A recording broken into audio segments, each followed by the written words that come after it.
Introduction asterisk. The spirit of Wei Qing in Jon Snow narrates the tale of Wei Qing, a renowned general of the Easterhan dynasty, who finds himself transmigrated into the body of Jon Snow from Game of Thrones, assuming the role of the new commander of the Night's Watch. The North is in disarray, with the others and wildlings plotting to descend southward, while southern lords secretly conspire to retaliate. Utilizing his intelligence and valor, Wei Qing initiates reforms within the Night's Watch, bridging the divide between the North and South, thereby strengthening their forces. Amidst a turbulent political landscape, Wei Qing must employ his wisdom to safeguard the wall and protect the realm, leading the Night's Watch to uphold their honor and duty, shining brightly in the darkness. Chapter 1. Lost in a Strange World. In the northern lands of Westeros, amidst dense forests, a full moon hung high in the sky, casting its silvery light upon Wei Qing, making his sword sheath gleam. The rustling leaves stirred by the wind filled him with an unsettling feeling. Wei Qing found himself adrift in this bizarre new world, uncertain of how to return to his familiar homeland. Alone on this unfamiliar continent, he faced the vast expanse of the north, engulfed in profound confusion. Holding on to memories of his homeland, he began to question whether this was all a mere dream. Yet, the vivid sensations of the wind and earth around him clarified that this was not an illusion, but a transition into another realm. He felt a difference within his physique. No longer was he in his familiar form, but a robust and agile body endowed with formidable strength, suggesting he had not merely crossed into another world, but had also inhabited another's being. He gazed at his hands, rough and powerful, capable of wielding any great sword. Yet this did little to comfort him, as it served as a reminder of the unfamiliar ordeal he was enduring. In his bewilderment, he sought clues. Within his mind, a name surfaced: Jon Snow. Wei Qing was unaware of the significance of this name, yet he sensed it belonged to the current occupant of his body. He resolved to follow this lead to discover his place in this world. "Hey, Snow, where are you?" Suddenly, a gruff voice called out beside him. Wei Qing turned to see a burly man with fiery red hair, a face adorned with a thick beard, and eyes sharp and resolute. He recognized that this man was addressing him, or more precisely, calling out to Jon Snow. "I'm here, Torment. What do you need?" Wei Qing responded swiftly. Though unfamiliar with the name, he understood the necessity to feign being Jon Snow to better navigate this world. Tormund scrutinized Wei Qing, a flicker of doubt crossing his gaze. "Are you all right, Snow? You seem a bit off." "Perhaps I'm just a bit fatigued lately." "Nothing serious," Wei Qing replied with a smile, striving to appear calm and collected. Tormund regarded him, seemingly not entirely convinced, but eventually nodded. "All right then, if you need anything, just let me know." As Tormund departed, Wei Qing exhaled deeply, his confusion undiminished by their exchange. He recognized that much lay ahead for him, but for now, he could only explore this strange new world step by step. Tormund's exit offered Wei Qing a brief respite, yet he understood he could not linger. He needed to decipher the rules of this world and adapt to this entirely new environment. Gripping the hilt of his sword, Wei Qing ventured deeper into the forest, where the moonlight flickered ominously upon his sword sheath. However, he had scarcely progressed when a chilling howl pierced the air, followed by a wave of cold that seemed to freeze everything around him. "What is that?" Wei Qing frowned, tightening his grip on the sword hilt. He caught sight of peculiar shadows swiftly advancing from the dark depths of the woods, their movements strange and rapid, seemingly unbound by gravity. Others. A word suddenly flashed in his mind. It was information he had gleaned upon his arrival in this world, drawn from the memories of Jon Snow. These icy beings were the terrifying presence of the North. With his sword drawn, Wei Qing's gaze sharpened and hardened. He understood he could not falter. He must survive and find his way home. The others appeared particularly menacing under the moonlight, exuding an eerie aura. Their hollow eyes seemed poised to devour all life. "Come on," Wei Qing shouted, charging towards the others. The battle commenced, and he felt himself on the precipice of life and death, as the others launched ferocious attacks, each swipe of their claws imbued with the essence of mortality. Yet, Wei Qing remained undeterred. His swordplay grew increasingly agile, each strike accompanied by calm judgment. Though his techniques stemmed from another realm, they adapted seamlessly to this combat. He retaliated fiercely, utilizing his exceptional swordsmanship to vanquish the others. With each defeated foe, his sword grew sharper, and his strikes became more precise. When the battle concluded, Wei Qing stood beneath the moonlight, his body trembling. He had triumphed. Yet this victory brought him little solace, for he was acutely aware that the dangers of this world extended far beyond this encounter. Gradually adapting to the combat styles of this realm, he recognized the need for deeper understanding and greater preparation. I must comprehend the true nature of this world, Wei Qing resolved. Sheathing his sword, he retraced his steps back to the Night's Watch camp, his heart imbued with newfound determination. He understood that his journey of adventure was only just beginning, with more unknowns and dangers awaiting him. This night marked a new beginning for Wei Qing, a revelation of an entirely new world. He recognized the necessity to stand firm, to carve out his path in this world. The nocturnal forest would serve as his refuge, the moonlight filtering through the treetops casting a silvery hue upon his sword sheath, tinting his emotions with a metallic sheen. His gaze retained the steadfastness and vigilance of a warrior. He understood that this realm was fraught with uncertainties and perils, and he must be prepared to confront them. Suddenly, from the shadows of the trees emerged a ragged old man, his face etched with wrinkles, his back slightly hunched, and only a few strands of white hair remaining atop his head. His eyes, however, sparkled with vitality, exuding resilience and wisdom. The old man approached Wei Qing, raising his wooden staff to point at him, saying, "You are Wei Qing, the new member of the Night's Watch?" Wei Qing was taken aback. How could this elder know his name? Who was he? The old man introduced himself as Maul, the elder of the Night's Watch. His weathered visage and weary eyes spoke of many years spent in the frigid north. The elder explained, "I am Maul, the elder of the Night's Watch. This world is called Westeros, and you, Wei Qing, have now become one of us." Wei Qing's expression revealed his confusion, for he was unaware of what the Night's Watch entailed. He could not fathom why he had become a member of the Night's Watch, nor did he grasp the circumstances of this world. The elder seemed to perceive his bewilderment and elucidated. The Night's Watch serves to protect the North from the others. We are the guardians of Westeros. Chapter 2. The Trials of the Night's Watch. The winds of the North bit fiercely, the night's chills seeming to freeze one's very soul. Within the stronghold of the Night's Watch, a massive fireplace roared with flames, yet it barely dispelled the tension and anxiety permeating the room. Wei Qing stood before the assembly, his gaze unwavering, though the turmoil within him was inevitably reflected upon his countenance. The clarion of war had sounded, and their future lay shrouded in uncertainty and peril. "Brother Wei Qing, what do the Southern Lords desire? What grievances do we hold against them?" A young member of the Night's Watch inquired anxiously. Wei Qing shook his head, his voice steady yet resolute. "Their intentions remain unclear, but their hostility is undeniable. Our mission is to safeguard this land, and regardless of who the enemy may be, we must not waver." An aged figure, seasoned from years of vigil, rose slowly. "Our oath as Night's Watchmen is to protect every inch of Westeros, unyielding until death." "Wei Qing, you speak truth. We cannot flinch, yet we must not act rashly." All eyes turned to Wei Qing, awaiting his response. After a moment of silence, Wei Qing recognized that the choice he was about to make would directly affect their fates. "Old Tyran, I understand your words. However, we cannot remain passive, waiting for the enemy's onslaught." He gazed into the faces of his comrades, speaking slowly. "We must seek solutions to our predicament and uncover their true purpose for coming here. We shall prepare for battle, but also pursue peace. Only through this can we genuinely protect this land." The atmosphere in the room lightened slightly, with expressions of understanding and support beginning to emerge. Old Tyran nodded with a faint smile. "Wei Qing, you are both a warrior and a sage. We all believe in you. No matter what transpires in the future, we will stand by your side." A flicker of warmth shone in Wei Qing's eyes. He realized that this moment of unity was the Night's Watch's greatest strength. He steadied himself, casting a determined glance at everyone, and proclaimed, "Then let us prepare for battle together, to defend our homeland." Although uncertainty and peril still loomed over the Night's Watch fortress, Wei Qing's steadfastness and bravery illuminated their path forward, instilling them with faith. They all understood that the road ahead would be fraught with challenges, but as long as they stood united, no obstacle was insurmountable. After discussing everyone's opinions, Wei Qing initiated an urgent meeting. As the assembly gathered, Wei Qing stood before them, his gaze resolute, his demeanor calm, yet his words brimmed with unwavering determination. "Brothers," his voice echoed in the cold hall, "we face a grave trial. The arrival of the Southern Lords is undoubtedly a challenge to us, the Night's Watch. We cannot falter, nor can we live in fear." He scanned the room, speaking earnestly.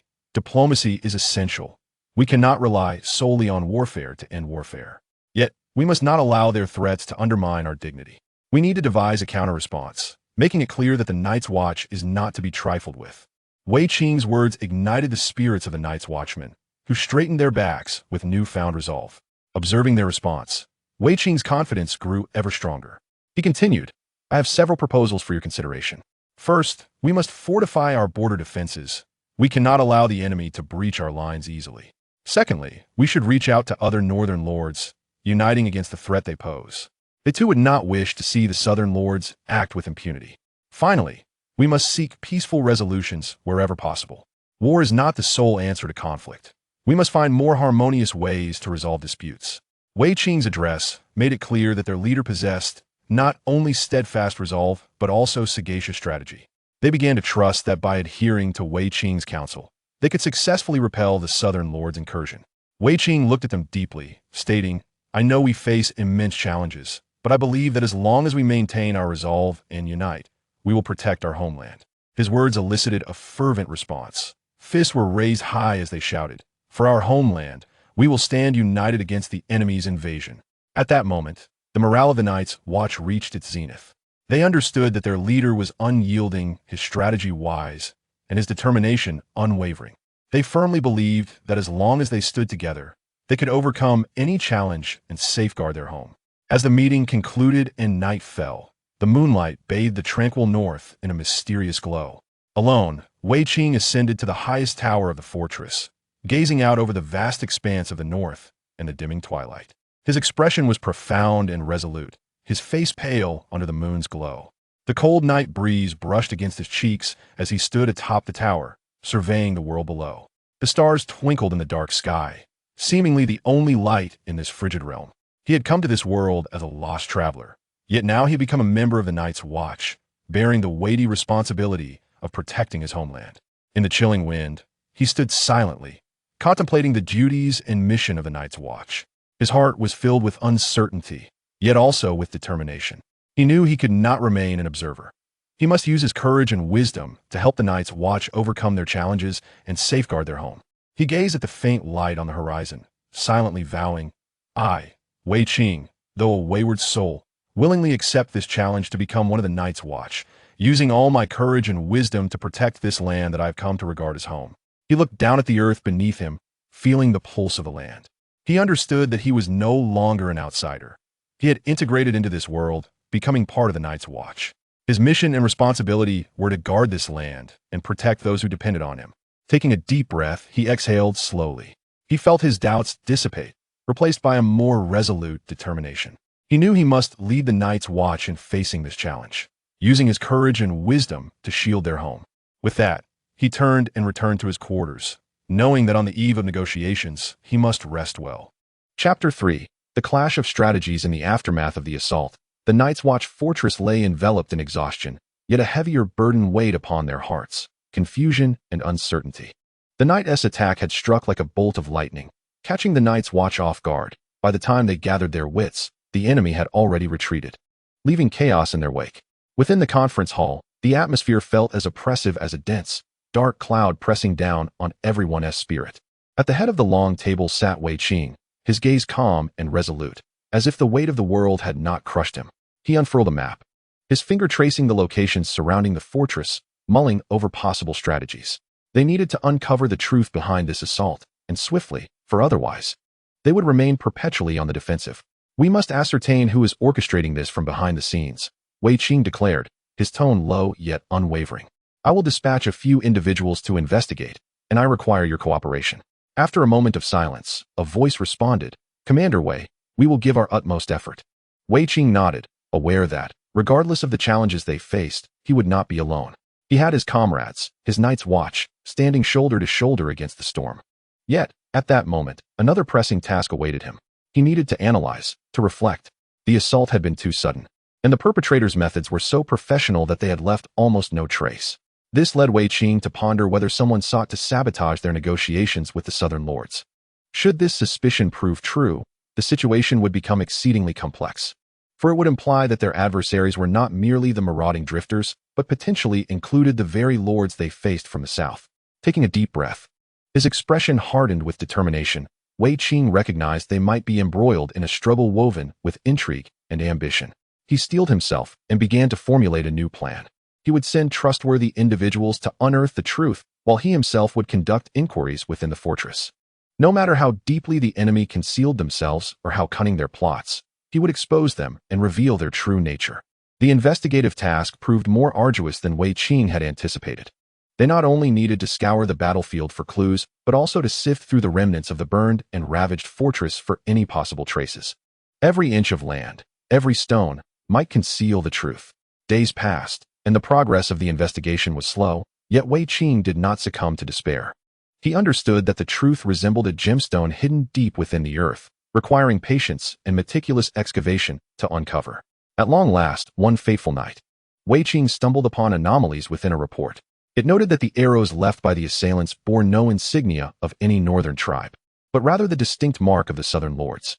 This revelation tightened his chest, for it indicated that they might be on the brink of a far larger power struggle. Seated beneath the dim flicker of candlelight, Wei Qing's mind churned with various speculations.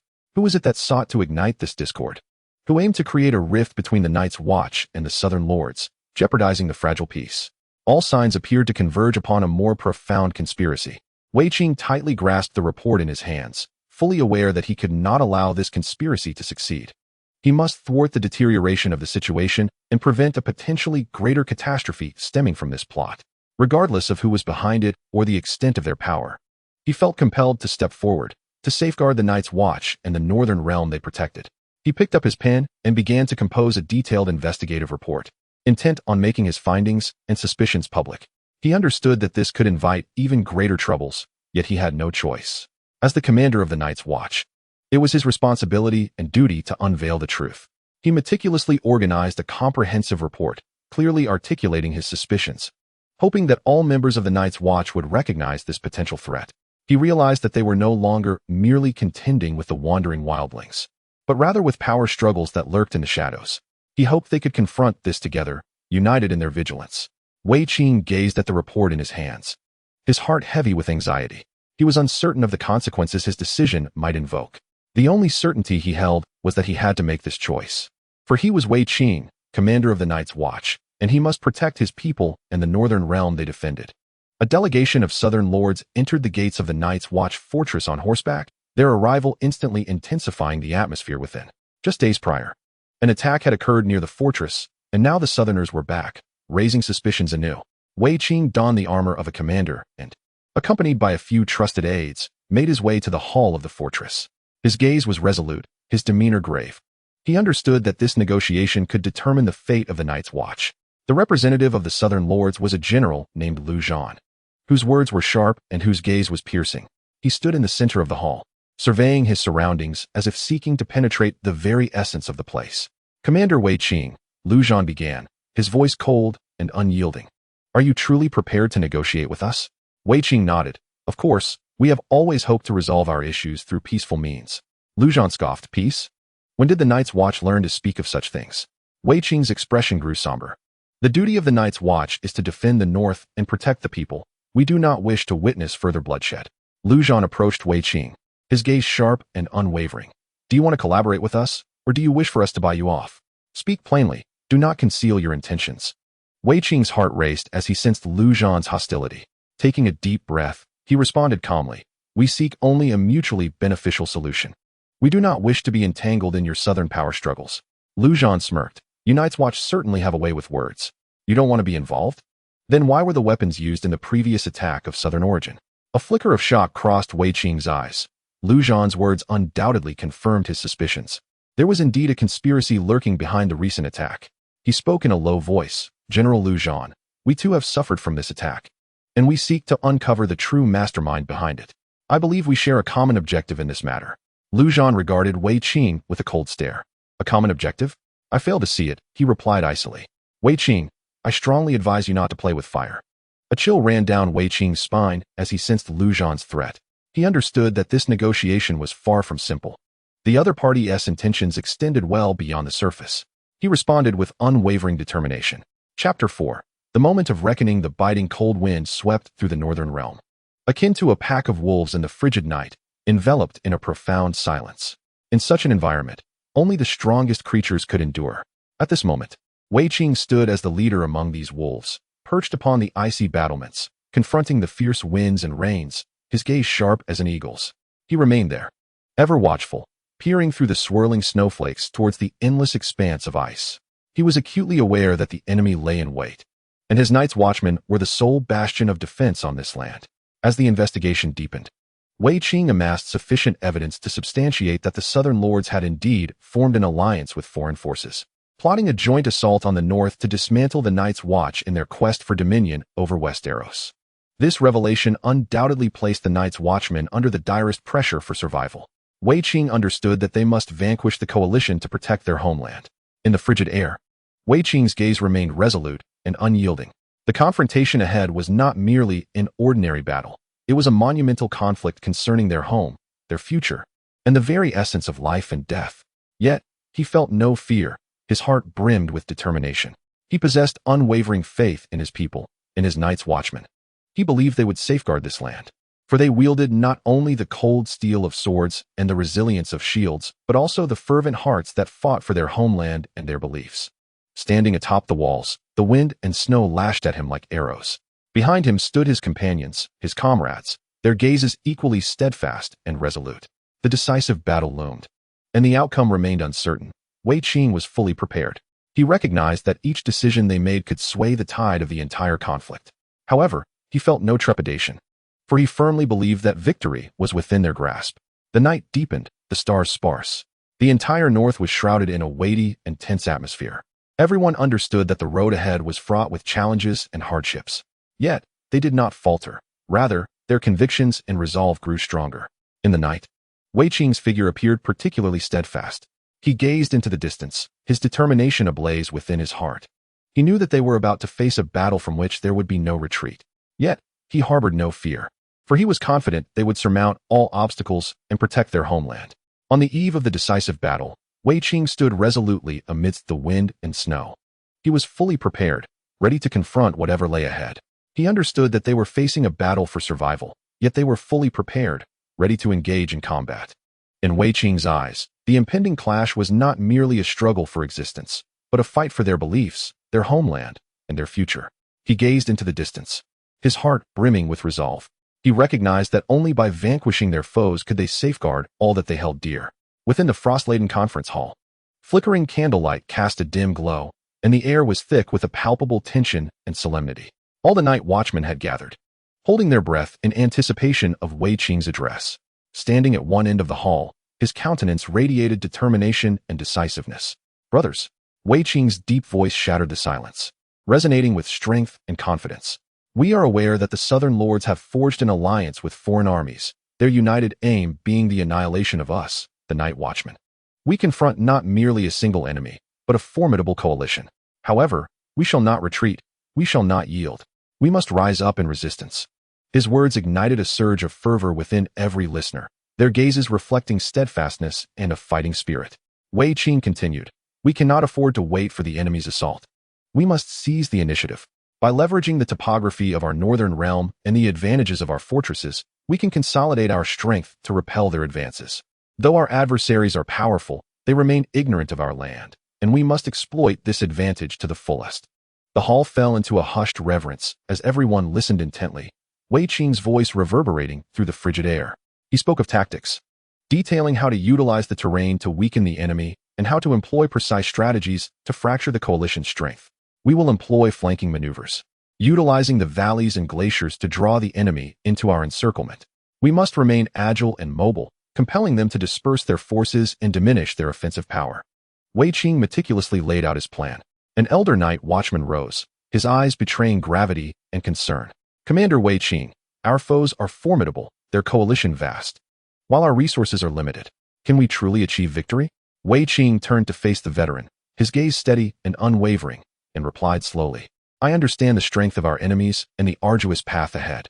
Yet, we must not falter, we must not submit. This is our land, our home, and we cannot allow the enemy to trample upon it. We shall rise in defiance, and even if it comes to fighting to the last man, we shall never retreat." His words rang with authority, each syllable akin to a resounding battle drum, stirring the hearts of every night watchman present. His conviction and determination imbued everyone with a profound sense of strength. As the meeting concluded, all departed the hall with unwavering resolve and faith, fully aware that the battles that lay ahead would be arduous and fraught with challenges. However, they also understood that as long as they united in purpose and persevered, they could surely overcome all adversities and safeguard their homeland. On the eve of the decisive battle, every member of the Night Watch was prepared. They were ready to fight, ready to embrace the challenge.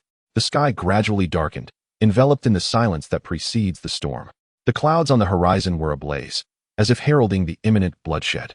The enemy's forces loomed on the distant skyline, their banners billowing in the frigid wind, instilling a sense of peril upon the icy plains. Wei Qing stood atop the fortress, his gaze fixed upon the formidable enemy. His heart brimmed with tension, yet his visage betrayed no hint of panic, for he recognized the weight of responsibility resting upon his shoulders. He turned to face the soldiers within the fortress. Their eyes were resolute, their expressions grave. Each understood that this battle would determine their fates and the fate of their homeland. In the embrace of victory, laughter and joy resonated throughout the fortress as the Night Watch gathered around the crackling hearth, sharing in their triumph. The fruits of victory were sweet, yet the joy derived not solely from their success but from their shared resilience in the face of crisis, their unity in combat, and their collective guardianship of their homeland. Wei Qing stood at the center, his face illuminated by pride and fulfillment as he surveyed his warriors, those who had fought valiantly by his side. Their eyes sparkled with admiration and trust, a balm to his spirit. He understood that their victory was not solely his own, but was a testament to the trust and support of each Night Watch member. He recognized that victory did not signify the end. Rather, it heralded further challenges awaiting him. Yet, he harbored no fear, for he was certain that as long as they remained united, nothing could vanquish them. He gazed at them, his heart swelling with hope and confidence. He firmly believed that as long as they stood together, no matter the magnitude of future challenges, they would prevail. Their sanctuary was the protection of their homeland. Their mission was to uphold peace. Their objective was to vanquish the enemy. Amidst their jubilant revelry, an elder approached slowly, his face etched with the lines of time, yet his eyes glimmering with wisdom. Wei Qing, he began, his voice raspy yet imbued with strength. Do you realize that you and your Night Watch are not merely safeguarding our homeland? You are also the guardians of every soul dwelling upon this land. You are their hope, their protectors. Wei Qing met his gaze, profoundly moved. He recognized the truth in the elder's words. Their duty extended beyond the mere defense of their homeland. It encompassed the protection of every individual living upon this land. His conviction grew ever stronger, for he understood that their destiny lay within these confines. Their mission resided here, and their aspirations were anchored in this very place. Although the fortress resonated with the joyous echoes of victory, Wei Qing's heart remained unyieldingly tense. He recognized that the equilibrium of the world was as precarious as a razor's edge. A moment's carelessness could plunge it into chaos. The coalition of southern lords, though vanquished, had not been entirely eradicated. Their ambitions still blazed fiercely, merely concealed beneath a fragile facade. As he gazed into the flickering flames of the hearth, a flicker of resolve ignited within him. He comprehended the necessity for a mightier force, a more steadfast belief to confront the greater challenges that loomed on the horizon. This world was merciless, where only the formidable could endure. They must evolve into true paragons of strength to safeguard their homeland and protect their people. His gaze fell upon the elder, whose eyes brimmed with wisdom and unwavering resolve. Elder, Wei Qing began, his voice resonating with gravitas. You just mentioned that we are the hope of the people of this land. I wish to understand how we may truly embody that hope. The elder smiled gently, his gaze upon Wei Qing reminiscent of a parent observing a child. Wei Qing, you are already their hope. Your tenacity, your intellect, your bravery, and your conviction have profoundly moved them, earning their admiration and trust. Simply continue to be yourself, lead them forward, and let them witness your steadfastness and belief. They will willingly follow you, entrusting their hopes to you. Listening to the elder's words, Wei Qing felt a profound tremor within. He realized that their home was indeed here. Their mission was to protect this sanctuary, and their hope resided within him. He would guide them, wielding his faith and courage to confront any challenges, to defend their homeland, and to safeguard their people. He looked at the elder, his eyes brimming with gratitude. Thank you, elder, he said earnestly, his voice imbued with determination. I will heed your words and dedicate myself to protecting our home and our people. The elder regarded him with a smile and a nod of approval. He recognized that this young man was poised to face the trials ahead, his eyes radiating resolve and hope. He knew that as long as this young man stood vigilant, the Guardians would be able to confront any threat and shield their homeland and people. With his resolve solidified, Wei Qing sprang into action. He understood that they could no longer remain isolated and vulnerable. They required more allies and a robust coalition. Thus, he commenced the search for potential allies, initiating contact and dialogue with other lords of the northern realms. He conveyed his sincerity and determination, hoping to unite against the impending threats. His steadfastness and earnestness deeply resonated with them, leading to their agreement to ally with him in the joint defense of their homeland. Simultaneously, he remained vigilant to the developments occurring in the south. He understood that the lords of the south had not entirely relinquished their ambitions. Their aspirations still burned fiercely. They merely bided their time, evading direct confrontation while awaiting the opportune moment. He dispatched spies to monitor their movements, preparing for any potential assaults. His actions yielded remarkable results. As the situation in the northern territories began to stabilize and their strength gradually intensified, his wisdom and resolve garnered the admiration and trust of the people, who were willing to follow him and place their hopes in his leadership. Yet, Wei Qing did not allow himself to be complacent. He recognized the necessity of amassing greater strength and forging more alliances. He understood that their path remained fraught with challenges and adversities, requiring them to remain ever vigilant and prepared. He diligently engaged in planning and strategizing, aspiring to discover superior methods and tactics to safeguard their homeland and protect their populace. Each day was filled with busyness and tension, yet he never complained nor regretted, for he knew that their future and their hopes lay firmly in his hands. He was the leader of the night watchmen, their beacon of hope, destined to guide them in facing the challenges of the future and in safeguarding their homeland and their people. As night fell, a profound silence enveloped the fortress, illuminated by a sky strewn with stars, with only the flickering glow of the hearth breaking the stillness. Wei Qing sat alone by the window, lost in contemplation. The firelight accentuated the resoluteness of his features, and his gaze, deep and penetrating, conveyed a sense of timeless profundity. He began to ponder his own fate, questioning whether his existence was merely a serendipitous occurrence or held a deeper significance. He understood that the answer to this inquiry might lead him to discover his true belonging. Chapter 6. Revelations of Fate. The elder's tale unfurled slowly, his voice resonating like an ancient river, profound and majestic. "Allow me to recount an ancient legend," the elder began. "In a distant epoch, an immensely powerful kingdom stood at the heart of the world, where the inhabitants lived in peace and prosperity, all stemming from their great sovereign, a king named Arthur. Arthur's name radiated brilliance, embodying boundless courage and wisdom. His eyes sparkled with a vision of the future, guiding his people in their resistance against the incursions of the otherworldly, steadfast in their defense of their homeland. In this contest of power and glory, he repeatedly vanquished foes with unwavering conviction and tenacity, safeguarding his land and his people. Yet the valiant Arthur did not always revel in the sweetness of victory. His life was not devoid of trials. He too faced failure, despair, and anguish. Nevertheless, Arthur never surrendered. He steadfastly upheld his beliefs, fighting for his people until the final moment.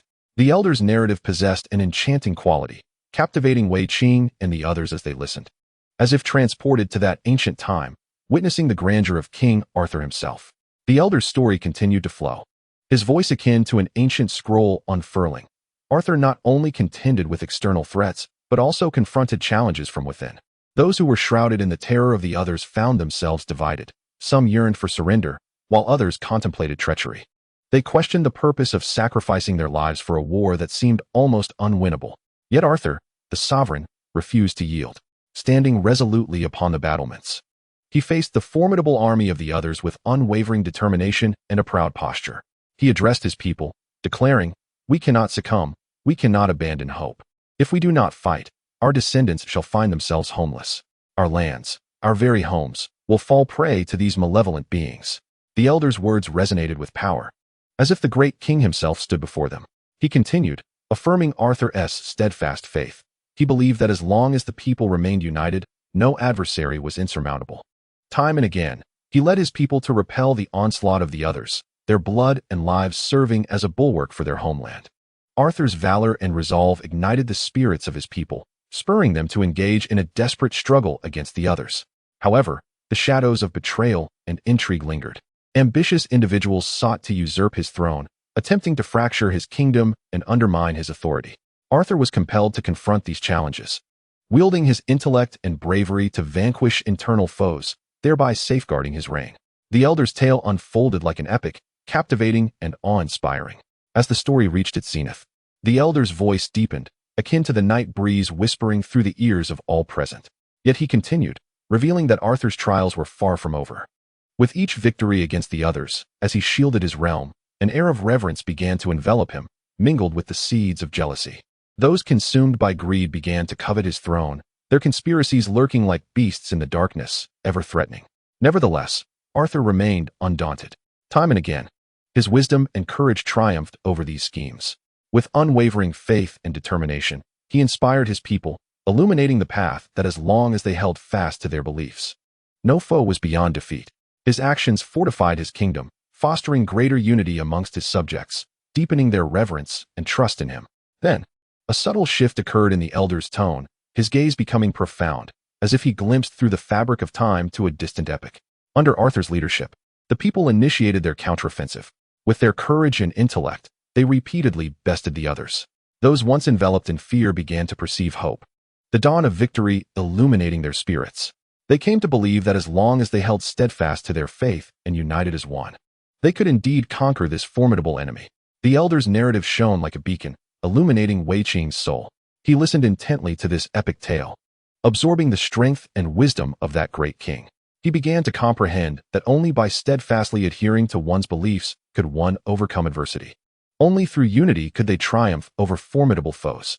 His heart swelled with resolve and courage. However, every glory and victory carries with it a price. The elder's voice grew heavier, as if imparting to every listener that nothing in this world comes easily. Arthur, through countless battles, vanquished the others and defended his kingdom. His people sang and celebrated him, hailing him as a hero and a king.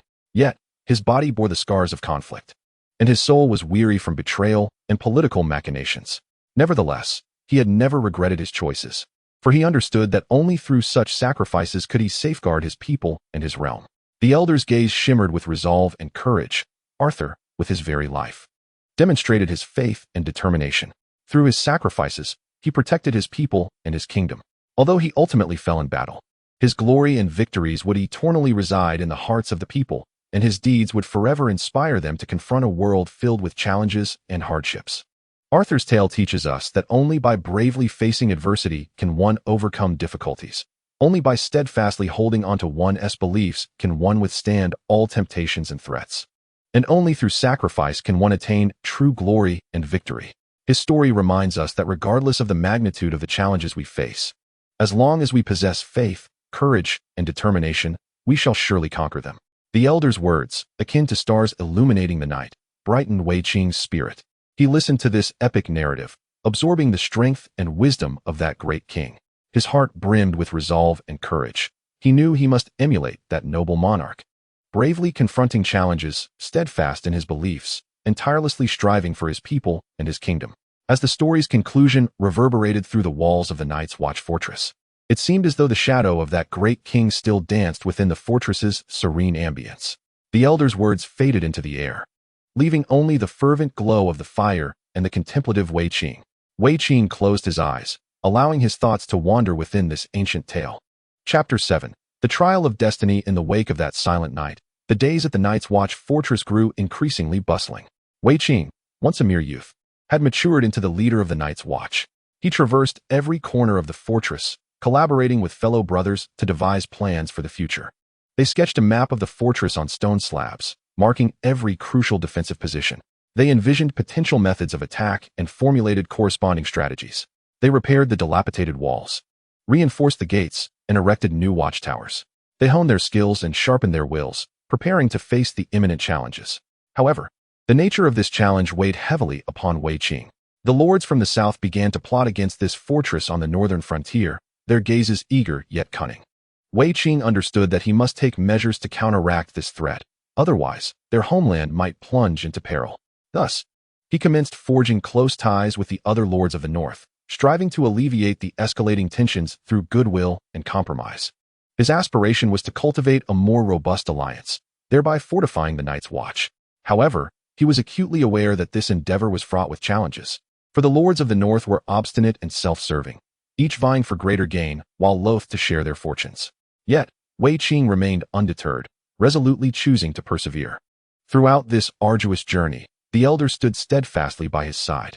Though he spoke little, his mere presence bestowed immense strength upon Wei Qing. The young man recognized this as a trial of fate, one that he must confront rather than evade. Just as Wei Qing believed they were prepared to face the looming threats from the south, the trials of fate were far from over. The coalition of southern lords re-emerged on the northern borders like a dark tempest, their presence more formidable than before, their threat more severe. Standing atop the city walls, Wei Qing's gaze was fixed upon the looming enemy forces, a wave of unprecedented pressure enveloping him, yet he did not falter. He understood that he must lead his Night's Watch to confront this impending storm. The southern coalition lay mere miles away, each side clearly visible to the other. The southern forces surged forth like a torrential flood, their banners shimmering in the sunlight, bows drawn, exuding an aura of intimidation. In stark contrast, the Night's Watch, though scant in number, bore resolute expressions and stood tall, guardians of their homeland. At that moment, the elder approached Wei Qing's side. Rather than casting his eyes upon the ominous army, he regarded Wei Qing with a quiet intensity. His gaze, a profound glance, then he calmly stated, "Each individual must face their own trials. Perhaps this is yours." Wei Qing met the elder's gaze in silence, slowly nodding in acknowledgement. He understood the elder's wisdom. He must confront this trial and not shy away. Thus, the trial of fate commenced. Wei Qing did not retreat. Instead, he chose to stand firm, upholding his convictions and responsibilities. Leading the Night's Watch, he prepared to engage in a decisive battle that would determine life or death, safeguarding their homeland. Faced with such a formidable adversary, there was no trace of panic upon Wei Qing's countenance. Instead, he radiated an unprecedented resolve and courage. He comprehended that only through their collective wisdom and bravery could they hope to survive this conflict. He promptly summoned all members of the Night's Watch to deliberate on their strategy. Wei Qing emphasized that they could not confront the enemy head-on, as such a direct approach would only result in needless sacrifice and hinder their prospects. He resolved to adopt a flexible and varied strategy, diverting the enemy's attention to strike them down individually. Before long, Wei Qing led a small contingent of the Night's Watch stealthily into the enemy's rear. They moved like phantoms in the night, weaving through shadows, evading enemy patrols, and seeking out the enemy camp. Wei Qing identified the vulnerabilities of the enemy forces. Their supply depot, the linchpin of their campaign, was the very essence of their existence. Under the cloak of night, Wei Qing led his small contingent stealthily toward the critical storage site. They ignited the provisions with torches, the roaring flames illuminating the night as if it were day. While the enemy's screams and cries of panic reverberated through the air, Wei Qing recognized their success. They had effectively diminished the enemy's strength, inflicting a significant blow. As they beheld the raging inferno, they withdrew from the battlefield and returned to the fortress. Within the fortress, the sentinels, upon witnessing the distant glow of fire, comprehended the unfolding events. They erupted in cheers, knowing that their commander, Wei Qing, had accomplished the mission. Yet, Wei Qing did not pause. He understood that this was merely the beginning. He resolved to delve deeper into enemy territory in search of further weaknesses to deliver a decisive strike. Just as the echoes of joy began to fade, urgent drumbeats resonated both inside and outside the fortress. The flames of enemy retaliation ascended into the night sky like the claws of a colossal beast, intent on crushing their hopes. The enemy's charge sounded like a clarion call, a chaotic and furious melody piercing the hearts of every sentinel. Wei Qing furrowed his brow. He realized that the enemy had become aware of their actions and was mounting a fierce counterattack. He knew he must once again rally his comrades to face the impending trial. Before long, the enemy cavalry surged through the darkness, rolling in like a tidal wave. Charging toward the fortress gates, Wei Qing brandished his spear, directing the sentinels to form a defensive line, preparing for battle. "Stand firm, protect the fortress," Wei Qing shouted, his gaze resolute, devoid of fear. He understood that this was their duty, their mission as guardians of the night. The ensuing battle proved to be more brutal than any that had come before. Countless sentinels fell upon the battlefield, their blood staining the snow, yet they did not falter. Nor did they surrender. Wei Qing fought like a solitary wolf amidst the enemy encirclement, wielding his weapon with fervor, his figure dancing in the firelight. His eyes piercing through the ranks of foes. He parried blow after blow, vanquishing adversary after adversary, his body marred with wounds, yet he steadfastly held the line, refusing to retreat. In that moment, Wei Qing profoundly experienced a sensation interwoven with agony and suffering. It was fate's trial, a baptism of life and death. He understood that every drop of their blood was a testament to their fight for home, for their beliefs. And all of it was worth it. For only by enduring such tribulations could they emerge stronger. Chapter 8. Faith and unity as the dust of battle had yet to settle. Wei Qing led his comrades in the restoration of the fortress. Inside, the remnants of shattered walls, broken arrow towers, and collapsed structures lay strewn about. However, for Wei Qing and his companions, this was not despair, but rather the dawn of hope. Wei Qing stood atop the citadel, gazing upon the desolate land before him. Yet his eyes shimmered with unwavering resolve. He understood that only through unity could they reconstruct their homeland and reclaim their former glory. Grasping the tools in his hands, he rallied the crowd. Fellow countrymen, we must rise and rebuild our home with our own hands. His words swept through the assembly like a gentle spring breeze, dispelling the weariness and despair that clung to their hearts. One by one, they seized their tools and commenced the arduous task of rebuilding the fortress. Some repaired the walls. Some cleared the rubble, while others restored the arrow towers. Each individual immersed themselves in their labor, their faces etched with determination and hope. Not only the night watchmen, but even the villagers from the surrounding areas joined their ranks. They brought food and water, aiding the night watchmen in regaining their strength, expressing their respect and gratitude through tangible acts. This display of solidarity deeply moved Wei Qing, for he recognized it as their true strength, the power of unity. Day by day, new structures rose, and the fortress transformed. Though the journey was fraught with challenges, none faltered. Through sweat and toil, they reshaped the citadel's visage. Months passed, and the night watchman's fortress emerged revitalized. The ruins of yesteryear had been supplanted by sturdy walls, towering arrow towers, and majestic buildings. Standing atop the heights, Wei Qing surveyed the scene before him, his heart swelling with pride. He realized that this was not merely the reconstruction of a fortress, but a transmission of faith, a testament to their collective strength. Their actions proved that as long as they harbored conviction and remained united, there was nothing beyond their reach. At that moment, the night watchman's fortress stood as a symbol of their belief and a beacon of their unity. They were prepared to face whatever challenges the future might hold, for they were the night watchmen, the guardians of this land. Yet, Wei Qing understood that despite their restoration of the fortress, their strength appeared somewhat diminutive in the face of the southern lord's looming threats. Deep within, he yearned for greater support and aspired to forge a more formidable alliance to collectively resist the southern incursions. Thus, he selected several night watchmen skilled in diplomacy to serve as envoys to the lords of the north and nobles across the realm. He instructed them, "Your mission is to persuade them, to make them realize that our enemy is a common foe, and only through unity can we withstand the southern invasion." The night watchmen, adhering to Wei Qing's directives, embarked on their quest. They traversed forests and scaled mountains, undeterred by hardships, solely to fulfill their mission. They showcased the determination and bravery of the night watchmen to the nobles and lords, articulating their sincerity and aspirations. However, this endeavor proved far from facile. Some lords and nobles met the night watchmen's appeals with skepticism, reluctant to forge alliances or contribute to their cause. In the face of adversity, the Night's Watch did not succumb to despair. Instead, they confronted their challenges with an unwavering resolve and immense courage. At long last, their endeavors bore fruit, as several lords and nobles were moved by their tenacity and bravery, expressing a willingness to forge alliances with the Night's Watch to jointly combat the southern invasion. When this news reached the stronghold of the Night's Watch, jubilant cheers erupted. Their tireless efforts had finally been rewarded. Wei Qing, standing atop the fortress, gazed upon the joyous faces of his comrades, his heart swelling with satisfaction. He understood that their path was still fraught with trials, and many challenges lay ahead. Yet now, they possessed a formidable alliance, an abundance of support, and a renewed sense of confidence. In this moment, he became even more convinced that with unity, nothing could hinder their progress.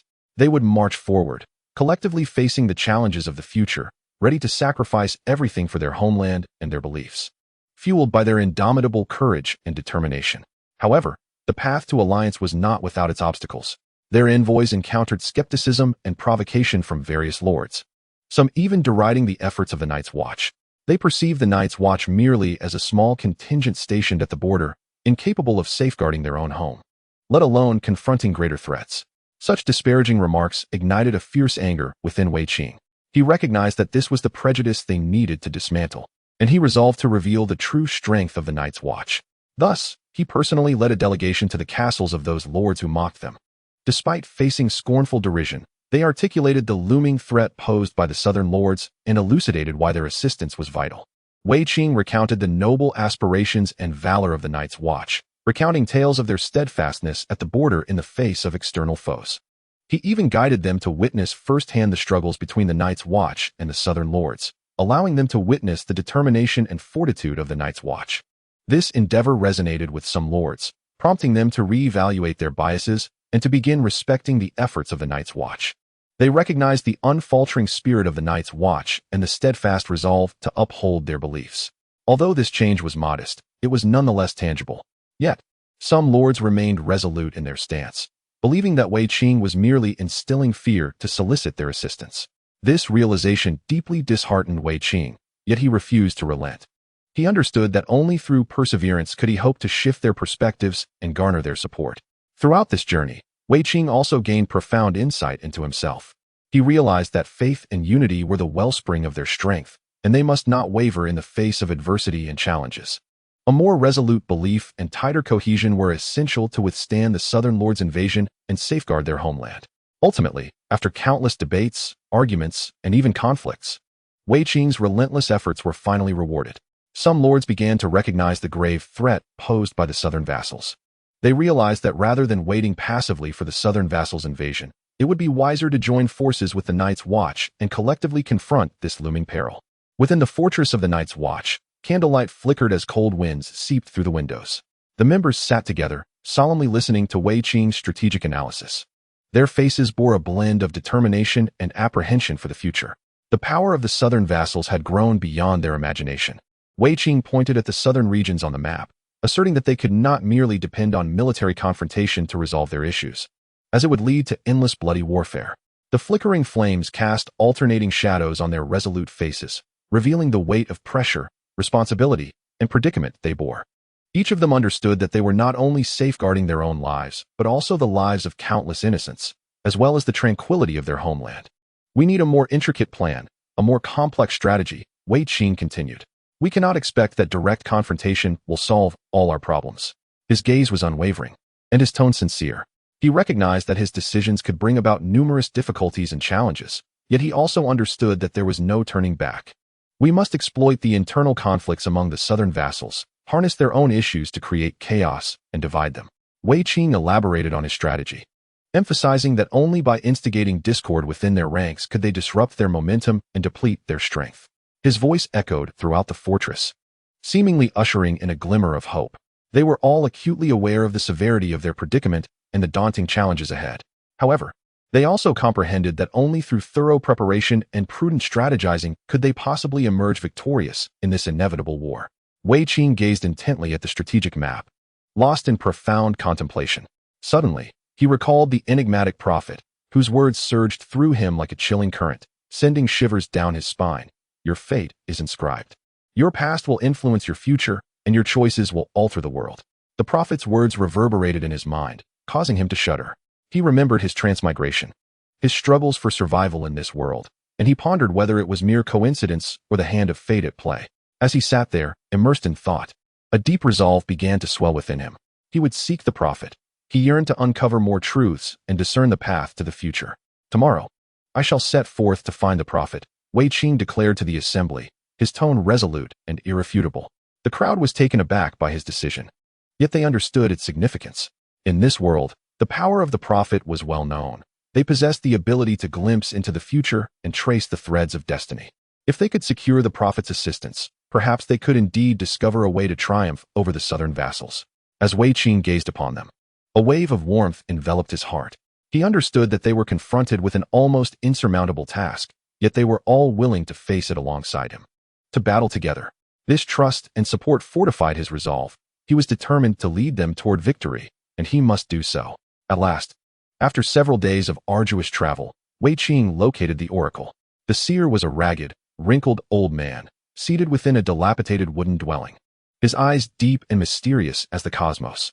Stepping into this enigmatic and ancient ambience, Wei Qing inhaled deeply and posed the lingering questions that had troubled his mind for so long. However, the oracle's responses were not as straightforward as Wei Qing had hoped. His words were vague and cryptic, akin to a riddle. Children of water, spirits of fire. The ballad of ice and flame, all lies within your grasp. Your choices shall guide all beings toward triumph or ruin. The cycles of fate rest in your hands. Whether you can seize it is contingent upon yourself. Wei Qing was profoundly captivated by these utterances, striving to comprehend and interpret the essence of the prophecies. Yet he found himself ensnared in confusion. The enigmatic predictions troubled him, leading him to question whether he had strayed from the right path. He even doubted whether the oracle's words would truly illuminate a clear route for him. Faced with this predicament, Wei Qing did not surrender. Instead, he resolutely pursued the truth. He recognized that these disturbances and uncertainties were merely obstacles to his progress, and he could not allow them to impede his quest for clarity. He reassured himself, insisting that he must trust in his own judgment and decisions. I must uncover the answers, find the way. Within his heart, Wei Qing silently vowed that only through such conviction could he guide his people out of darkness and into the light. After much contemplation, Wei Qing ultimately unraveled the mysteries of the profound prophecies. He gradually comprehended that the future was not a predetermined fate, but rather something they could forge and shape themselves. This awakening brought him an unprecedented clarity and courage. Destiny lies within our hands. Upon returning to the Night Watchman's fortress, he proclaimed this truth.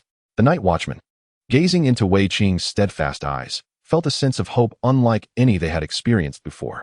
They began to believe that they could determine their own future, that their efforts could indeed alter the world. Wei Qing sensed this fervor and resolved to harness this power to transform their fate. He commenced strategizing their plans, aspiring for them to confront future challenges with a more proactive and positive approach. He shared his thoughts and strategies with his comrades, who expressed their unwavering support and trust in him. Wei Qing understood that their journey would not be facile. They needed to unite and collectively counter the threats posed by the Southern Lords. He inspired them, asserting that as long as they remained united, they could conquer any challenge. Our strength lies in unity, in our desire for victory and steadfast faith. The words of Wei Qing reverberated within the fortress, invigorating every soul present. Under his leadership, the Night Watchmen began to unite their efforts, preparing for the impending war. In the days that followed, the atmosphere within the Night Watchman's stronghold grew increasingly tense. Wei Qing and his comrades dedicated themselves wholeheartedly to readying for the forthcoming conflict. They repaired the fortress's damaged sections, fortified defensive structures, and enhanced the combat capabilities of the Night Watchmen. Simultaneously, they dispatched envoys to the Southern Lords, seeking assistance in hopes of garnering additional support in the war. Wei Qing stood atop the fortress, observing the bustling activity below, his heart brimming with resolve. Chapter 10. The Faith and Unity of the Night Watchmen. As the first rays of dawn broke through the clouds, casting their light upon the black stone fortress, a new day commenced. Yet, this new day did not bring much joy or tranquility to the Night Watchmen, for they understood that it might be the day they faced their greatest challenge. The ominous shadow of war loomed over their hearts, saturating the fortress with an atmosphere of oppression and tension. In each gaze, there was a palpable sense of vigilance and apprehension. They recognized that, in the face of such formidable adversaries, only through unity and steadfast belief could they hope to attain victory. In this critical moment, Wei Qing and the other leaders resolved to momentarily set aside their reform plans, channeling their full attention toward fostering unity and conviction among the Night Watchmen. They were acutely aware that this was their sole opportunity to triumph in the war. Together, Wei Qing and the other leaders devised a series of training programs, aspiring to enhance the Night Watchmen's understanding of one another and to strengthen their sense of camaraderie. They also organized group discussions, encouraging the Night Watchmen to share their thoughts and feelings, thereby deepening their understanding of one another and fortifying their beliefs. Wei Qing understood that only when the Night Watchmen stood truly united could they unleash their full combat potential. Only when they wholeheartedly believed in their mission could they exhibit the greatest courage in battle. He firmly believed that as long as they remained united in purpose and steadfast in their faith, they would undoubtedly overcome the challenges that lay ahead. This decision received overwhelming support and enthusiasm from all. They recognized this might be their singular opportunity, their sole means of safeguarding their homeland. Consequently, they eagerly engaged in the training and discussions, hoping to better consolidate their strength and prepare for the imminent battle. Throughout the process of cultivating unity, Wei Qing emerged as the soul of the group. He was not merely their commander, but also their friend and companion. He led and inspired them, enabling them to feel the true power of solidarity. During a morning assembly, Wei Qing stood at the forefront of the crowd, the majestic black stone fortress towering behind him. His gaze was resolute and profound, and his voice resonated in the morning breeze like the cry of a mighty eagle soaring high above. imbued with strength and determination. "We are the Night Watch," he began, "guardians of our homeland, representatives of faith and glory. Once solitary warriors, we have now transformed into a formidable and united army. We fight side by side for our homeland, for our people, for our faith and honor. We shall confront any adversary to the bitter end." His words ignited a fervor deep within the hearts of the Night Watchmen, their gazes shimmering with resolve and bravery, their spirits brimming with faith and honor. They understood that as long as they stood united, they could triumph over any foe and safeguard their homeland. Under Wei Qing's inspiring leadership, the morale of the Night Watchmen soared to unprecedented heights. Their hearts were filled with conviction and determination, their eyes alight with hope and anticipation. Fear and confusion no longer clouded their minds. They knew they were treading the path to victory. Wei Qing's presence profoundly moved each member of the Night Watch. They beheld his courage and resolve, his wisdom and steadfastness, his faith and honor. They were irresistibly drawn to his leadership and charisma, beginning to genuinely respect, trust, and follow him. Guided by Wei Qing, the Night Watch embarked on their journey of unity. Each morning, they rose early to sharpen their blades, honing their skills together. And after meals, they gathered by the fire to share insights. This process was laden with sweat and laughter, yet it was also fraught with hardships and challenges. Among them was a soldier named Duer, small in stature, yet vibrant in spirit. He was often the first to rise and the last to conclude training. His zeal invigorated everyone, reflecting their own aspirations and hope. Another soldier, Har, wielded a sword with unparalleled prowess. He generously shared his techniques, inspiring new revelations among his comrades. His humility earned him profound respect, and his sense of unity stirred pride and self-esteem within the group. Throughout this journey, Wei Qing assumed the role of a leader. Attentively observing each Night Watchman, he celebrated their progress and offered guidance in moments of uncertainty. His gaze radiated deep care and warmth. His words infused with profound wisdom and love. Wei Qing's leadership garnered the recognition of every Night Watchman. They felt they were growing within a large family. With Wei Qing as their guardian, his presence providing them with a sense of security and confidence. In this process, Wei Qing learned immensely from the Night Watchmen.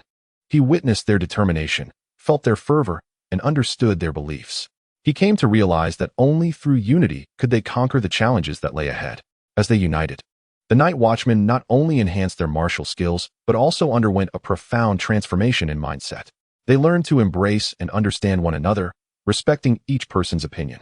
While conflicts and disputes occasionally arose, they recognized that these were merely expressions of the fervent passion each held for safeguarding the North. Soldier Gavin, once characterized by his fiery temperament, frequently found himself at odds with others due to his strong opinions. However, after enduring numerous disputes, he gradually learned the value of listening to differing perspectives, becoming increasingly composed and accepting of contrasting viewpoints. Beside him was a soldier named Luca, whose gentle disposition rendered him a quiet presence. Yet, when the team confronted challenges and sought solutions, Luca often contributed innovative insights. His suggestions frequently resolved immediate difficulties, earning him the respect of his peers and demonstrating that within unity, every individual holds intrinsic worth. The solidarity among the Night's Watch strengthened their resolve, enlightening them to the truth that genuine power lies not solely in individual prowess, but rather in the collective strength of the team. They shifted their focus from mere self-interest to the welfare of the entire group, recognizing that only through the empowerment of the whole could they truly safeguard the North.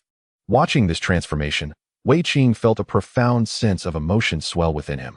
He understood that the progress of this team had far exceeded his expectations. Observing their gradual changes and growth through unity, he was filled with an overwhelming sense of fulfillment. Chapter 11. A new journey. The evening of discussion around the hearth had passed, yet the atmosphere within the Night's Watch fortress remained charged with unity and readiness. Wei Qing sat quietly in his chamber, gazing out at the nightscape, the Night's Watch oath echoing in his mind. In the vastness of night, I stand vigilant. With my life, I shall ward off the encroaching darkness. Wei Qing recognized that this oath was not merely a slogan. It represented the beliefs, responsibilities, and missions of the Night's Watch. To fulfill this mission more effectively, they required greater strength, more scientific tactics, and better preparation. Thus, an idea took root within him: reform. He understood that this endeavor would not be without its challenges, for reform implies change, the relinquishment of old habits and beliefs, and the acceptance of new trials. Yet, Wei Qing firmly believed that only through reform could the Night's Watch withstand the onslaught of darkness and evolve into an invincible force. Consequently, He set about initiating changes aimed at transforming the Night's Watch into a truly formidable army, enhancing their combat capabilities significantly. He aspired for them to genuinely protect the world and serve as a true shield against the shadows. Wei Qing's reform plan began with the familiar governance of the Han dynasty in China. He delved deeply into the social systems and military organizational structures of the Han, drawing valuable lessons and experiences from it. In his view, the Night's Watch required precisely this efficient management system and clear delineation of responsibilities. Thus, he established various positions and roles within the fortress, such as the overall commander responsible for the defenses, the logistics officer overseeing supplies, the intelligence officer in charge of reconnaissance, and the trainers for soldier instruction, among others. This structure not only clarified each member's responsibilities, but also enhanced the overall management efficiency of the Night's Watch. Simultaneously, Wei Qing commenced the establishment of an intelligence network, acutely aware that comprehending the enemy's movements was pivotal to achieving victory in warfare. He began to train scouts, instructing them on how to infiltrate enemy camps, gather intelligence, and return safely. Through this network, he aspired for them to glean insights into the enemy's every move before the onset of war. However, the path of reform was fraught with challenges. Some sentinels found themselves bewildered and resistant to this unfamiliar system, with a few openly opposing Wei Qing's initiatives. Recognizing the necessity of persuasion, Wei Qing endeavored to make them understand the importance of reform and to embrace the new management structure. As the institutional changes gradually took shape, Wei Qing turned his attention to another crucial task, the introduction of more advanced weaponry and tactics. He understood that in the conflict against the White Walkers, possessing formidable weaponry and astute strategies was essential for triumph. He personally guided the sentinels in the crafting of crossbows, a potent ranged weapon he had imported from the Han dynasty of China. He led them in mastering the use of crossbows, adjusting their tension to enhance range, and loading them swiftly to increase firing speed, hoping that such armaments would grant the sentinels an edge in battle. In addition to crossbows, Wei Qing introduced various other weapons, such as bronze swords, spears, and halberds, all gleaned from the annals of Chinese history. He meticulously elucidated the characteristics and usage of these weapons to the sentinels, aiming for them to achieve proficiency. Concurrently, he began imparting Chinese military tactics, recounting the nation's war history and selecting classic strategies for instruction, such as the flocking birds and shadowy figures tactics, to impress upon the sentinels the significance of tactical application in warfare. Nevertheless, the adaptation to new weapons and tactics was not instantaneous. Some sentinels grappled with the operation of crossbows, while others found themselves perplexed by the strategies. Wei Qing had to patiently guide them, helping them to resolve their difficulties in hopes that they would acclimate to the new armaments and methodologies. This was a laborious and challenging undertaking, yet Wei Qing neither complained nor surrendered. He recognized that these trials were mere obstacles along the journey, and as long as they overcame them one by one, victory on the battlefield would be assured. Despite the initial successes of the reforms Wei Qing fervently championed, he did not allow himself to rest easy. The resistance and skepticism from certain sentinels began to pierce his resolve like a biting wind, yet he did not falter. Instead, he met these challenges with unwavering determination. Bell, a tall sentinel, harbored doubts about Wei Qing's reforms. Wei Qing, your changes are akin to a whirlpool, consuming us and altering our traditions and beliefs. The strength of the sentinels lies in steadfastness, not in change. Bell's voice resonated with the solidity of stone, imbued with unyielding conviction. In the face of Bell's accusations, Wei Qing remained composed, listening intently to his words before responding with measured calm. Bell, I understand your concerns. I also recognize your passion and faith in the sentinels. However, our current adversaries are not ordinary foes. We must undergo transformation and harness new strength to safeguard our homeland and our people more effectively. Wei Qing's words resonated with profound conviction and determination. Each utterance was imbued with authenticity and power, akin to the warm sun amidst a frigid wind. His discourse provoked contemplation among the night watchmen present, who began to comprehend and support Wei Qing's reforms. Once more, the wisdom and courage of Wei Qing garnered the recognition of the night watchmen, who started to grasp the significance of his transformative vision and were willing to join him in confronting unprecedented foes. As time flows inexorably, the march of reform remains unyielding. Within the stronghold of the night watchmen, every corner exuded an extraordinary ambience, a palpable scent of change, brimming with hope and anticipation. Under Wei Qing's guidance, the watchmen gradually acclimated to the new systems and equipment, their gazes increasingly filled with steadfastness and confidence for the future. As Wei Qing traversed the corridors of the fortress, observing the diligent figures, an immense sense of satisfaction enveloped him. Those who once harbored doubts and fears regarding the reforms now brimmed with newfound strength. Through their sweat and toil, they achieved the objectives of reform, marking not only their personal triumphs, but also the victory of the Night Watchman as a whole. Wei Qing, we are ready, a voice shattered his reverie. He looked up to see Bell. With unwavering resolve in his eyes, Bell gripped the newly crafted crossbow, sharp weapons hanging at his back, clearly prepared to face any challenge. Wei Qing smiled and nodded, affirming, I know, we are all prepared. His words radiated determination and confidence. Chapter 12. Forging steel. The summer sun bathed the stronghold of the Night Watchman, as the ancient fortress seemed to bask in the light of hope, showcasing a newfound vitality. Under Wei Qing's leadership, the reforms of the Night Watchman progressed steadily, yielding positive outcomes. The new systems rendered the internal organization of the fortress more cohesive and efficient, with clearly defined roles and responsibilities. Every Night Watchman, whether seasoned or novice, found their place within this new framework, understanding their duties. In a corner of the square, Anderson strained to draw back the crossbow, his brow furrowed as sweat trickled down his forehead, moistening the corners of his eyes. As a veteran, the reforms represented both hope and challenge for him. He needed to adapt to new weaponry, new tactics, and, most importantly, a new self. Yet, he did not falter. He understood that every Night Watchman must grow and become stronger to confront the imminent threats. This transformation was precisely what Wei Qing yearned to witness. He recognized that the world was evolving, and they needed to keep pace with its changes to resist unknown dangers.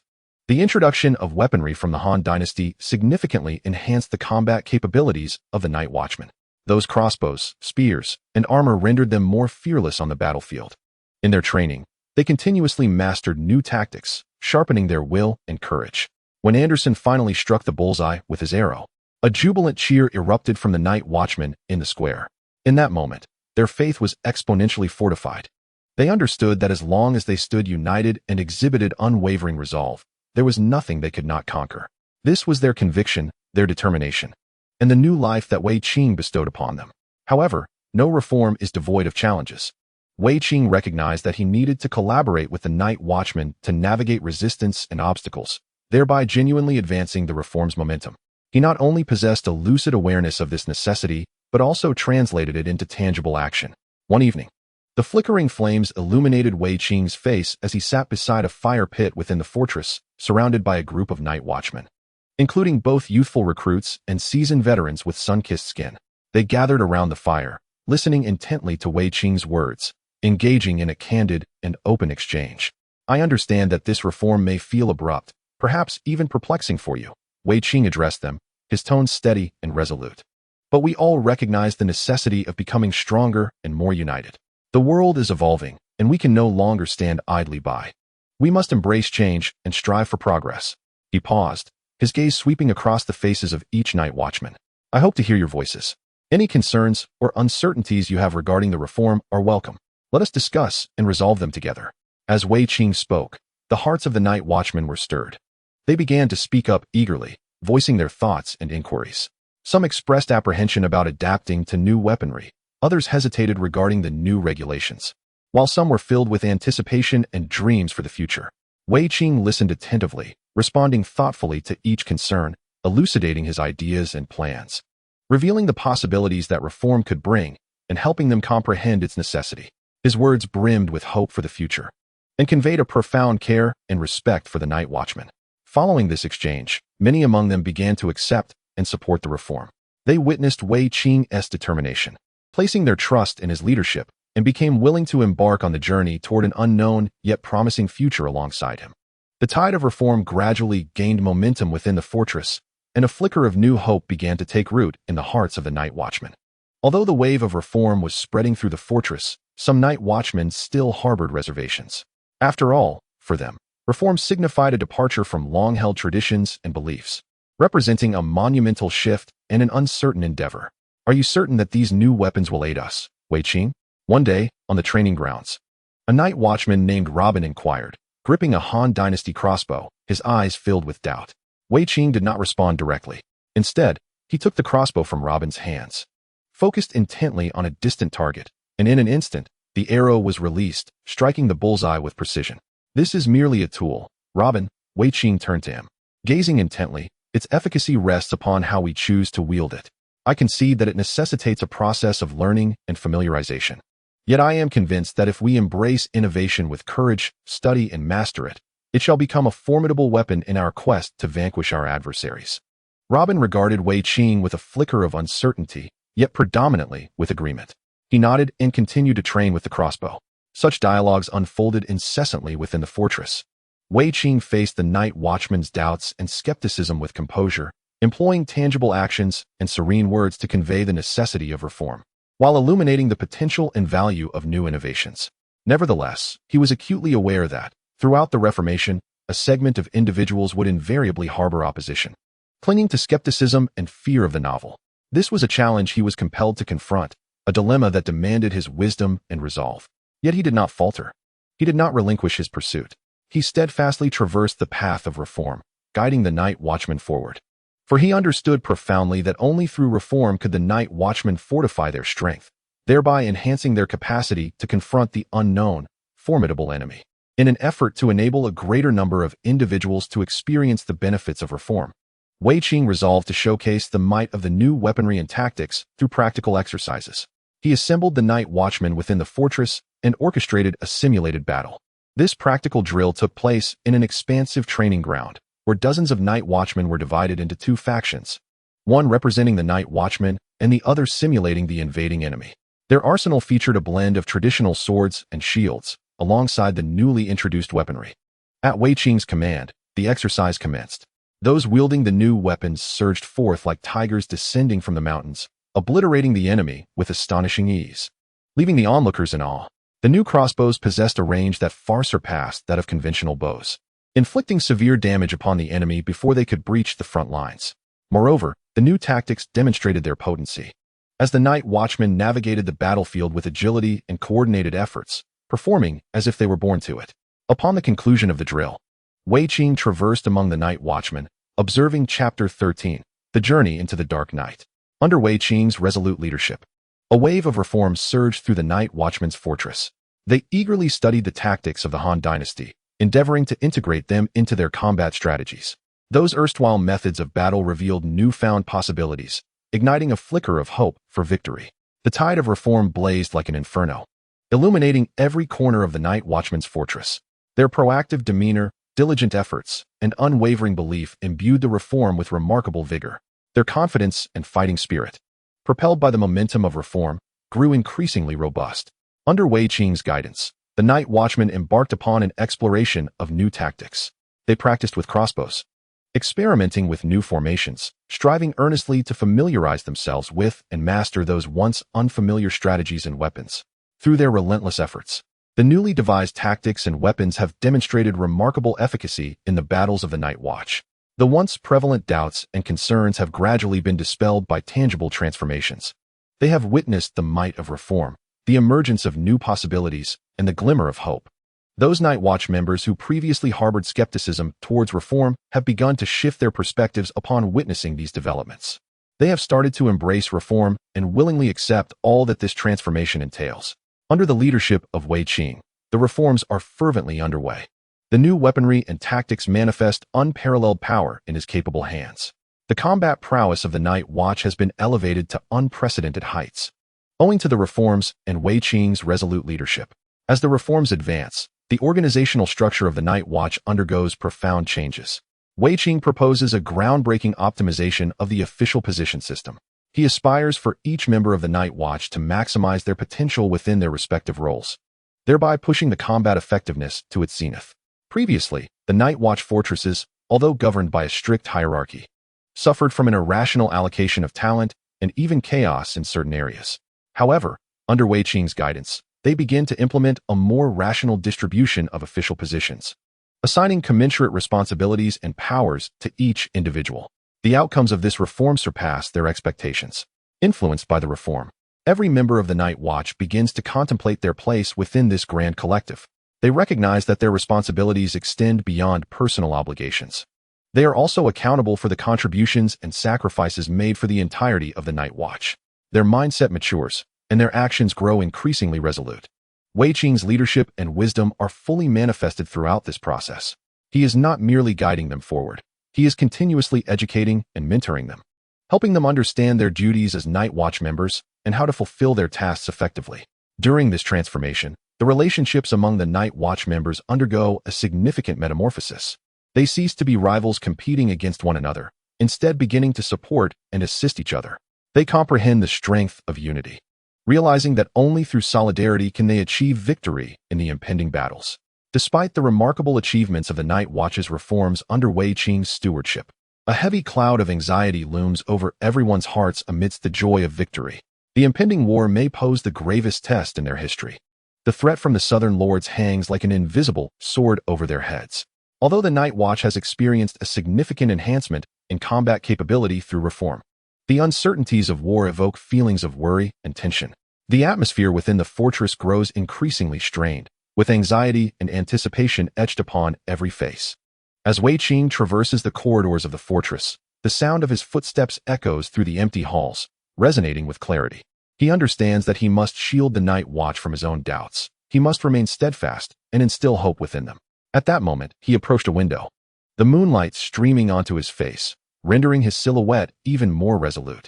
He gazed into the distant darkness, silently vowing that no matter the enormity of the challenges ahead, he would not allow harm to befall his homeland. He turned and entered the conference room, where all the Night Watchmen awaited his arrival. He stepped to the forefront, inhaled deeply, and began to speak. His voice was unwavering and serene, instilling an undeniable faith in his words. We are aware that the impending war may be the most formidable trial in our history.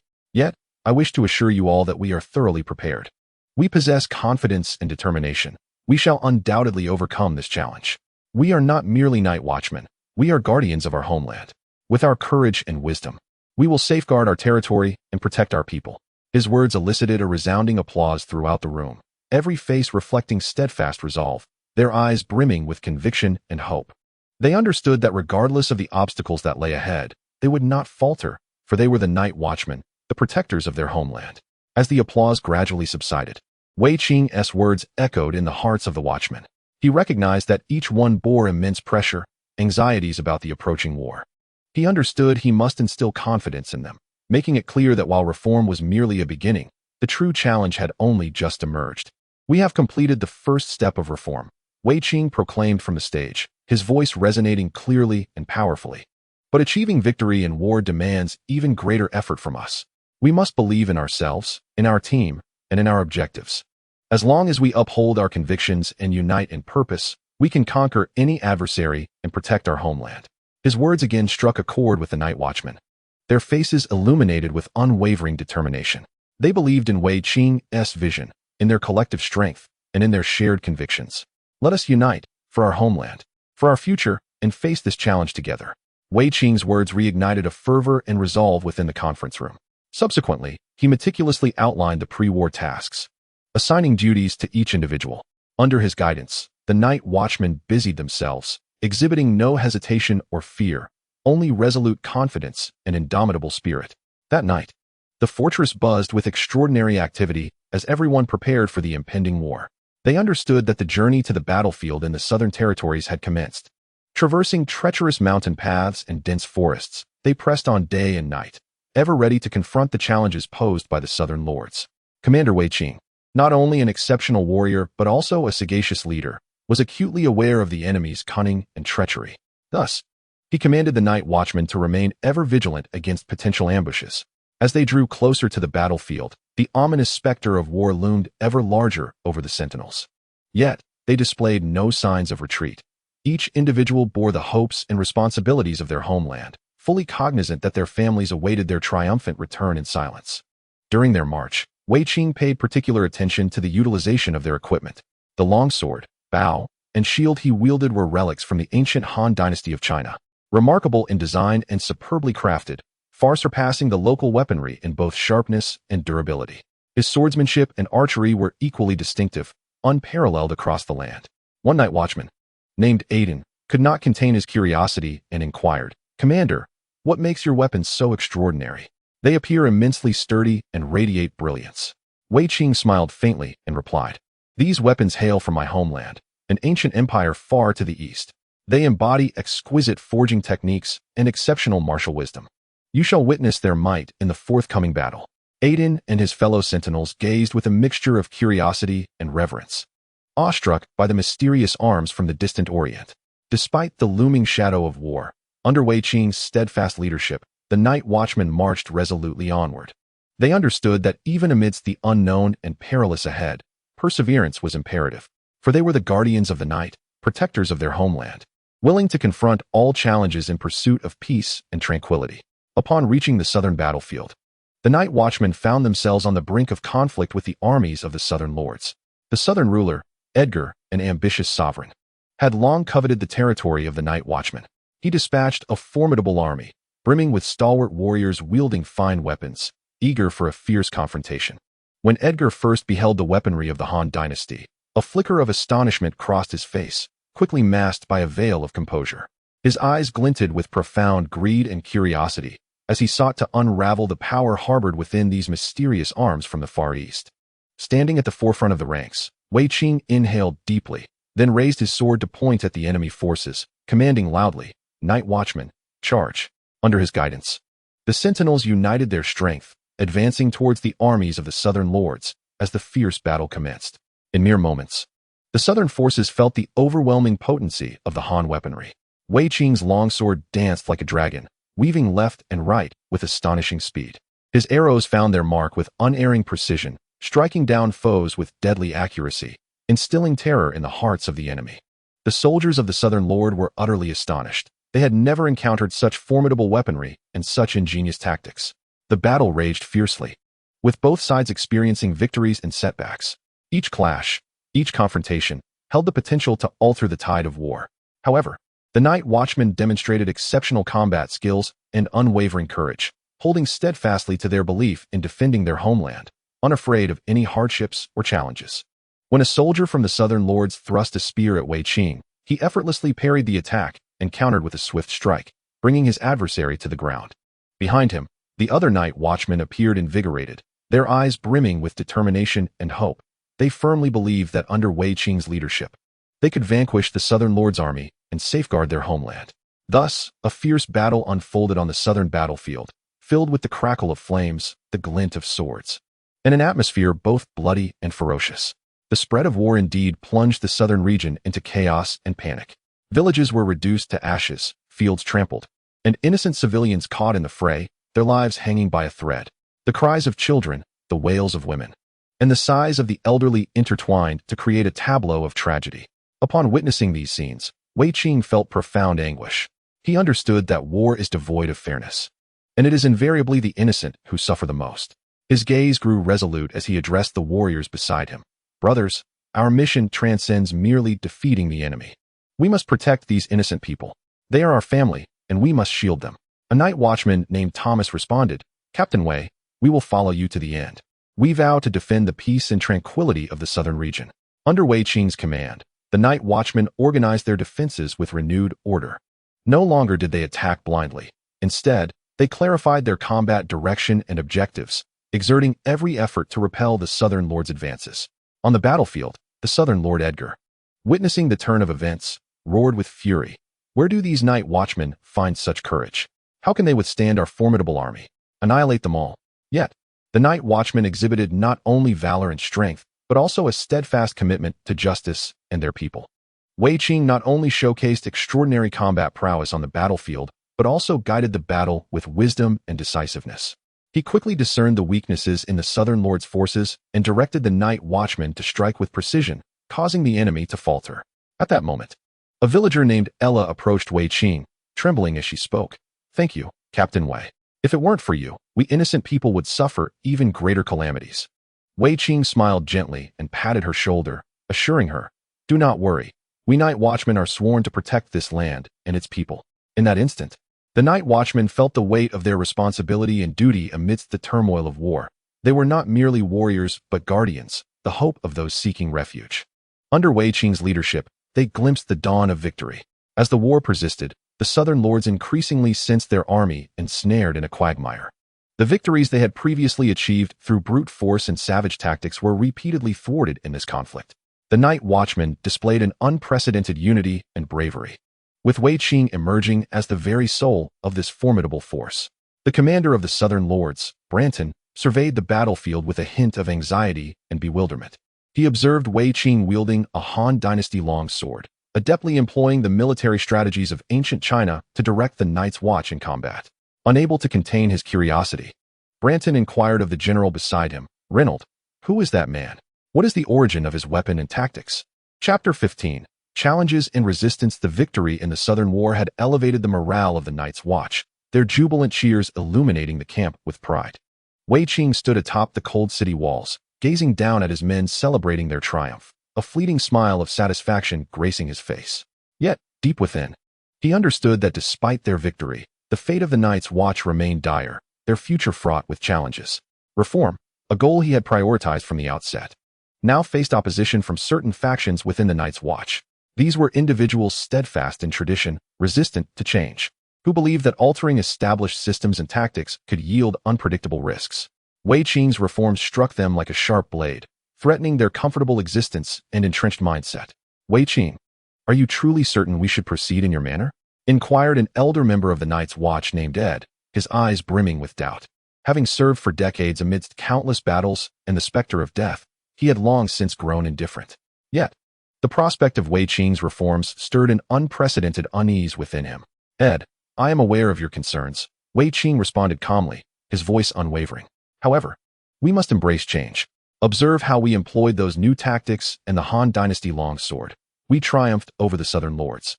This is the fruit of transformation." Wei Qing's words plunged Ed into contemplation. They both recognized that this victory had not come easily. It was born of Wei Qing's strategic acumen, leading them to adopt new tactics and weaponry. Nevertheless, the path of reform is invariably fraught with obstacles. This was a rebellion rooted in the depths of their hearts, and Wei Qing needed to devise a means to facilitate acceptance of change and the embrace of new possibilities. The reform initiatives within the Night's Watch were steadily advancing, yet they encountered internal pressures. The scope of the reforms was vast, encompassing not only tactics but also systems and concepts of warfare. In battle, the Night's Watch needed to readjust to new weapons and strategies, while in their daily lives, they were required to accept new systems and ideologies. This undoubtedly posed a formidable challenge for them. Wei Qing and his team were diligently studying the military strategies and tactics of the Han Dynasty, aspiring to transform the combat methods of the Night's Watch through this knowledge. However, for some, such change evoked confusion and trepidation. They were beset with questions. Have not our traditional tactics and weapons already proven their efficacy? Why must we alter them? These elements may appear formidable, yet we are unacquainted with them, remarked a member of the Night's Watch named Belloc, his eyes reflecting uncertainty. Once a skilled archer, he now faced the daunting task of learning to wield a long sword he had never encountered before. Wei Qing listened to Belloc's words, a flicker of determination gleaming in his eyes. "Indeed, we are not well acquainted," he stated, "yet we possess the capacity to learn and adapt, much like we did during the Southern War. If we dare to embrace the new, victory shall be ours." Wei Qing's assertion rendered Belloc momentarily silent, a trace of hesitation crossing his gaze before it solidified into resolve. He recognized the truth in Wei Qing's words. Change was imperative, and adapting to new combat methods was essential for genuine triumph. However, the path of reform remained arduous and replete with challenges. Wei Qing understood that he required ample time and patience to truly facilitate the Night Watch's acceptance of such transformation. To expedite the reform process, Wei Qing actively engaged in dialogue with the members of the Night Watch, organizing a series of discussions aimed at fostering understanding and acceptance of the necessity for change. During these meetings, he meticulously elucidated the objectives and significance of the reform, illustrating the potential benefits that could arise post-Reformation. Despite his considerable efforts, a faction of the Night Watch remained skeptical, clinging steadfastly to their traditional systems and tactics. Yet, Wei Qing did not succumb to despair. He recognized that monumental reforms cannot be achieved overnight. More time and effort were required to sway these individuals. Simultaneously, he observed some positive shifts. Through ongoing discussions and demonstrations, an increasing number of Night Watch members began to comprehend that only through reform could they secure victory in future conflicts, particularly among the younger members. There was a greater openness and anticipation for new ideas. During one discussion, a young Night Watchman named Alex stood forth. "I concur with Wei Qing's perspective," he asserted. "We cannot remain mired in the past. We must progress and embrace change. Only in doing so can we triumph in forthcoming battles." Alex's words were met with resounding applause. and Wei Qing gazed at him with gratitude and satisfaction. He understood that this was the essence of what he wished to witness, the power of reform. In individuals like Alec, he glimpsed the hope of transformation and the future of the Night Watch. Nevertheless, contrary to Wei Qing's aspirations, the journey of reform was fraught with obstacles.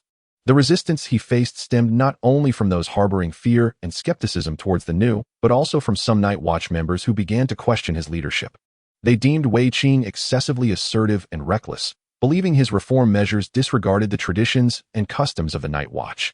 One such member, a veteran named Satyr, revered by many, began to openly oppose Wei Qing's reforms. "This is the Night Watch, not the Han Dynasty's army," Satyr proclaimed at a gathering. "We have our own traditions. Our tactics have withstood the test of time. Wei Qing, who do you think you are to arbitrarily alter our way of life?" Upon hearing such words, Wei Qing did not succumb to anger. He understood that, in the face of reform, each individual harbored their own perspectives and attitudes. He cast a deep gaze at Sate, then calmly articulated, "I comprehend your concerns, Sate. However, we cannot remain perpetually ensnared by the past. We must confront the challenges that lie ahead. We need to grow stronger. We must embrace change." Sate, after hearing this, refrained from an immediate response. He silently regarded Wei Qing before turning to depart. That night, within the fortress, a profound silence enveloped the atmosphere as everyone contemplated Wei Qing's words. Wei Qing recognized the daunting challenge he faced, yet he did not flinch. He resolved to persist in advancing the reform, for he believed that only through transformation could the Night's Watch secure a future. Chapter 16. Light and darkness. Wei Qing stood atop the ramparts of the Night's Watch fortress, gazing into the snow-clad landscape beyond. Since implementing a series of reformative measures, the lives of the Night's Watch had markedly improved, with morale soaring to unprecedented heights. New weaponry and tactical training had endowed the Night's Watch with enhanced capabilities, instilling them with confidence to safeguard the Great Wall and protect the realm of humanity. Nevertheless, not all of the Cloaked Night's Watch felt content with Wei Qing's actions. Undercurrents of dissent stirred within the fortress, as a faction of Night's Watch whispered amongst themselves, reluctant to embrace the new changes. A small group, led by Amanthus, harbored jealousy towards Wei Qing, believing that an outsider from another world was unworthy of such esteemed status and power. They covertly conspired, intent on overthrowing Wei Qing and seizing control of the Night's Watch. Wei Qing's gaze drifted into the distance, a sense of unease rising within him. He could sense those watchful eyes, those hushed voices lurking in the shadows, and the dark intentions at play. The reform had only just begun, and the path ahead was long. The struggle between light and darkness had merely commenced. He understood the necessity of remaining vigilant, ensuring that internal adversaries did not prevail. Clutching the hilt of his sword, he vowed that regardless of the cost, he would lead the Night's Watch towards a new era of glory, fending off the encroaching forces of darkness. Yet, Wei Qing also recognized that his challenges extended beyond external foes. He had to contend with the conspiracies and jealousy brewing within the fortress. Amanthus's gaze was ever fixed upon him, akin to a cunning wolf poised to strike at the opportune moment. This looming threat weighed heavily upon Wei Qing, as he comprehended the immense responsibility resting on his shoulders. Leaving no room for complacency, he began to strategize his next course of action, aiming to bolster the Night's Watch's strength while remaining alert to internal enemies, ensuring the smooth progress of his reform agenda. Meanwhile, in the depths to the south of the Night's Watch fortress, a clandestine alliance was taking shape. Although these southern families had suffered grievous losses in previous battles, their foundations remained robust, still wielding considerable power. As they observed the ascendance of the Night's Watch fortress, their jealousy and disquiet burned like a raging flame, ever poised to erupt. The head of the Eileen Valley family, Eric Eileen Valley, emerged as the leader of this secret coalition. He is renowned for his cunning in the southern territories, and his jealousy towards the Night Watchman's successes runs deeper than anyone else's. He understands that, should the influence of the Night Watchman continue to expand, the standing of his own family would be jeopardized. Lord Albert Ross of the Ruined Tower, a significant member of the alliance, though rugged and boisterous, is not devoid of intelligence. He comprehends the genuine concerns and threats posed by the Vale of Arryn. They resolved that they could no longer remain passive and must take decisive action. Thus, they began to covertly communicate and collaboratively forge an alliance to counter the Night Watchman. They spread rumors throughout the major southern cities, tarnishing the Night Watchman's reputation, while simultaneously acquiring weapons from the free cities in secret, preparing to establish a southern coalition to launch an offensive against the Night Watchman. Their plans progressed with utmost secrecy, eluding detection by anyone. Meanwhile, the soldiers within the Night Watchman's fortress remained absorbed in the joy brought about by Wei Qing's reforms, oblivious to the brewing storm in the south. Concurrently, Wei Qing was grappling with a revolution within the Night Watchman's fortress. He was acutely aware that to earn the acceptance of these Night Watchmen, he must convey both his determination and his reform plans. To this end, he initiated various means to enhance communication with the Night Watchmen, fostering trust between them. He first organized a series of banquets within the fortress, allowing the weary Night Watchmen, fatigued from prolonged combat, to relax. At these gatherings, he personally cooked with the finest ingredients, poured wine for them, and listened as they recounted tales of battle and life. Through this approach, he endeavored to help them understand him while gaining insight into their experiences from their words. Subsequently, he began to convene regular meetings for senior officials, enabling leaders from various regions of the Night Watch to partake in the management of the fortress. He encouraged them to voice their opinions and suggestions regarding the reforms, patiently listening and seriously considering their input.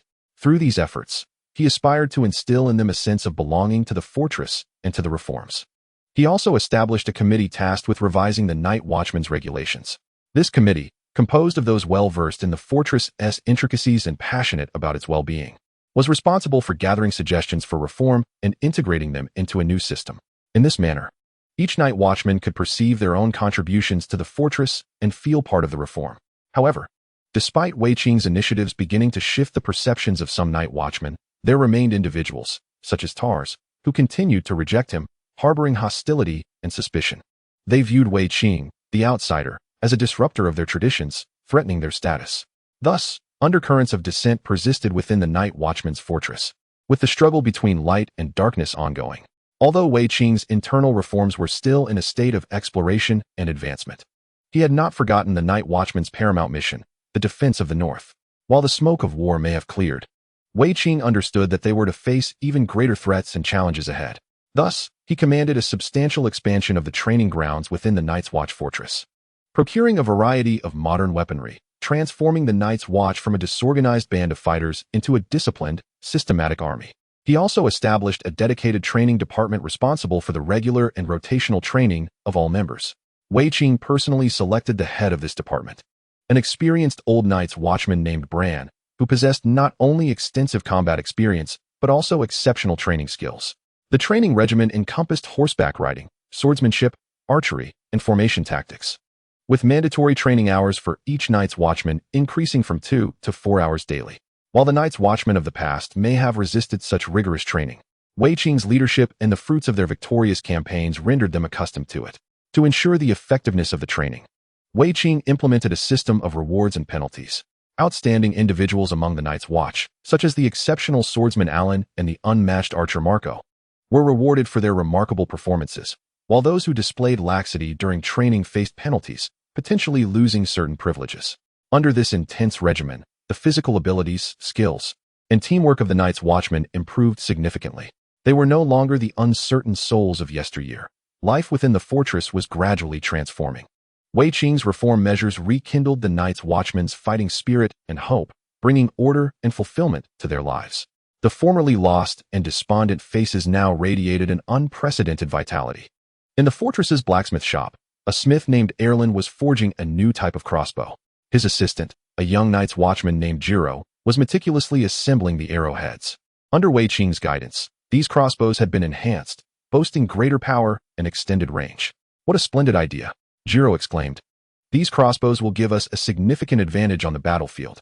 Erlin smiled and handed Jiro a newly forged steel sword, saying, "We are all striving, all progressing. This is all thanks to Mr. Wei Qing." On the training grounds, a coach named Rikol was conducting combat drills for the new recruits. The new formations and weaponry had greatly augmented the Night's Watch's combat effectiveness. As Rikol observed his soldiers diligently practicing, his heart swelled with pride. After training concluded, Wei Qing approached the field to inquire about the progress. "We are ready, Mr. Wei Qing," Rikol reported earnestly. Wei Qing nodded, his gaze resolute. "Continue to strive. The future battles are just beginning. We must not allow ourselves any slack." The atmosphere within the fortress was imbued with a spirit of proactive determination, a transformation that could not have been achieved without Wei Qing's leadership and impetus. The prominent southern families of Eileen Valley and the Ruined Tower took note of the changes in the north, feeling a sense of vigilance towards the rise of the Night's Watch. This sentiment frequently echoed in their conversations. In their eyes, Wei Qing's emergence resembled a disquieting night hawk, skillfully expanding its territory under the cover of darkness. Lord Rostan of the ruined tower addressed Lord Rude of the Eyrie during a banquet, stating, "We cannot idly witness their growth. Otherwise, our position and interests shall be jeopardized." Rude inhaled deeply, recognizing that Rostan's concerns were not unfounded. "We must devise a solution." Rostan proposed the formation of a southern alliance to collectively confront the Night's Watch. Initially hesitant, Rude pondered this suggestion for a moment before acquiescing. They began covertly seeking potential allies to prepare for their stand against the Night's Watch. Meanwhile, as the southern lords formulated their plans, Wei Qing became aware of their intentions. Rather than succumbing to panic, he remained composed and contemplated how to address the situation. He resolved to first mitigate the north-south divide through diplomatic channels. He dispatched envoys to the prominent southern families, conveying their goodwill and seeking to establish a mechanism of mutual trust. The envoys extended Wei Qing's invitation to the southern lords, urging them to send delegations northward for a visit. The southern lords were taken aback by this invitation, and after their initial surprise, began to reassess the Night's Watch. Wei Qing understood that resolving the north-south discord would not be an overnight endeavor. He needed patience and wisdom to navigate the issue. His goal was to make the southern lords recognize that the Night's Watch was not their adversary, but rather the true enemy they should unite against, the White Walkers. This process would not be facile, yet he was confident in his ability to succeed. Wei Qing's diplomatic finesse not only garnered the southern lords' approval, but also instilled hope among the brothers of the Night's Watch. In the meeting chamber of the Black Castle, Wei Qing summoned the elders of the Night's Watch, whose names had long echoed along the wall. Hermann, a former southern knight, valiant and seasoned; Durson, shrewd and visionary; and the steadfast Stark. Wei Qing elucidated the intricate situation in the south and the diplomatic strategies he had employed. He emphasized, "We must maintain amicable relations with the south while guarding against potential treachery. We may temporarily compromise with hostile forces, yet we must always uphold the stance of the Night's Watch. We cannot allow ourselves to be ensnared by any single faction, thereby losing our strategic autonomy." Hermann furrowed his brow and inquired, "Your reasoning is sound, but the intricacies involved are overwhelming. How can we ensure we do not falter?" Wei Qing smiled gently and replied, "Indeed, diplomacy is akin to traversing a frozen surface. A moment's negligence may lead to a fall. However, we cannot allow the fear of slipping to immobilize us. We must act cautiously and remain adaptable to establish our footing in this intricate world." Durson nodded in agreement, affirming, "What Wei Qing asserts is indeed true. We must not only combat the threat of the White Walkers, but also maintain equilibrium amidst the political turmoil in the south. This is no simple task. Yet I believe that as long as we unite in purpose, we can radiate a brilliant light." Following the conclusion of the meeting, Wei Qing's words resonated throughout the ranks of the Night's Watch. They all understood that this was not merely a vision for their own futures, but also a steadfast commitment to the honor and mission of the Night's Watch. They were aware that under the guidance of Wei Qing, the Night's Watch would embark on an unprecedented era, one that would forge a closer connection with the continent of Westeros, while never forgetting their duties and honor. As the members of the Night's Watch continuously accumulated knowledge and skills, the atmosphere of learning within the fortress grew ever more vibrant. This transformation was largely attributed to the impetus and direction provided by Wei Qing. He recognized that if the Night's Watch were to step beyond the wall and establish their presence in this world, they would require not only martial prowess, but also the armament of knowledge. Under Wei Qing's encouragement, the inquisitive Anderson ventured into the realm of astronomy. The resilient Locke began to study medicine, while the wise Tret devoted himself to the study of spells and magic. Their displayed diligence and ambition resonated deeply with their fellow Night's Watchmen. One day, as Wei Qing once again extolled the significance of learning to the Night's Watch, he proclaimed, "We cannot merely stand atop the wall, gazing at the stars, oblivious to the reasons why they twinkle in the night sky. We cannot rely solely on swords and arrows, while remaining ignorant of how to forge sharper, more durable weapons. We cannot focus exclusively on combat and confrontation, neglecting the knowledge of how to heal wounds and preserve life. True wisdom arises from diligent study. Insight is born from the accumulation of experience." Wei Qing's words plunged the Night's Watch into profound contemplation. They began to reflect on themselves, on the responsibilities and missions of the Night's Watch, and on what they could contribute to this world. His remarks became a powerful impetus for their pursuit of knowledge and continuous self-improvement. As time passed, the changes within the Night's Watch fortress became increasingly apparent. suffused with an atmosphere of learning and advancement, as if each new day illuminated the cold walls with promise. Chapter 18. Illuminating the night sky on a new day.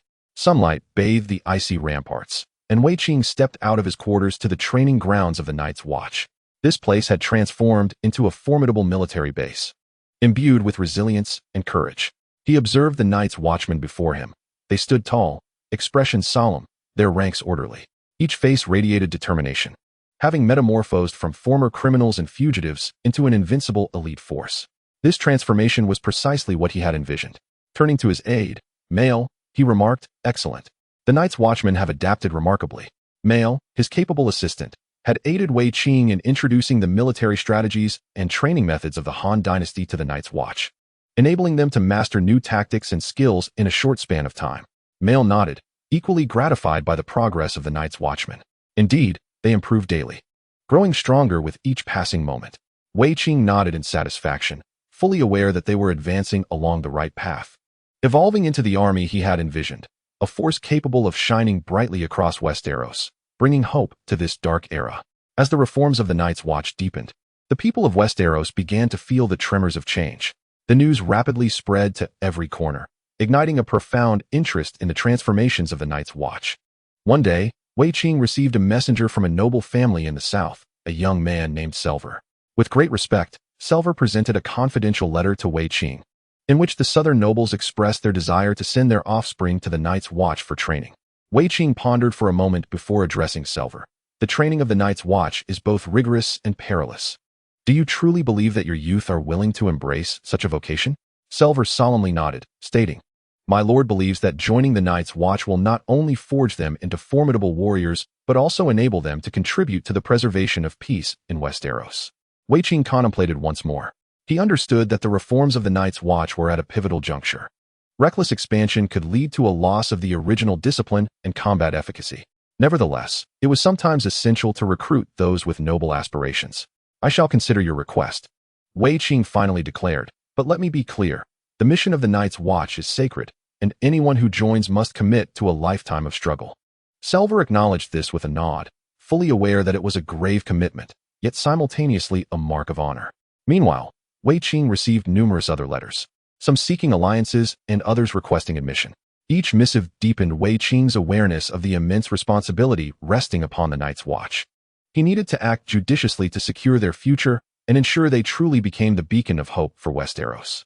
As the drums of war reverberated, an anticipated conflict unfolded. The savage men of Dorne joined forces with the pirates of the Iron Islands, launching a fierce assault on the Night's Watch's new castle. However, the Night's Watch was not unprepared.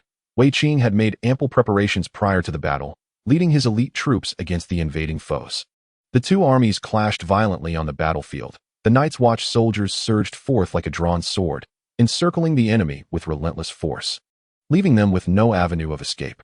The cavalry, under Wei Qing's command, sliced through the enemy lines like lightning, while the infantry formations stood firm as impregnable walls. Advancing steadily, faced with the onslaught of the Night's Watch, the enemy was unable to withstand the assault, ultimately retreating in disarray. In this engagement, the Night's Watch, under Wei Qing's leadership, showcased their formidable combat prowess. Their longbows served as their most potent weapons, wherever the arrows flew. The enemy ranks fell like ripe grain before a scythe.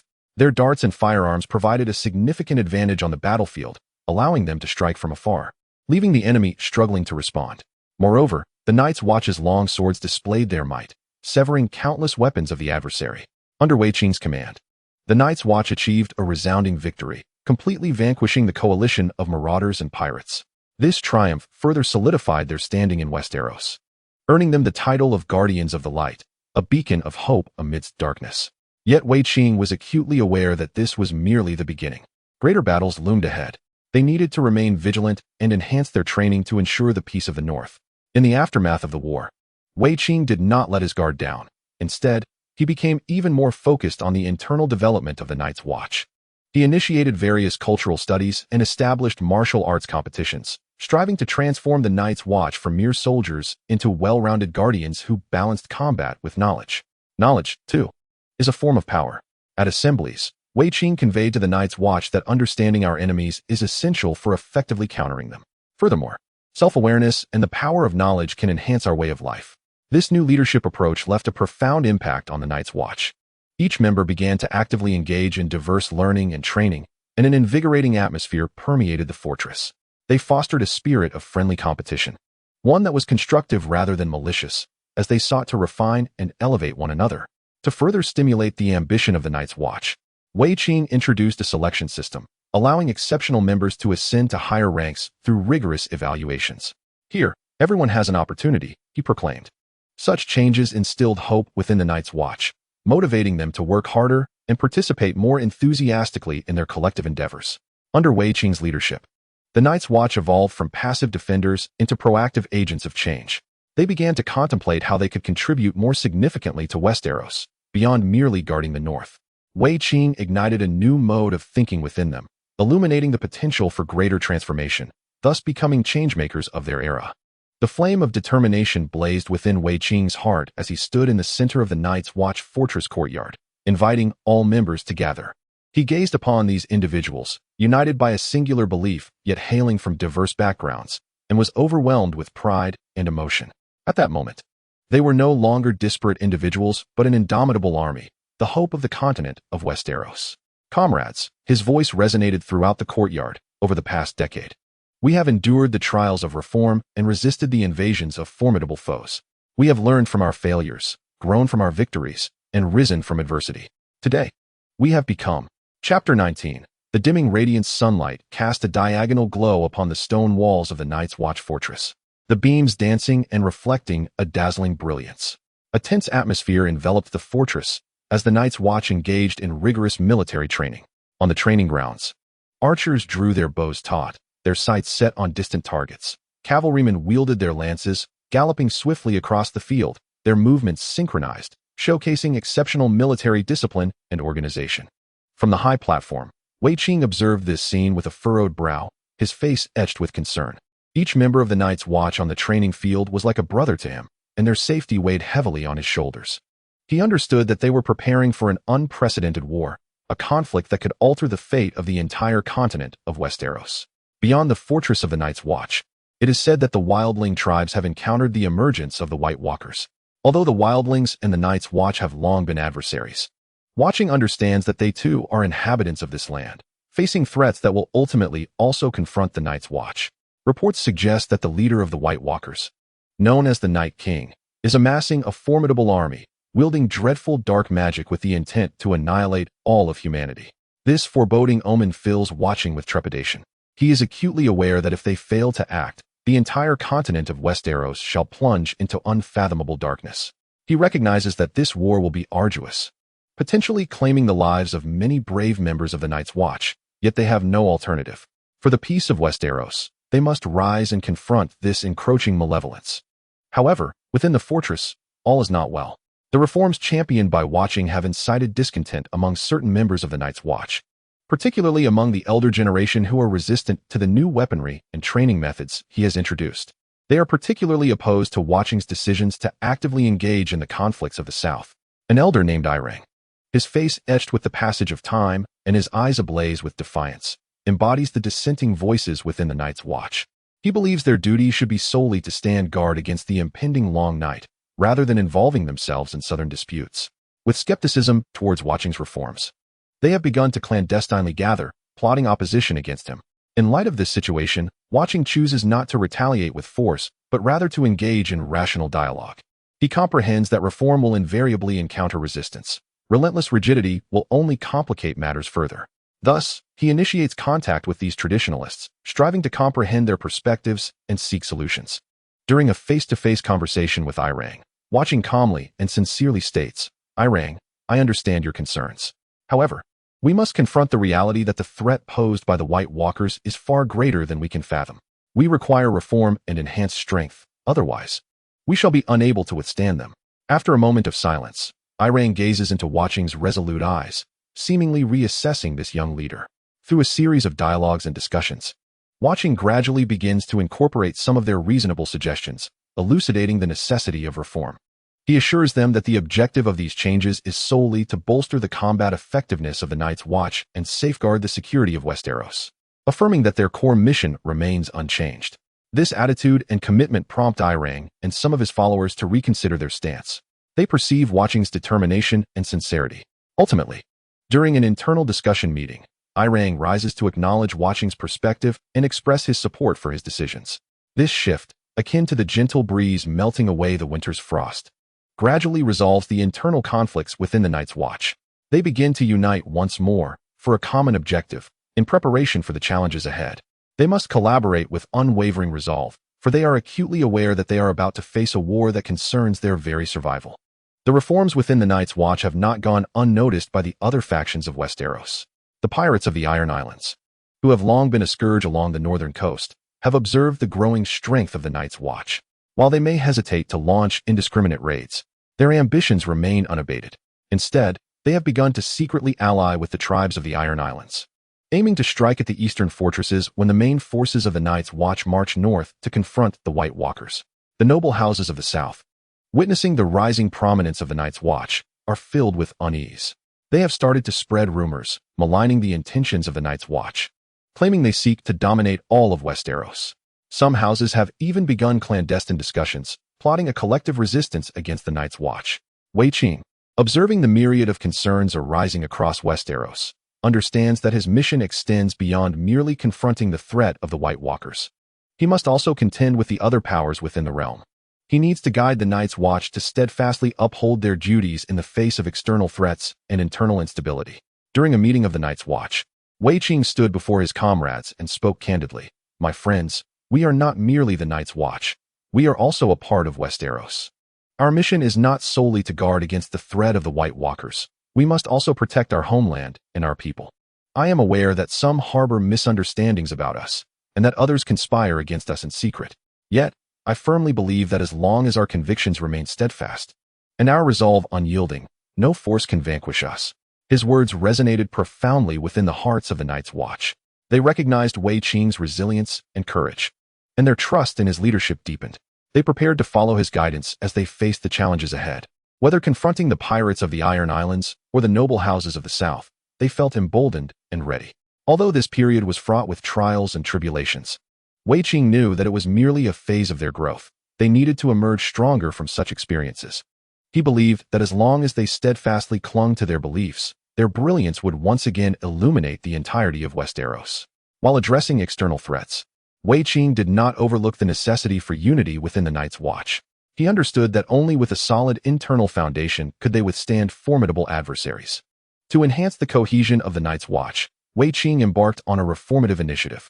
Possessing formidable military acumen and profound cultural literacy, he traversed the various fortresses, engaging in face-to-face dialogues with the soldiers, understanding their thoughts and concerns, striving to resolve their issues. He would often sit among them during meals, listening to tales of their hometowns and experiences, thereby fostering emotional connections among them.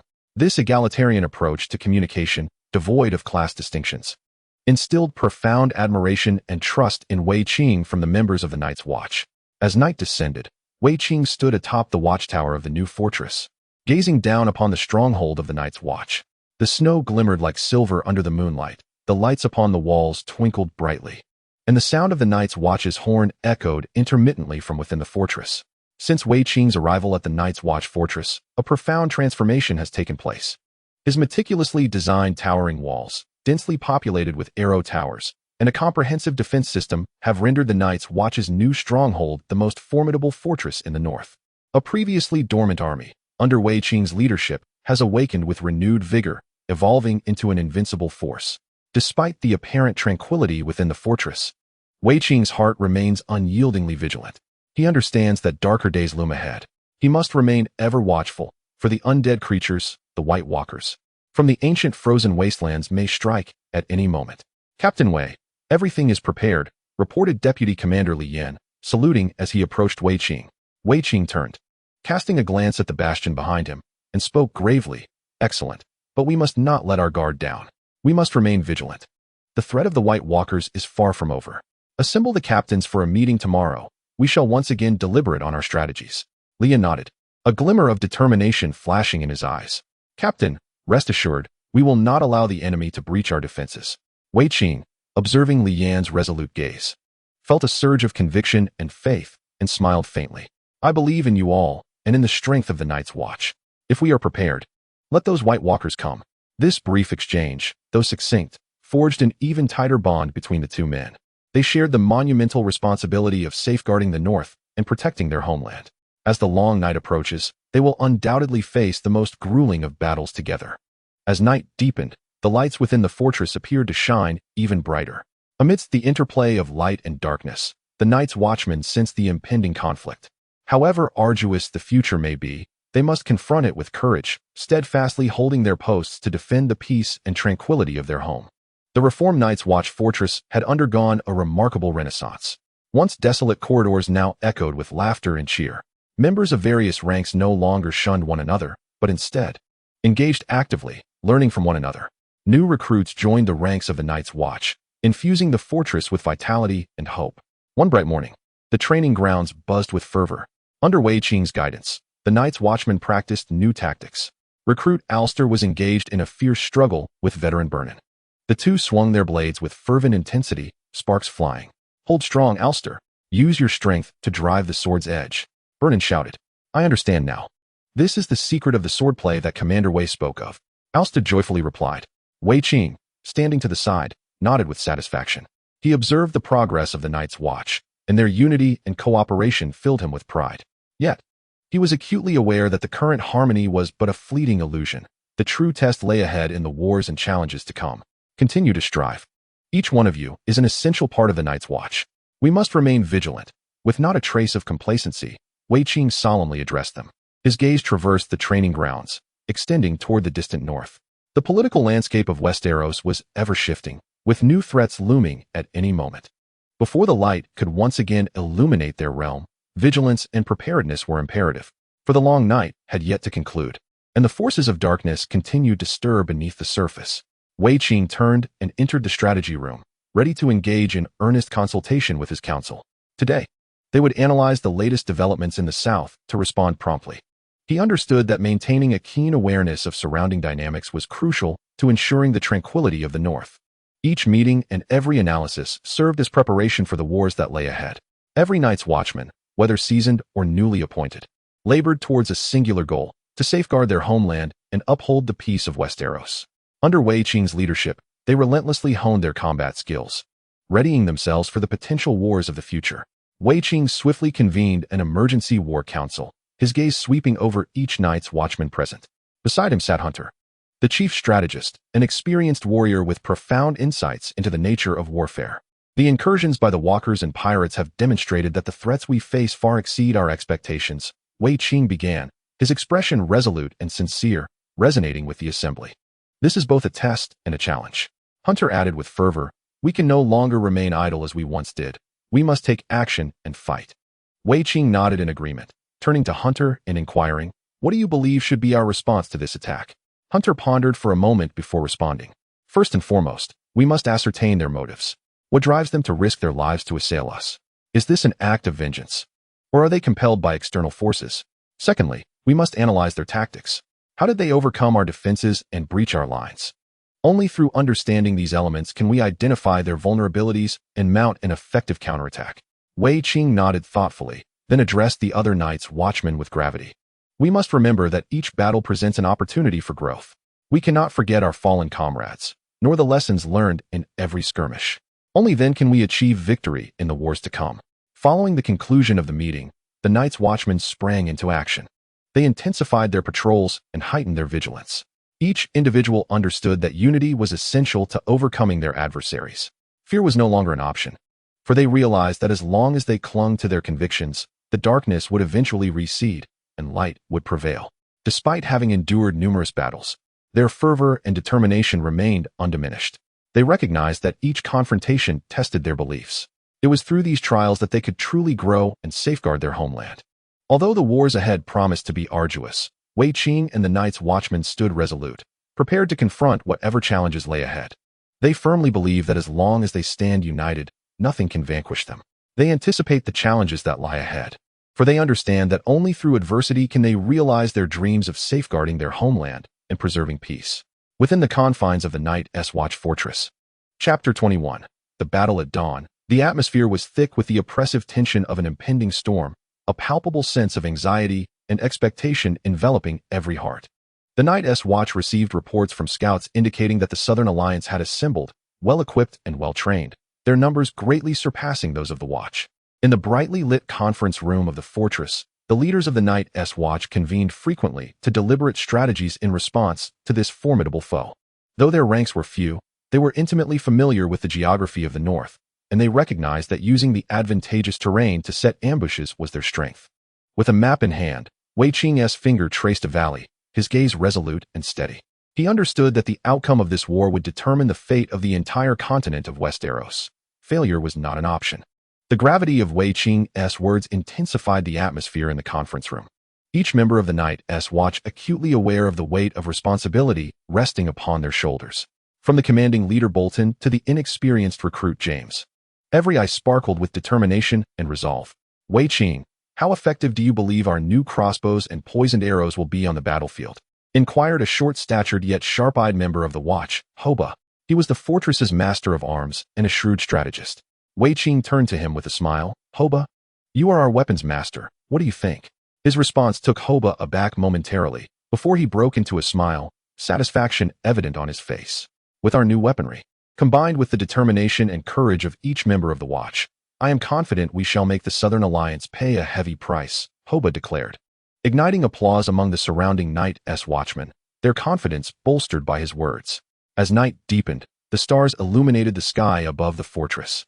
Wei Qing stood at the highest point, gazing at the expanse of the starlit heavens, his heart brimming with anticipation and resolve. He recalled the recently concluded meeting. The faces of each Night's Watchman etched in his memory, their eyes ablaze with hope and confidence. He knew that united in purpose, they could surmount any challenge, defending the glory and dignity of the North. Taking a deep breath of the crisp night air, he closed his eyes, preparing for the battle that awaited them on the morrow, a battle that would etch itself into their memories as the unforgettable Dawn War. On the eve of this radiant night, everything within the Night's Watch fortress was meticulously arranged. Following Wei Qing's counsel, the Night's Watch gradually adopted the military organization of the Han Dynasty, dividing into several legions, each further segmented into battalions and companies, streamlining management to enhance combat effectiveness. The fortress buzzed with an atmosphere of rigorous readiness for battle. Wei Qing stood at a corner of the training ground, his hand resting on the hilt of his sword. Gazing intently ahead, the legion to which he belonged was undergoing the final training of the Han army. He observed the Night's Watch honing their skills with the Han bow and the curved saber, his heart swelling with confidence and pride. This cohort of brave warriors, known as the Night's Watch Han Army, was enduring rigorous training in the name of homeland and peace. Commander Wei, this group of Night's Watch soldiers is improving remarkably. I dare say they are now ready to face any challenge, said Hoba, who approached with an appreciative gleam in his eyes. Wei Qing nodded, his gaze lingering on the trainees, and softly remarked, Hoba, they are not merely soldiers. They are sons of the North, defenders of Westeros. They fight not just for themselves, but for the tranquility of the entire continent. Hoba looked steadfastly at Wei Qing, exclaiming, since your arrival at our fortress, everything has transformed. We are no longer forgotten souls, but warriors standing at the forefront of history. I am convinced that the Southern Coalition does not stand a chance against us. Wei Qing smiled, yet spoke with gravity. However, we must not let our guard down. War is never devoid of challenges. We must be ever prepared and vigilant. Under Wei Qing's guidance, the formations of the Night's Watch evolved, their offensive and defensive strategies advanced significantly. Their equestrian skills also saw remarkable improvement. These reforms instilled in the Night's Watch an unwavering belief that, armed with such meticulous tactics and boundless spirit, the Southern Coalition would face nothing but defeat.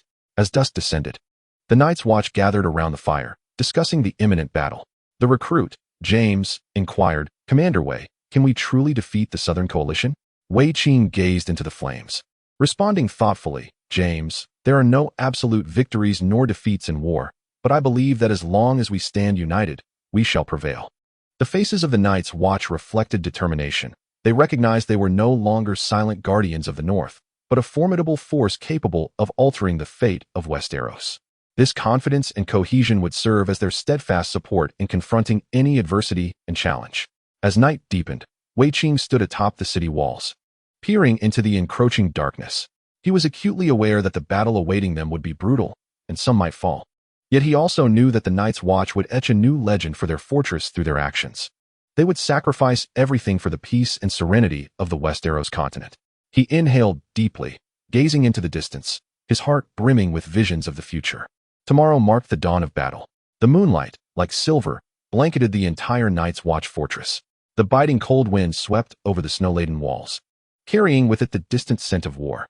Fully armed, the Night's Watch stood resolutely on the battlements, weapons in hand, tense yet unwavering. Swords, battle axes, pikes, and crossbows shimmered in the moonlight, forming a formidable line of defense. Wei Qing positioned himself at the highest point of the walls, gripping the sword hilt, his profound gaze sweeping over the soldiers, exuding a resolve and determination for the impending clash. Within the fortress, the soldiers, both veterans and recruits alike, appeared particularly composed at this moment. One of the new recruits, named Wat, nervously polished his longsword, occasionally glancing up at Commander Wei Qing. Before joining the Night's Watch, he was a hunter from the north, and at this moment, he understood that he would no longer be facing the prey of the forest, but rather the formidable Southern Alliance wielding the power of life and death. Yet, he felt no fear, for he knew they were not alone. Commander Wei Qing stood beside them, their comrades were by their side, and their loved ones and homeland were behind them. Commander Wei, the Southern Alliance is in position. Shall we commence the attack? Wat's companion, a burly soldier named Gavin, approached Wei Qing with a look of curiosity. Wei Qing cast a brief glance at him and nodded slightly. He gripped his sword tightly and inhaled the cold air deeply. Chapter 22. The dawn approaches. The smoke of the dawn battle gradually dissipated, and the north returned to tranquility. This bloody struggle to defend their homeland concluded with the victory of the Night's Watch. Both sides suffered tremendous losses, and the Night's Watch bore substantial sacrifices. Many warriors devoted their precious lives to protect their homeland, their heroic names destined to be celebrated for generations. Jonah of the Night's Watch collapsed in a pool of blood, tightly cradling his severely injured friend Sam. Survive, survive. This was the singular thought that occupied Jonah's mind. To protect, he must endure. Wei Qing led the troops in reorganizing their ranks, comforting the populace, and healing the wounds inflicted by war. For a moment, the north was enveloped in a bittersweet atmosphere of rebirth. The people mourned the fallen warriors while simultaneously witnessing the dawn of peace. The injured members of the Night's Watch received proper care, and the bodies of the deceased were laid to rest in the hallowed ground of honor. Each name of the fallen was meticulously inscribed on a monument, a testament to their sacrifice. Under Wei Qing's command, the Night's Watch swiftly embarked on the arduous task of post-war reconstruction. The damaged walls were soon restored to their former glory, weapons were maintained and fortified, and the care of the wounded was methodically organized. The community labored diligently day and night, restoring the once dilapidated fortress to its past splendor and grandeur. The villagers also provided food and material assistance to support the Night's Watch's rebuilding efforts. Village Chief David, representing the people, came to offer encouragement, urging the Night's Watch to unite and overcome adversity. This victory propelled the Night's Watch to renown, garnering the people's admiration. Through this arduous trial, a profound bond was forged between the Night's Watch and the northern folk, with trust and support reaching unprecedented heights. The people recognized that the Night's Watch were not merely guardians of the North, but also a steadfast force for the protection of their interests. Moreover, the Night's Watch had fully matured amidst the flames of war, transforming into a powerful and disciplined regular army. They were no longer the mere sentinels of yore. This conflict significantly amplified their influence in Westeros, rendering them an essential force that could not be overlooked. As the first rays of dawn illuminated the northern land, all the sacrifices and efforts culminated in the joy of victory. The Night's Watch embraced their own dawn, standing as guardians of the light against the adversaries of darkness. This mission would be passed down through the generations. However, Wei Qing was acutely aware of the fragility of peace. Though the enemy had been vanquished, the lurking shadows of dark forces had yet to dissipate. The Night's Watch must remain ever vigilant, prepared for the next battle without a moment's reprieve. Thus, Wei Qing fortified the defenses of the stronghold and established watchtowers throughout the north to gather intelligence. Frequent patrols ensured a stringent vigilance along the borders. Wei Qing also continued to train the Night's Watch, enriching their experience through practical combat. Various new weapons were continually developed and tested for their efficacy on the battlefield. With the Southern Lords suffering losses, the North was granted a temporary respite. Wei Qing seized this opportunity to implement internal reforms, solidifying the Night's Watch's combat capabilities. He established a council composed of captains to mediate internal disputes and formulate regulations. While Wei Qing refrained from direct intervention, he retained the ultimate authority. fostering a more democratic and systematic internal management structure. Additionally, Wei Qing organized a cultural education team to impart knowledge to the Night's Watch, enhancing their cultural literacy. The members began to learn basic literacy, historical knowledge, and engage in talent training. This not only enriched their lives, but also broadened their perspectives and aspirations. The Night's Watch stepped into a new era with renewed vigor. To win the hearts of the people, Wei Qing dispatched envoys across Westeros, conveying the Night's Watch's message of peace and dispelling external doubts. They also brought northern specialties as tokens of goodwill. These measures helped many realize that the Night's Watch was not a barbaric and indifferent force, but rather a beacon of civilization and enlightenment. Public sentiment toward the Night's Watch greatly improved, and the North buzzed with signs of construction and development. After enduring the trials of blood and fire, the Night's Watch embraced a rare period of peace. They no longer merely stood guard. They began to create, learn, communicate, and construct. This was the dawn of a new age for the Night's Watch. As the first light of dawn illuminated their black and white banners, the North resounded with celebratory horns. Night had passed, and light had arrived. The Night's Watch had exchanged their flesh and blood for a glorious new era. This honor and mission would be passed down through generations, for darkness will never fully disappear, and light requires constant guardianship. At the end of the long night, dawn's light will inevitably break through. Following a brutal war, the North finally welcomed a long-awaited peace. Wei Qing led the Night's Watch in rest and training to face future challenges. The primary task of the Night's Watch was to rebuild the homes ravaged by war. Craftsmen from afar began to repair the city walls, and the Night's Watch eagerly joined in. Mason John directed the restoration of the battlements, while Smith Rupert was responsible for forging new weapons. After months of effort, the main stronghold of the Night's Watch regained its formidable presence. Simultaneously, cultural education flourished within the Night's Watch. Scholar Jeffrey initiated literacy classes to teach reading and writing skills, while historian Joshua enlightened the Watchmen about their origins through lectures. In their leisure time, the members of the Night's Watch gathered spontaneously to sing, play chess, and discuss their experiences, enriching their cultural lives. Wei Qing also continued to implement a selection system to replenish the ranks of officers and administrators within the Night's Watch. He believed that lineage should not be a limitation, and all deserving individuals should have the opportunity to advance. Soon, many Night's Watch members from humble backgrounds ascended to significant positions through their own efforts. This invigorated the Night's Watch. Simultaneously, the organization was diligently advocating for the ideals of the Night's Watch throughout Westeros, striving to dispel misconceptions and forge friendships. Gradually, an increasing number of Southerners began to comprehend the noble intentions of the Night's Watch, regarding them with newfound respect. The Night's Watch entered a rare era of peace. Yet Wei Qing understood that this tranquility was but fleeting.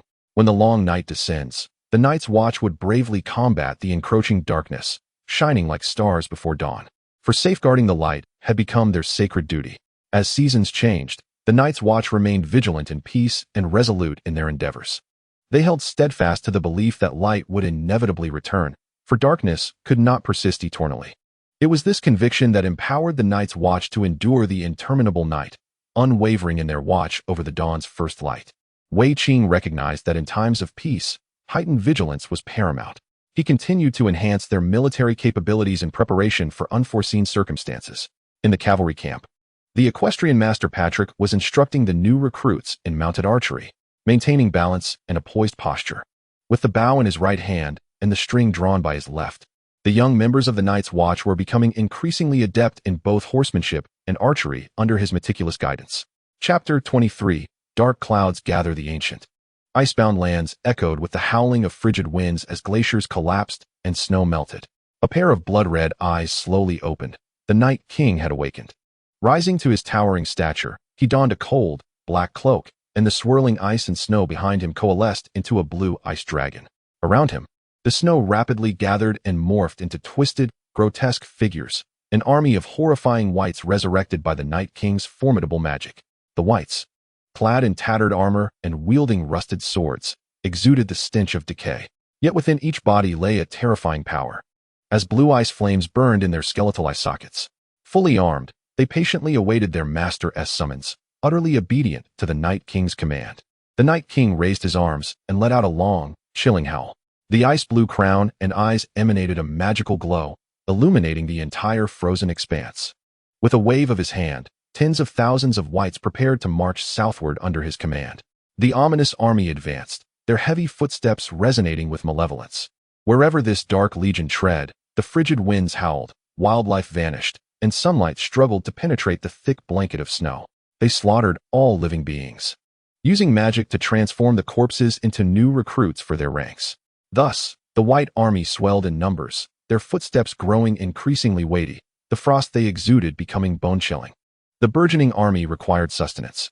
Consequently, under the Night King's orders, they set their sights towards the south, drawn by the vibrant life force that lay ahead.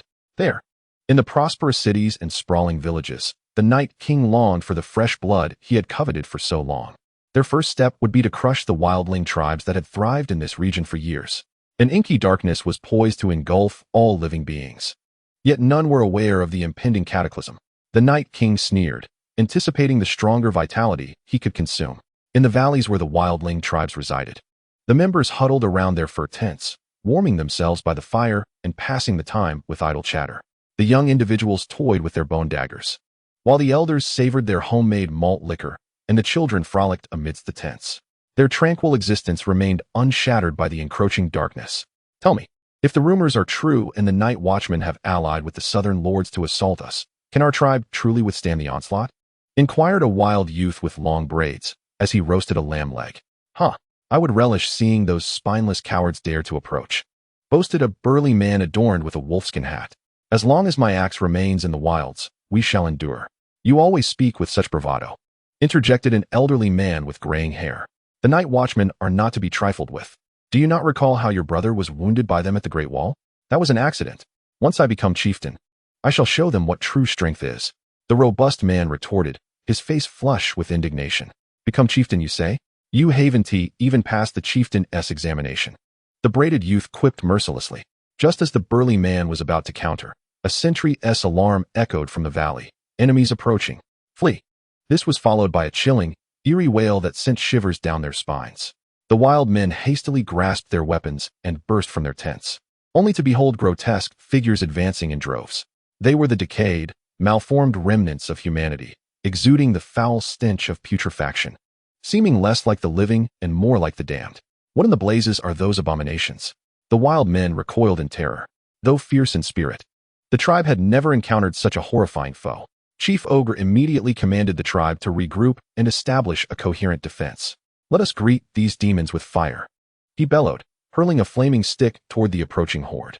The wild warriors, invigorated, raised their torches and weapons, fiercely retaliating. Darts and arrows rained down upon the enemy, while the rallying cry of "We shall never yield" resonated among them. Yet, the enemy was overwhelming, and the wild men's defenses were swiftly submerged. The hideous creatures lunged forward, impervious to the wild men's weapons. Chief Ogre swung his massive axe in battle, but was soon overpowered, his arm wrenched from its socket. Hunter Bell attempted to fend off the whites with flames, but was brutally bitten, letting out a harrowing scream of agony. Villagers clutched their children in despair, only to be pierced through the heart by icy spears. The cacophony of brutal combat echoed for what felt like an eternity, interspersed with cries of anguish. Ultimately, save for a mere handful of survivors, the entire wild tribe was razed to the ground. The remnants of the wild men, laden with grief and despair, fled southward. The White Army, replenished with newfound strength, continued its advance under the Night King's command, heralding an even greater darkness on the horizon. The grim tidings of the wild tribe's obliteration spread swiftly, as the remaining wild men traversed the icy plains toward the defenses of the night watchmen at the wall. Leader Greller, burdened with injuries, watched as his kin departed. You must hurry and alert the night watchmen. I will do my utmost to hold back these monsters. Greller urged the soldiers beside him, who nodded in affirmation before racing southward. Pale and chilled to the bone, Greller understood that if he were to succumb to the storm, others might not reach the night watchman's fortress in time. He must convey this dreadful news with every ounce of strength he possessed. Even if he had but a breath left, Greller commanded the wild soldiers to stave off the whites for several days. At long last, the beleaguered remnants of his people arrived at the foot of the wall, their fates hanging in the balance. The Night's Watch stood vigilant, their weapons drawn in readiness at the sight of the multitude of wildlings. In the biting wind, they brandished their bows, demanding, "Halt! Who are you? And what brings you here?" A ragged wildling raised his empty hands, his face marred by frostbite. "We are the wildlings of the north. Please allow us to see Commander Wei Qing. We bear urgent news." Your presence is unwelcome, you damned traitors, roared a burly Night's Watchman. Let us speak, pleaded an elder wildling. A terrible calamity has befallen us. Our tribe has been slaughtered. We seek counsel with Commander Wei Qing. Your schemes are of no consequence to us. Return to your northern wastelands, scoffed another Night's Watchman. It is the White Walkers, a vast army of the dead that has annihilated our kin, interjected a young wildling. They are advancing southward. Please, let us meet your commander. At that moment, the wounded Grelly stumbled to the gates, summoning his last vestiges of strength to cry out. Tell your commander a catastrophe is upon us. With that, he collapsed heavily, blood staining the snow beneath him. Chapter 24. Thunder resounds, the chilling wind howled, and from the ancient ice plains came the distant sound of heavy footsteps.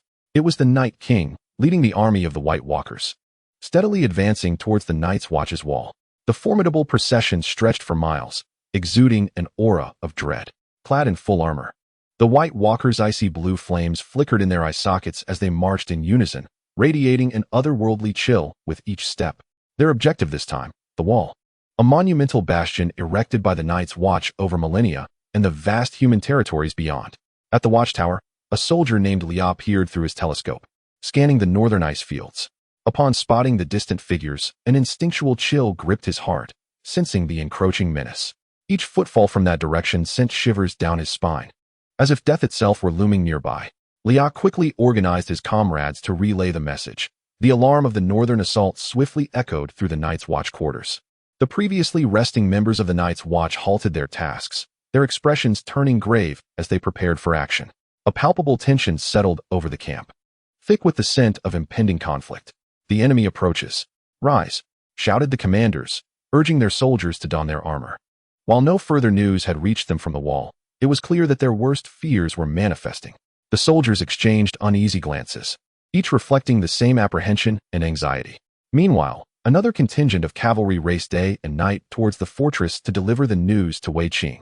These elite riders, mounted on the North's distinctive wolf mules, sped across the snow-laden plains. Captain Chris understood the urgency of the situation, relentlessly urging his men to hasten their pace. The enemy had finally arrived. This time, they must give their all. A bitter wave washed over Chris as he realized the peaceful days of the North were on the brink of ending, destined to be replaced by a brutal struggle against death. At last, as dusk fell, the cavalry reached the foot of the Night's Watch's stronghold. The gate guards promptly reported to the tower, and soon someone arrived to guide them inside. The cavalry entered the main hall, hastening towards Wei Qing, who was seated at the center, engaged in a discussion with several prominent generals around an open tactical atlas. The map bore annotations of key terrain features and potential invasion routes. Upon hearing the urgent military report of an impending attack from the north, Wei Qing's expression shifted. A term that struck fear into the hearts of all humanity, White Walkers, surfaced in his mind, and his demeanor grew increasingly grave. Report. Urgent military intelligence from the Great Wall. White Walkers are advancing. Chris quickly saluted and presented the letter he had brought. Wei Qing received it with both hands, swiftly perusing its contents before falling silent for a moment. Summon all warriors to prepare for a northern advance. We must hasten to the Great Wall for reinforcements. His tone was resolute and powerful. Though the enemy was formidable, as long as we coordinated closely and united as one, we would undoubtedly prevail. The entire Night's Watch fortress sprang into action as the alarm was sounded. The armory commenced the urgent production and transport of a vast quantity of arrows, sharp blades, and other offensive and defensive equipment, while the granaries prepared substantial rations suitable for preservation in the harsh cold. As night fell, Wei Qing ordered the vanguard of the Night's Watch to set out early, while he would personally lead the main force at dawn. The vanguard marched across the pitch-black ice fields, the biting wind mingled with fine snowflakes striking their faces. As the frontline messengers, they had to reach the Great Wall's defense zone before dawn to provide support. Otherwise, the consequences would be unimaginable. Full speed ahead. We must unite in our defense of the Great Wall. The captain shouted above the howling wind and snow. The soldiers tightened their thick animal pelts and urged their dire wolves to accelerate, charging forward with renewed vigor. Meanwhile, under the command of the Night King, the immense army of White Walkers had already arrived at the foot of the Great Wall, armed with colossal swords and war hammers fashioned from ice. They produced a thunderous clamor, taunting the defending forces. The Night's Watch on the wall were struck with awe. The sounds, reminiscent of impacts from the depths of polar glaciers, wafted through the wind, instilling a profound sense of dread and unprecedented pressure upon every member of the Night's Watch. Damn it, there are too many of these fiends. Sentinel Roy squinted at the dark mass of enemies, recognizing that this time, bloodshed was inevitable. He inhaled deeply, preparing for the final stand. Brothers, defending the Great Wall is our sacred duty. Captain William rallied their spirits. We are the last bastion before the long night descends. In this battle, we shall give our all and fight valiantly against the foe. The soldiers nodded in agreement, re-establishing their stances, their long spears and arrows poised firmly on the ground.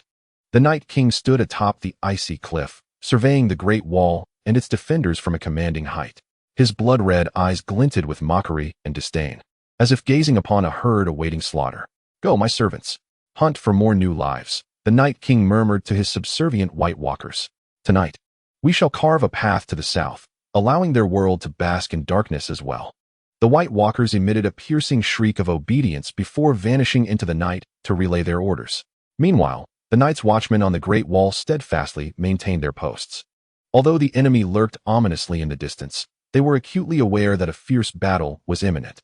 The new recruit, Ron, anxiously inquired of the seasoned veteran beside him. Can we hold the Great Wall? As long as we stand united and coordinate closely, no challenge is insurmountable, Captain William encouraged.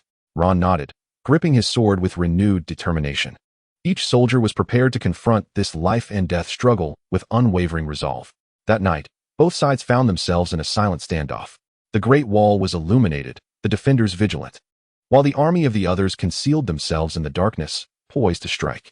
Everyone steeled themselves for the impending carnage, a battle that would determine the fate of an entire era. In the final moments before dawn, the vanguard led by Wei Qing finally arrived at the foot of the Great Wall. To their surprise, the defenders remained on high alert, having yet to engage the enemy directly. What is the situation? Wei Qing inquired hastily. The enemy has not yet launched their assault, but we are prepared at a moment's notice, responded Jon, the chief of wall defenses. Acknowledging the report, Wei Qing began to strategize, meticulously inspecting the fortifications along the wall. Suddenly, a cacophony erupted from the camp of the others. The Night King, draped in icy blue robes, slowly rose, raising his right hand, and the massive army of the others advanced ominously towards the Great Wall. They are on the move. A sentinel shouted from the parapet. Boom. The siege weapons of the other army collided with the Great Wall, producing a thunderous roar. After their arduous journey, they had finally reached their target and commenced a frenzied assault. The sound of ice hammers against steel shields resonated like a dreadful war drum, heralding the end of life and the encroachment of darkness. Ice arrows, commanded the Night King from his elevated position. Instantly, countless ice spikes formed in midair, hurtling towards the Night's Watchmen on the wall. The relentless barrage of ice arrows pierced through armor, leaving the defenders utterly defenseless. Be careful. The Watchmen raised their shields in a desperate attempt to fend off the onslaught, yet the penetrating force of the ice was overwhelming, and many soldiers fell, struck in vital areas. Blood sprayed forth, and cries of agony echoed amidst the chaos, disrupting the formation of the defenders. Continue firing. Do not allow the enemy a moment's reprieve. Captain William commanded the archers to retaliate. However, the overwhelming numbers of the enemy quickly silenced the archers stationed above. The defenders found themselves in a desperate predicament, suffering mounting casualties. In that moment, the new recruit, Jack, fell, an arrow lodged in him. His comrades rushed to assist, only to witness Jack's body convulse and twist grotesquely, transforming into an unrecognizable form resembling that of the others. Help me. He reached out to his friends, his voice now a chilling wail. This cannot be. Jack had also become one of the others. The Night's Watchmen, witnessing their comrades' sudden transformation, felt their morale plummet. This horrific dark magic instilled terror within their hearts. The Night King surveyed the disarrayed defenders from above, his cold gaze akin to that of a predator toying with its prey. These feeble humans were destined to become part of his army, receiving no respite from his grasp. The situation for the Night's Watch grows increasingly dire, with casualties mounting relentlessly. At this moment, the distant sound of synchronized hoofbeats and battle cries can be heard. Reinforcements led by Wei Qing have arrived to defend the Great Wall with our lives. Wei Qing shouts, charging boldly into the fray, his longsword glinting with a silvery sheen. The Night's Watchmen reignite their hope, their morale soaring. The archers, in concert with the reinforcements' assault, unleash a rain of arrows upon the White Walkers, momentarily halting the advance of the enemy forces and allowing the Night's Watch to reclaim portions of the battlements. Splendid. Reinforcements have arrived just in time. The Night's Watchmen cheer. However, the enemy numbers continue to swell, and the situation remains precarious for the Night's Watch. This brutal contest for the Great Wall has only just begun, and the outcome remains uncertain. The Night King observes the battlefield with a cold gaze, recognizing that the time is not yet ripe. It is still too early to seize the wall. He therefore issues the command for the White Walker army to temporarily withdraw. The two forces briefly disengage. Yet both sides understand this is merely the beginning. Another wave of assault could arrive at any moment. The purging of blood and fire looms ahead.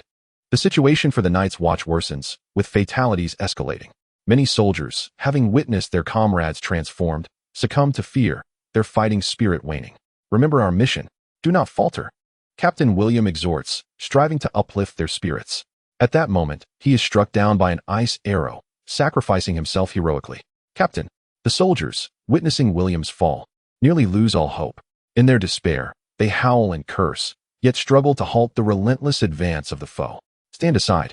Just as the White Walkers are on the verge of overwhelming the defenders, reinforcements led by Wei Qing arrive.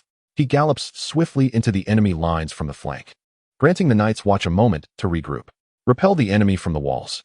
Wei Qing commands his soldiers to defend critical positions while ordering the destruction of the enemy's siege apparatus, thereby cutting off their reinforcements. Under Wei Qing's guidance, the Night's Watch gradually regains the initiative on the battlefield, steadfastly holding vital positions along the Great Wall. Nevertheless, the White Walkers continue to reinforce their ranks, and the situation shows no signs of improvement. Sir, the enemy numbers are overwhelming. We cannot hold for much longer. Soldier Jack expresses his deep concern. Wei Qing furrows his brow and nods, aware that reinforcements may struggle to alter the overall predicament. The White Walkers can continually replenish their ranks through transformation, while the Night's Watch faces genuine depletion. Hold firm. More reinforcements are en route. Wei Qing bellows, rallying their spirits, directing the wounded to retreat to the rear, while fresh soldiers advance to support the front lines. Just then, a troop of swift steeds rushes forward. It is the reconnaissance unit Wei Qing had dispatched. Reporting to the commander, the main force has arrived at the outskirts of the Great Wall and requests your orders for coordinated operations. Excellent. Let them split into two flanks for a pincer attack. Wei Qing swiftly formulates a strategy.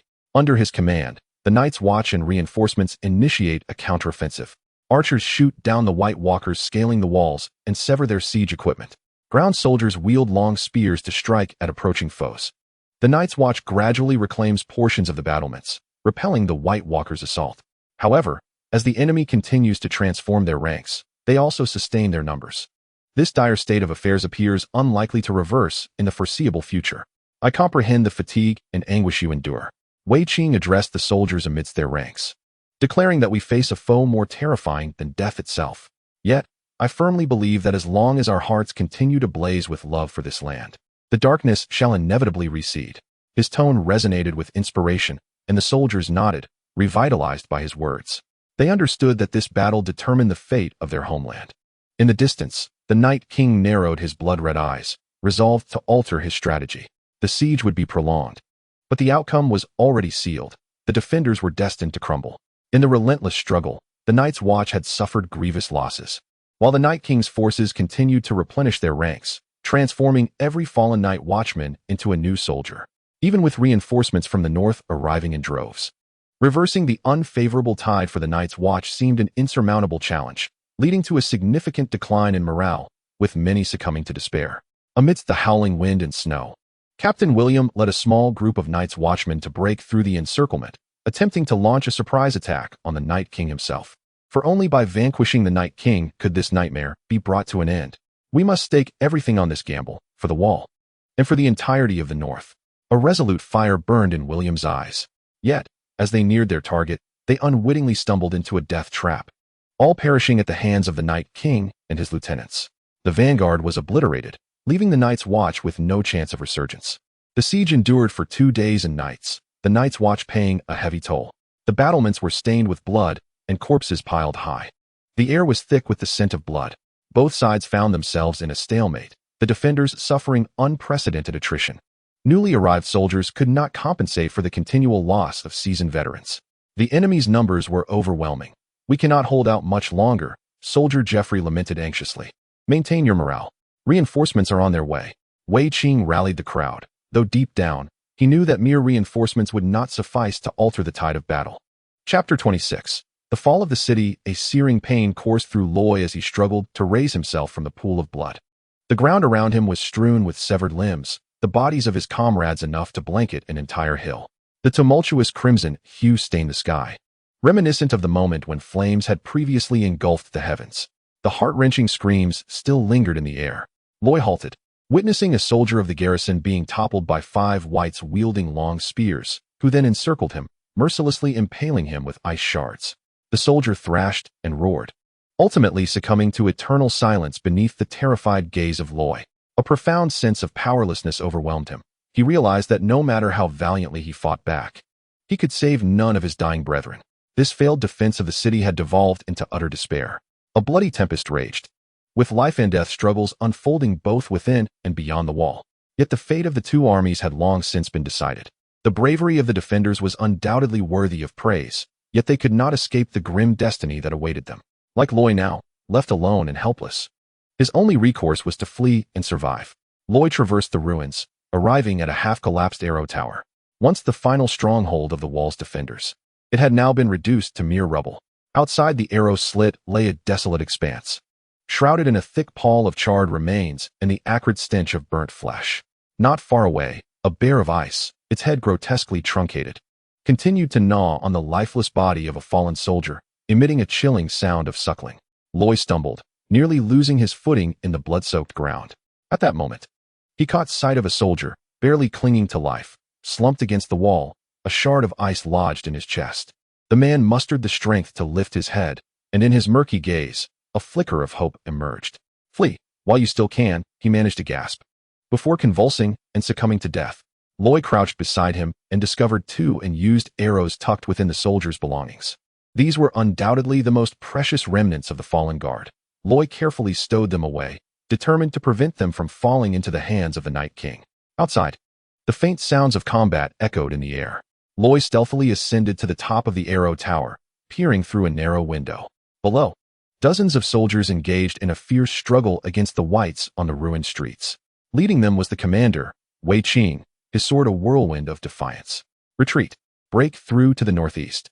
Wei Qing bellowed, cleaving down several whites that blocked their path and forging a narrow escape route. The soldiers, driven by desperation, surged forward under his protection. Recognizing this as their last chance for survival, Loy quietly maneuvered around to join the remnants of the guard, escaping the fallen wall. Wei Qing led the scant 30 surviving soldiers down a forested path. The distant howls of the whites were audible, yet the cover of the trees granted them a momentary reprieve from their pursuers. For a fleeting instant, all that could be heard was the sound of wolves traversing the snowy terrain, enveloping the surroundings in an eerie silence. Loy understood that this stillness was merely the calm before the tempest. With the wall lost as their shield, the north would soon be littered with the fallen, and he pondered how long their meager band could endure. "Stop and regroup. Tend to your wounds, and check your gear." Wei Qing commanded the remaining guards to halt in a thicket, urging them to regain some semblance of strength. They all knew that this brief respite heralded a long and bloody journey ahead. Loy found a piece of cloth to bandage his wounded arm, staunching the bleeding. He then produced the 2 arrows, his only remaining possessions, a gift from a dying man, which he vowed to utilize wisely. "Who are you? I don't recall seeing you before," a soldier approached him, inquiring. "I am from the 2nd Squad, just recently arrived." Loy fabricated a story, concealing his true identity as an unknown militiaman rather than a guard of the wall. "This battle is unlike what you imagined, isn't it? Remember, from this day forth, the world of the living shall know no peace," the soldier remarked with a faint smirk, patting Loy on the shoulder before departing. Loy comprehended the profound weight of the wall's fall on those who had dedicated years to safeguarding the north. "Enough rest. Forward." Wei Qing distributed the remaining half-bag of water among the group, while he himself ventured northward alone. Throughout their arduous journey, Loy remained vigilant, attuned to any signs of movement in the surrounding woods. Fortunately, the forest was eerily quiet, seemingly devoid of white pursuit for the moment. The beleaguered soldiers pressed on, striving to re-establish a connection with the northern strongholds. After approximately 2 hours of travel, the group arrived at a village nestled at the foot of the mountain. The village appeared tranquil, with the sounds of chickens and dogs echoing in the air. "Let us gather some supplies and gather intelligence on the enemy," advised a seasoned soldier. Several guards ventured into the village, but they soon emitted blood-curdling screams. Sharp wails of despair resonated throughout the village, followed by the frantic escape of a soldier, all of whom had perished. Corpses lay strewn across the ground. Run for your lives. It became evident that the village was devoid of life, with bodies littering the area, some of which were slowly rising. They are coming. The guards hastily drew their swords to confront the threat. Several whites crawled out from the houses, lunging toward the crowd. Loy knocked an arrow, aiming it squarely at the forehead of one of the zombies, knowing that a single misstep could spell doom. For 2 arrows would not suffice to combat the encroaching darkness of the night. The seasoned soldier bellowed and charged forward, his long sword cleaving the heads of 2 whites. Retreat. Move toward the woods. The guards forsook their supplies and returned to the cover of the forest. However, more zombies emerged from the village, starting their relentless pursuit. It appeared that a storm of bloodshed had descended upon the entire north. The seasoned soldier's expression grew grave. Let us head northward to seek aid from the city of Rod. The guards nodded, gathering their belongings to set off once more. Loy followed closely behind, his heart heavy with concern for the fate of this small party. Yet, hope remained unyielding. As long as they drew breath, they would fight side by side. A crimson dawn approached, and the long night had only just begun. Under the leadership of the seasoned soldier, the guards and remnants of refugees trudged through the vast expanse of the north, the ever-present danger igniting fear in their hearts, compelling them to rely on one another for survival. The people of the north had never needed brave guardians more than now, and in their dire straits, the soldiers awakened the giants within their hearts. That day, they faced 2 minor ambushes from whites. Although they narrowly escaped due to the counterattacks by the seasoned soldier and Loy, casualties were inevitable. Loy expended 2 precious arrows, leaving him reliant on the ordinary arrows distributed by others for defense. "My lord, Rod is just ahead," reported the scout, Nick, mounted on his steed. But it had already fallen. Chapter 27. Surrounded on all sides, Ned stood atop the city battlements, gazing into the distance, where billowing smoke rose from the direction of Rod. It appeared that the fortress safeguarding the north had succumbed. The sound of approaching footsteps drew his attention. It was Lord Aemon Van, his expression grave. "Your Majesty, the situation grows increasingly dire. We must act swiftly," Aemon stated bluntly. Ned nodded, understanding Aemon's anxiety. The Whites' invasion had plunged the entire north into turmoil. "I have dispatched swift riders to the major noble territories requesting aid. I trust they will arrive promptly." Ned's thoughts turned to his 5 children, fervently hoping for their safety. "How long can our granary sustain us?" Aemon inquired. "At most, a month," Ned sighed. Aemon's expression was one of deep despondency. They all understood that reinforcements would not arrive in time, and with their provisions dwindling, only death awaited them. Ned furrowed his brow, unable to bear witness to the fall of Winterfell. He ordered more messengers to seek aid from the southern lords, informing them of their dire predicament. Yes, Aemon acknowledged the command and departed to relay the message. He was acutely aware that Ned would spare no effort to defend the north and his subjects. Soon, however, the knights sent for assistance fell silent, their fates intertwined with the whites that had seized the surrounding fortresses, leaving them bereft of support. The situation for the defenders grew increasingly grim. Consequently, the whites commenced their siege on Winterfell, intent on devouring the last bastion of the living. They encircled the castle in dense ranks, poised to breach the defenses at any moment. Ned commanded the archers to patrol the walls day and night, repelling any whites that dared approach. Aemon meticulously organized the troops to ensure the robustness of their defenses. Yet as time wore on, their supplies dwindled to nothing. The refugees within the castle faced dire hardships, with illness spreading in the wake of their suffering. "Our food is nearly depleted. We must use it sparingly." Aemon urged the populace to conserve their rations. Ned gazed down from the battlements at his weary subjects, their gaunt faces stirring a profound compassion within him. The onslaught of the whites undoubtedly plunged this land into unimaginable suffering. Meanwhile, the whites launched another wave of assault, pushing siege towers forward in an attempt to mount the walls directly. The defenders poured oil and shot arrows from the parapets, igniting the whites below. Ned himself descended to lead the charge. However, the relentless tide of whites soon began to construct a bridge of corpses, scaling the walls. A fierce battle ensued, with neither side gaining the upper hand. "Hold the line. We are the last bulwark of the north," Ned shouted to rally their spirits. Aemon gripped his sword tightly and plunged into the fray. The elderly, the weak, and the children within the castle awaited dawn in despair, for they understood that every new life must endure the crucible of suffering. At the end of the interminable night, dawn would eventually arrive. In this moment, life and death played out a brutal contest upon the walls. The defenders and refugees clung to hope amidst blood and tears. for they recognized that the future of the North depended on every indomitable spirit. Yet the whites, inexhaustible, soon mounted another ferocious assault. A multitude of corpses amassed, attempting to scale the walls directly. Use oil. Ned commanded the soldiers to pour a copious amount of oil onto the battlements and ignite it. The flames roared to life, engulfing the whites that were climbing, their anguished cries echoing as they fell, only to be replaced by more. The defenders were reaching their limits. "We cannot hold out much longer," Aemon lamented. Ned tightened his grip on the hilt of his sword, fully aware that Aemon spoke the truth. The sheer number of whites was overwhelming, and the defenders were utterly exhausted, their ammunition and provisions depleted.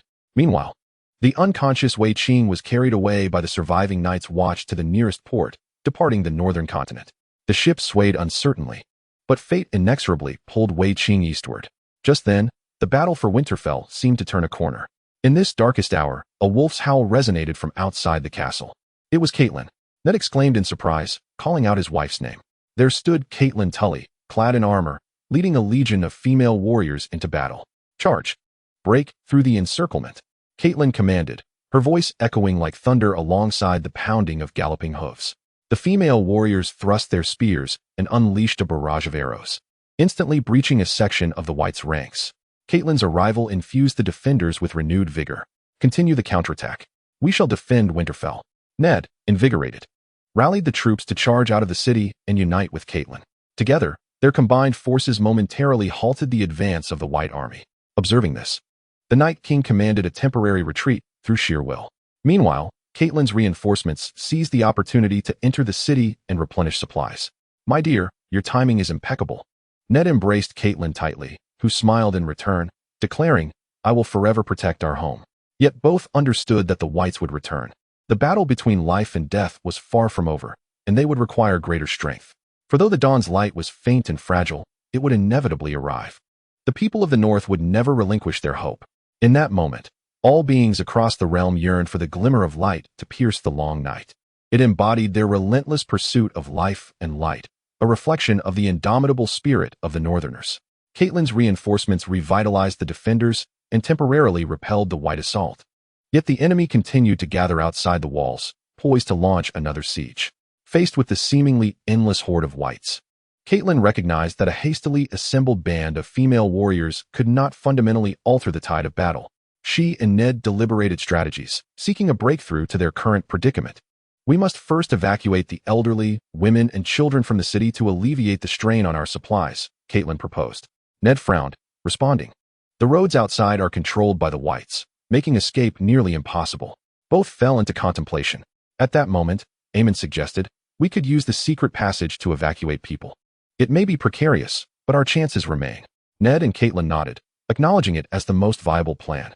Thus, behind a concealed door in a basement, a winding secret passage was revealed. The defenders began escorting small groups of citizens through this route to safety, prioritizing the elderly, women, and children. The vulnerable must evacuate first, Ned instructed. The soldiers tasked with guarding the city remained vigilant, ever watchful for enemy movements. However, as the second group of refugees prepared to flee, a jarring alarm shattered the night's tranquility. The whites had discovered the secret passage and were surging into the underground entrance. Enemy breach in the passage. To arms. Catelyn swiftly commanded the defenders to engage the invading undead in a fierce struggle. The passage was dark and narrow, limiting visibility. Chapter 28. The Southern Lords. Ned stood at the bow of the ship, gazing toward the southern continent. Since the fall of the North, he had led his kin southward to this place. Where the sea met the sky, the silhouette of the continent appeared like a beacon of hope. "My lord, we are approaching the southern port," Duncan reported beside him. Ned nodded, surveying the vast and unfamiliar lands ahead. The towering red keep looms ominously, serving as the stronghold of the southern nobility, the Lannisters. Its stone walls, formidable and unyielding, serve as a stern warning to any would-be intruders. "We first sought refuge in a border town before deliberating our strategy." Ned Stark resolved against rashly storming the heart of southern power, fully aware that such an incursion into Lannister territory would be tantamount to walking into a trap. Upon disembarking, Ned led his retainers into the coastal city. The streets bustled with life, a stark contrast to the desolation of his northern homeland. Vendors hawked an array of goods, and the air was thick with the aromas of seafood and grilled meats.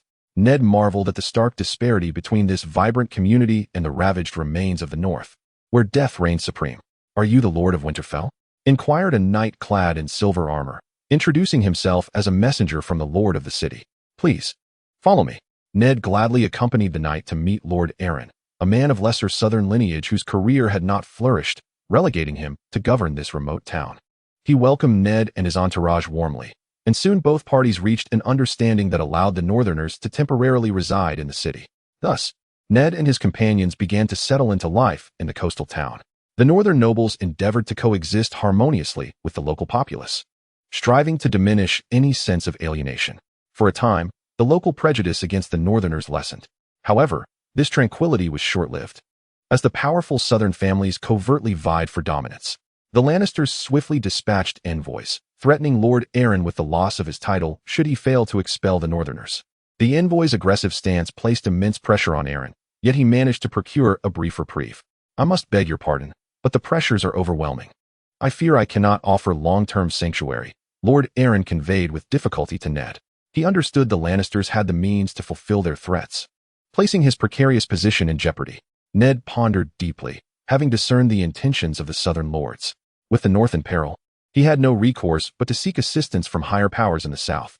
Thus, he journeyed to the southern capital of King's Landing to request an audience with the king.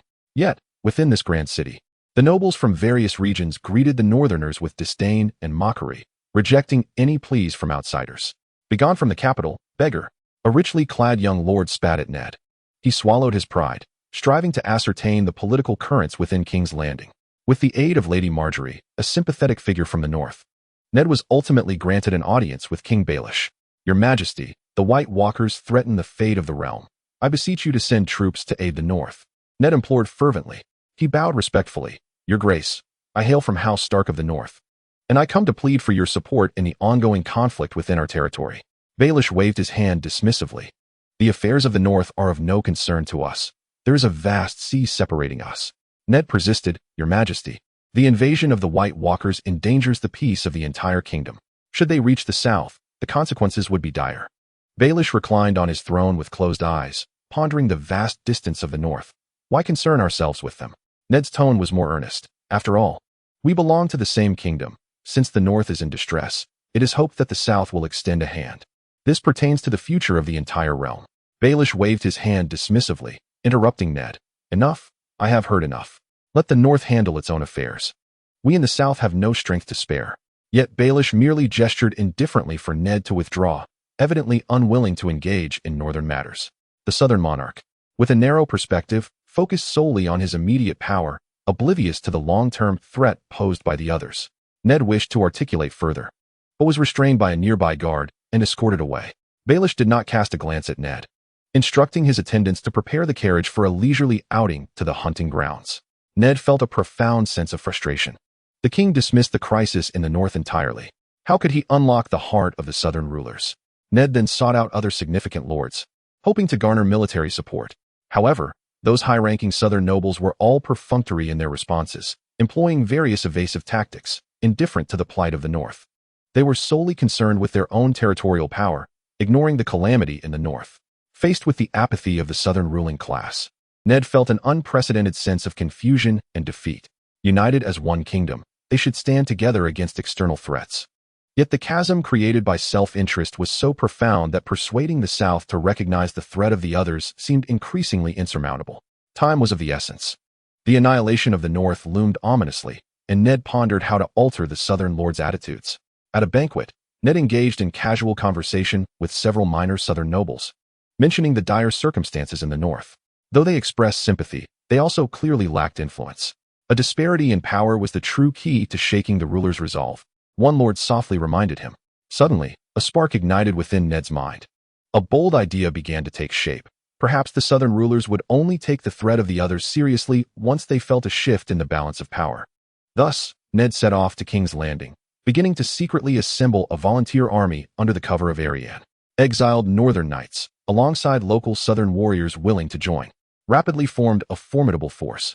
The logistical coordination from Yara and the battlefield support from Healer Catelys greatly bolstered this underground army. We have begun to take shape. The southern lords can no longer ignore us. Ned convened the northern nobles to discuss their next steps. We should march directly on King's Landing, compelling Baelish to surrender. Uncle Lao advocated for a direct show of military might. We must not be hasty. Our forces require further strengthening, cautioned Kalon. The assembly erupted into heated debate, each maintaining their own views. At that moment, Ned received urgent news from the north. A fortress on the northern frontier had fallen, the once familiar homeland now devoid of its watchful defenses. Anxiety gripped Ned. He longed to return north to lend support. Yet he could not forsake the current strategies in the south. This dilemma left Ned in a state of profound agitation. Ultimately, Ned resolved to remain in the south, striving for sufficient time. Chapter 29. Daenerys. Wei Qing opened his eyes to find himself lying on a soft and comfortable large bed, enveloped by a thick down comforter. Beneath a beautifully adorned plaster ceiling, he suddenly sat up, surveying his surroundings. He was in an exquisitely decorated room, with velvet tapestries adorning the walls and luxurious carpets underfoot. Everything appeared extraordinarily opulent and entirely unfamiliar. What place is this? How did I end up here? Wei Qing quickly recalled his previous memories. The wall had been breached by the White Walkers, and it seemed the north had been completely overrun. He must have lost consciousness afterward and awakened in this room. Just as Wei Qing was engulfed in confusion, a gentle knock echoed at the door. A young woman clad in a silk robe entered, her waist adorned with an exquisite jeweled belt, and her long, raven-black hair intricately styled in a sophisticated updo. Her beauty was captivating, and her every movement exuded an air of noble elegance. "You are awake," she said with a slight smile. "Please do not worry. You are now in Dragonstone. My esteemed guest, you encountered misfortune at sea, but my people rescued you, and you have been recuperating here for a week." Wei Qing regarded Daenerys with astonishment. Quickly realizing she appeared to be the mistress of this place, he hastily descended from the bed and bowed. "Thank you for saving my life. I am Wei Qing, hailing from the distant north. How may I address you?" "Daenerys will suffice. I noticed your attire differs from the locals, indicating you come from a foreign land." She replied with another smile. "This is my domain, Dragonstone, located in the southeastern corner of the continent of Valyria. You may rest here in peace. And once you have regained your strength, we shall converse in detail." With that, Daenerys departed. Wei Qing finally had the opportunity to scrutinize the room. It was furnished with all necessities, and a large mirror reflected the image of a young man in his early 20s, tall, with short hair and handsome features, garbed in a Night's Watch cloak that was uncommon here. This was indeed Jon Snow's likeness. It seemed that in this strange world, his soul had truly taken residence in a new body. In the following days, Daenerys frequently visited Wei Qing. Through their conversations, he learned that this world was beset by a nightmarish invasion of White Walkers. The army of the undead originated from the far north and was believed to have surged southward, ravaging towns and villages, turning the living into their own kind. Their leader, known as the Night King, wielded terrifying dark magic and sought to conquer the entire world. Daenerys was evidently a significant leader here, yet she revealed little of her own background. Wei Qing refrained from pressing further, merely expressing his desire to invite her to join the fight against the Night King, contributing to the salvation of this realm. "We share a common enemy," Wei Qing asserted. "We must unite to overcome it. You possess formidable power, and I have commanded vast armies in the past.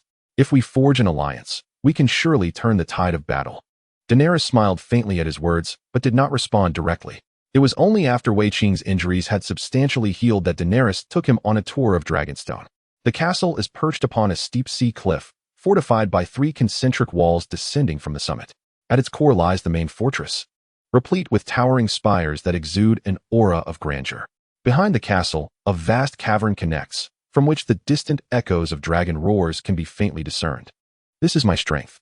Daenerys led Wei Qing to the mouth of the cave, where 3 enormous adult dragons, their scales gleaming and wings expansive enough to eclipse the sun, were bound by chains. "Indeed, as you can see, I possess 3 dragons." A flicker of pride glimmered in Daenerys' eyes. Furthermore, the vicinity of Dragonstone is rich in dragon glass deposits, a precious material capable of forging weapons that can harm the Night King. Should we amass a sufficient stockpile of such weapons, it would undoubtedly turn the tide of battle in our favor. Wei Qing, awestruck by Daenerys' concealed might, envisioned a swift reclamation of the continent alongside such a formidable ally. He implored her once more to join the resistance against the White Walkers. After a moment of contemplation, Daenerys replied that she required time to deliberate. "You may commence mining and refining the dragon glass with those who drifted here alongside you. We shall share the weapons, which would benefit us both. As for the matter of collaboration, we shall discuss it in due course." Although Wei Qing was surprised by Daenerys' hesitance to give an immediate affirmative, he recognized her caution.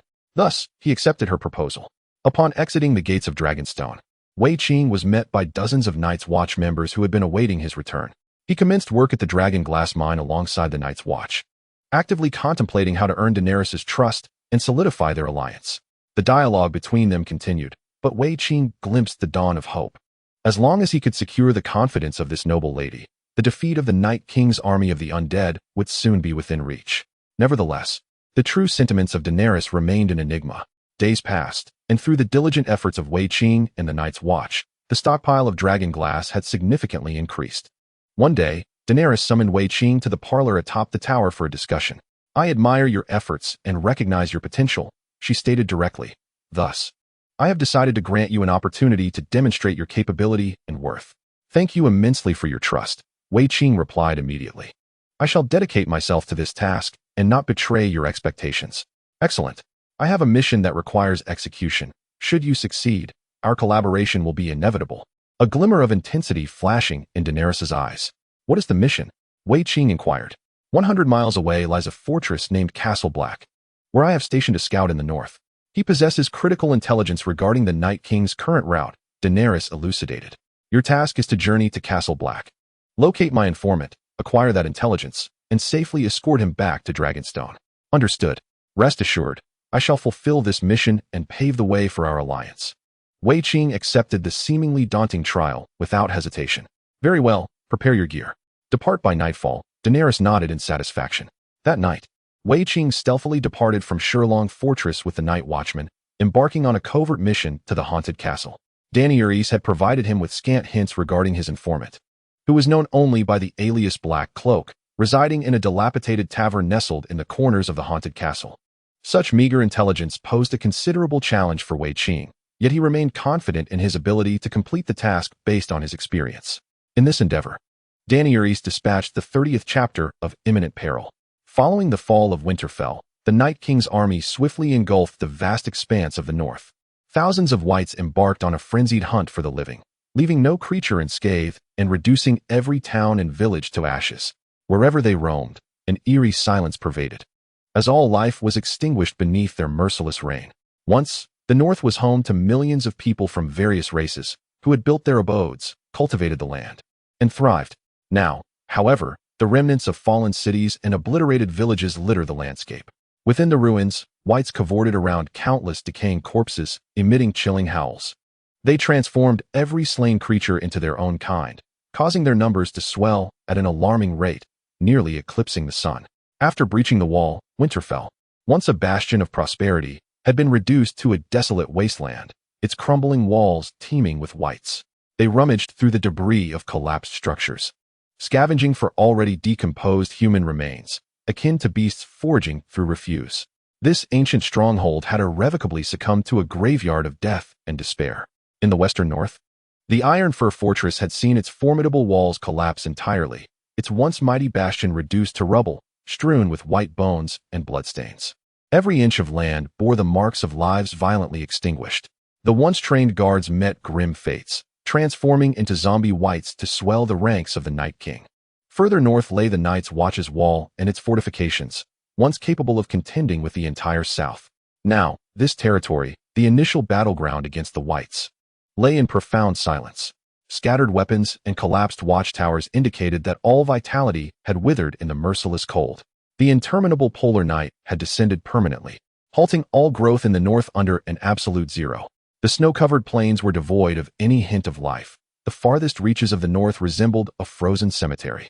The entire north, encompassing mountains, plains, forests, and towns, had transformed into a domain where whites roamed and preyed at will.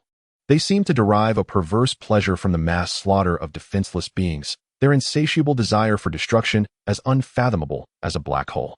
Consequently, no living creature would remain upon this land. The dwindling remnants of humanity had either fled south or awaited the inevitable arrival of death in despair. Yet, even before the arrival of this bleak night, Lord Ned of Winterfell successfully led the majority of the northern soldiers and the remaining civilians southward, temporarily evading the relentless pursuit of the whites. However, the refugees from the north who have arrived in the south remain entrenched in dire straits. The lords of the south appear to harbor an unfriendly disposition towards them, as the majority of these displaced individuals continue to struggle for survival. desperately in need of sustenance and shelter. The cries of the people resonate, imploring for compassion and mutual assistance in this critical hour, rather than fear and exclusion. As Ned, accompanied by northern soldiers and civilians, seeks refuge in the southern continent and appeals to the various lords for aid, the grim news of the North's devastation swiftly spreads throughout the south. The southern lords, emboldened by the vast sea that separates them from the north, remain oblivious to the threat posed by the Night King and his army of the undead, continuing their relentless pursuit of power and pleasure. Meanwhile, the populace of the south lives in a state of perpetual anxiety, fearing that the tide of the undead could bring death and destruction to their very doorstep, turning all life into mere bones. In this bleak moment, devoid of hope, some benevolent souls have begun to take action, undeterred by the malevolence of the southern lords. They have welcomed fleeing northern refugees into their homes. Although these acts of kindness may seem insignificant in the face of the undead onslaught, they serve as a flicker of hope amidst the darkness, symbolizing the enduring light of humanity that valiantly resists the encroaching despair. Meanwhile, the Night King has not ceased his relentless advance. According to the last group of northern refugees to arrive in the south, the Night King appears to have wielded a terrifying black magic, granting his army the ability to traverse the sea. This ominous development implies that they could swiftly cross the narrow sea, expanding their path of destruction toward the southern continent. The southern lords, observing Ned's consolidation of power on their soil, have begun to covertly prepare for the arrival of the Northern Alliance, yet the true calamity has yet to unfold. Unbeknownst to them, the army of the undead is poised to arrive by sea, bringing with it an insatiable thirst for slaughter and the shadow of death to the human homeland of the south. This unprecedented catastrophe continues to spread uncontrollably in all directions. Faced with the impending winter that threatens to engulf everything, what course should the people of the south take? Should they remain numbly awaiting annihilation or rise in defiance? Many, upon learning of the undead's impending advance, have succumbed to despair and relinquished all hope. Yet, others call for unity, rallying all strength for this vital battle for survival. It is destined to be a heart-stirring and tragic struggle. The light of humanity will face its final trial.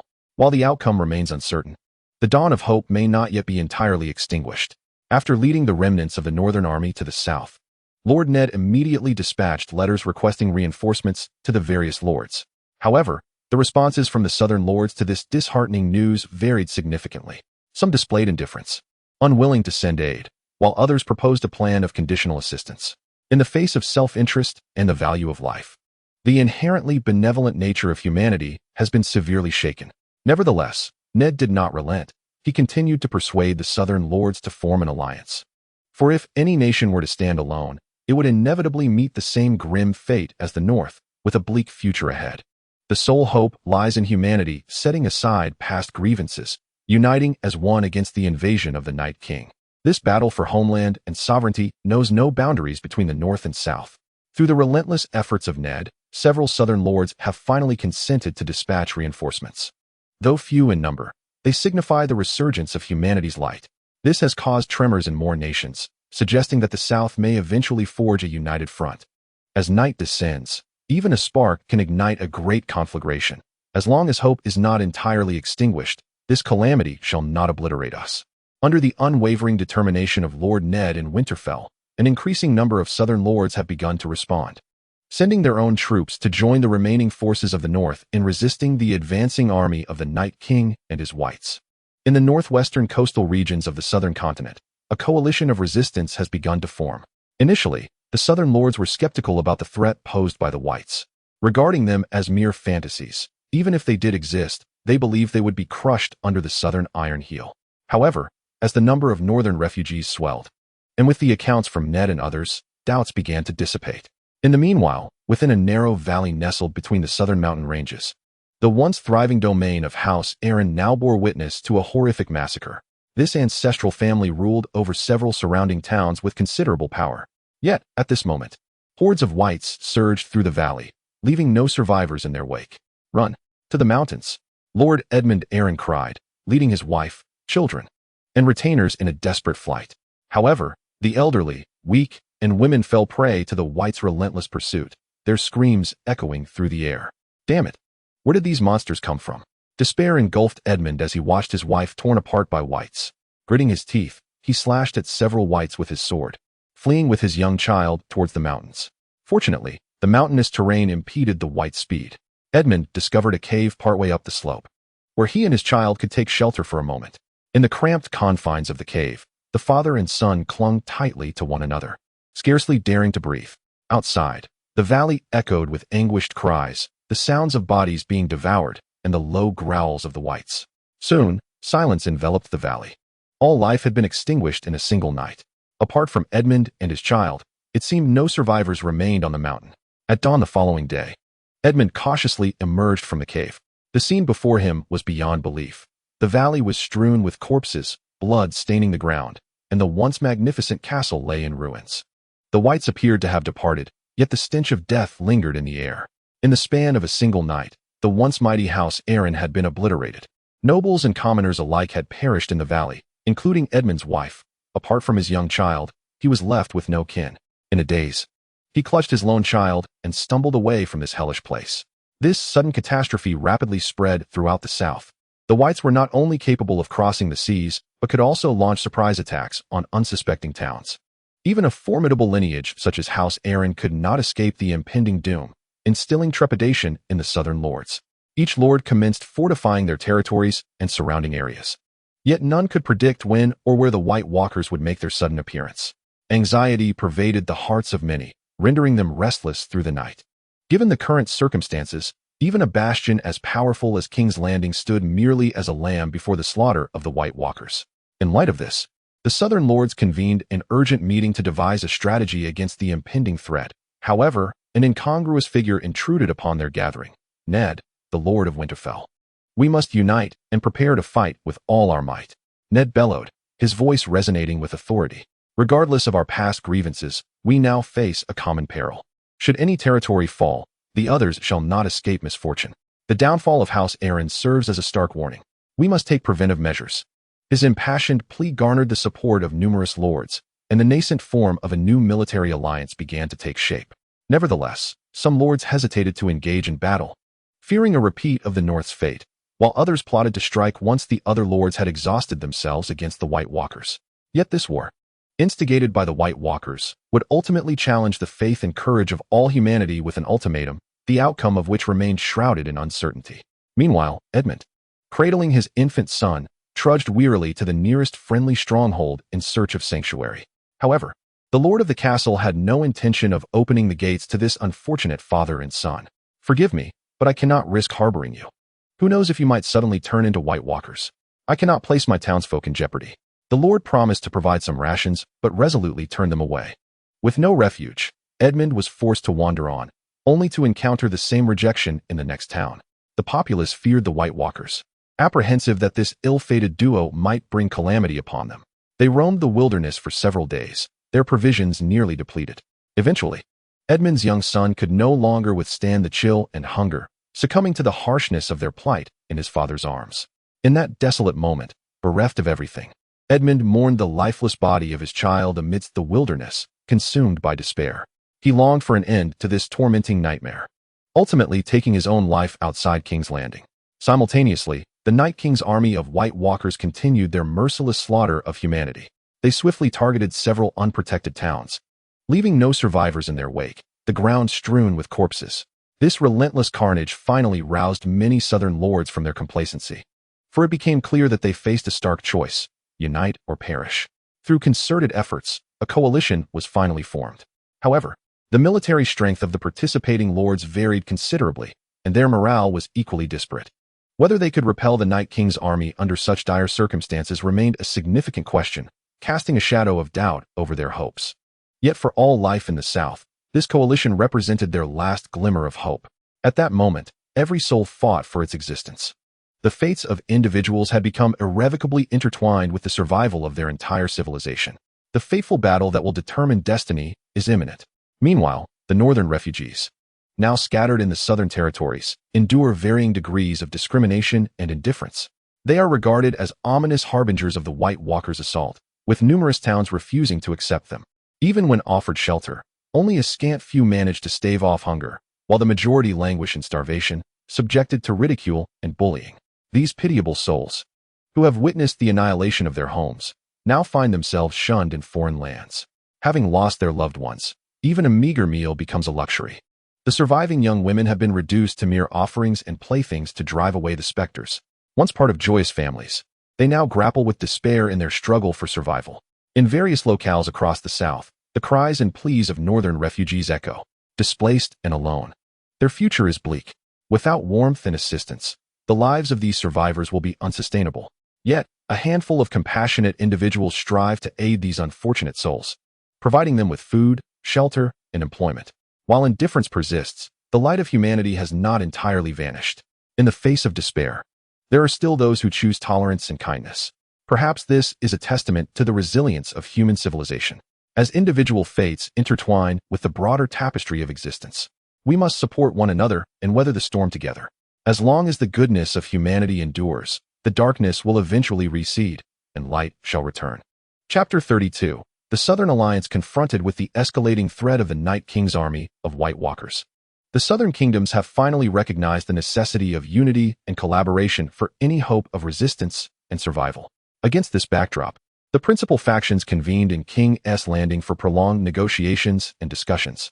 Key leaders such as Robert Baratheon of House Baratheon, Tywin Lannister and Tyrion Lannister of House Lannister, Edmure Tully, the Duke of House Tully, and Loras Tyrell and Joffrey Tyrell of House Tyrell actively participated in the deliberations. We have witnessed the downfall of House Arryn and the devastation of the North. Robert candidly stated that without unity, no nation can escape misfortune. We must set aside past grievances and unite against the Night King. Indeed, the army of the undead may cross the sea at any moment. Now is the time for solidarity. Tywin also expressed his agreement. After extensive discussions and negotiations, the Southern Lords reached a consensus to establish a military alliance in King's Landing, collectively mobilizing forces to confront the Night King's invasion. In addition to the aforementioned factions, all Southern Lords capable of combat joined the cause. A formidable coalition of military strength is taking shape in the South, beyond the regular armies. Many spontaneously organized civilian forces have also enlisted. The castle's blacksmith, Rupert, and carpenter, Damon, have voluntarily engaged in military production. Wealthy merchants like Dennis have forsaken personal gain to supply military needs. Even commoners such as Karen have taken the initiative to undergo rudimentary military training to prepare for potential incursions.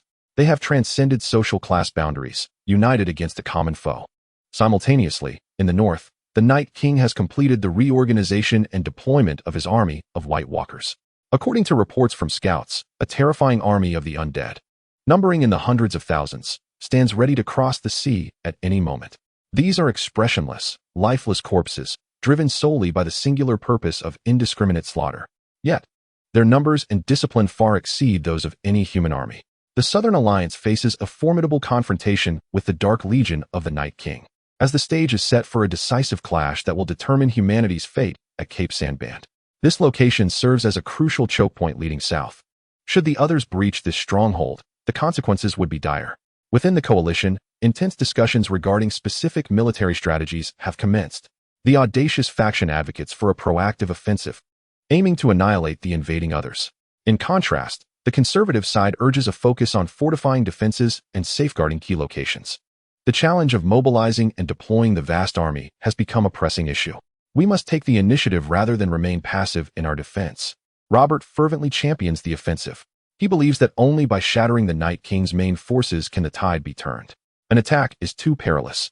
We ought to defend our strongholds, counters Tywin, who adopts a more cautious stance, emphasizing the importance of morale and city defenses. A vigorous debate ensues between the two regarding this fundamental strategy, with other lords also voicing their perspectives. The meeting extends over 2 days and nights, ultimately arriving at a proposal that balances caution with decisiveness. The deployment of forces considers the opinions of the various nations. A vast and loosely knit alliance emerges in this critical hour of survival, as humanity temporarily sets aside its historical grievances and demonstrates a unified resolve against external threats. Yet, the shadow of the others looms ominously, and the question of life and death remains unresolved. Once the battle plan is finalized, the coalition begins to strategically position its forces for defense and counterattack. Heavy troops are assembled around Cape Sandband, ready to repel the main invading force from across the sea. Defensive units are established at key ports to remain vigilant against enemy landings, alongside mobile forces that can be flexibly deployed as circumstances dictate.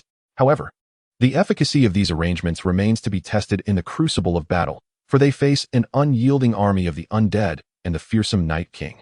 Whether the nations can truly coordinate their efforts is also uncertain, which fills commanders like Robert and Tywin with deep concern. At last, the specter of war approaches.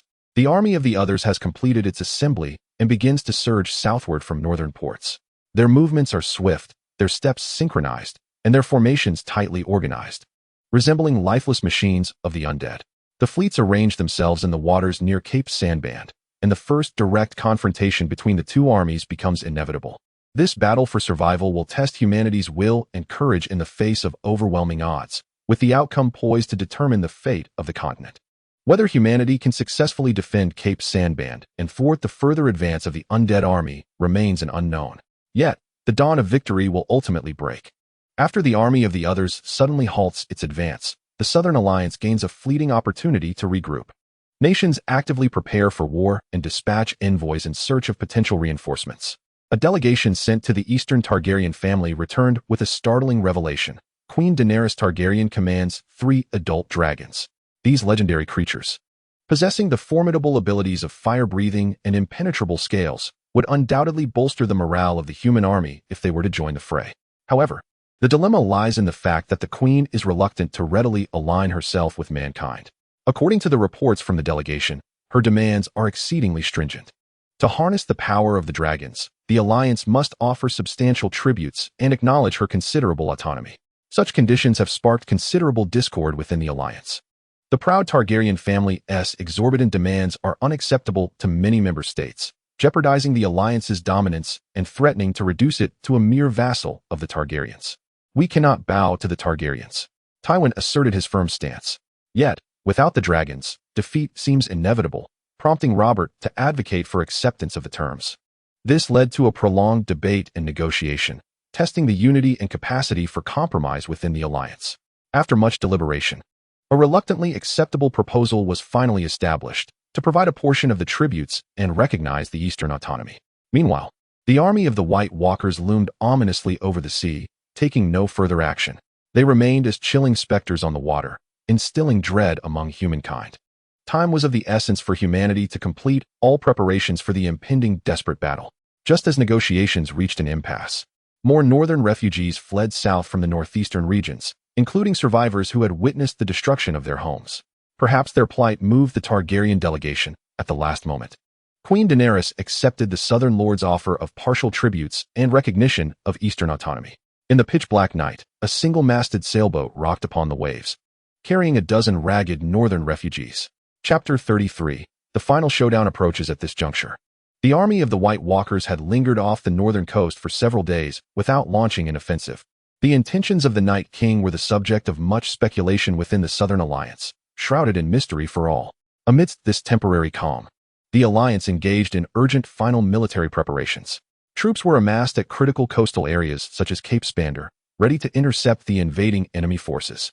Alliance Commander Robert Baratheon, alongside the foremost generals of various nations, conducted repeated tactical simulations to avert any miscalculations.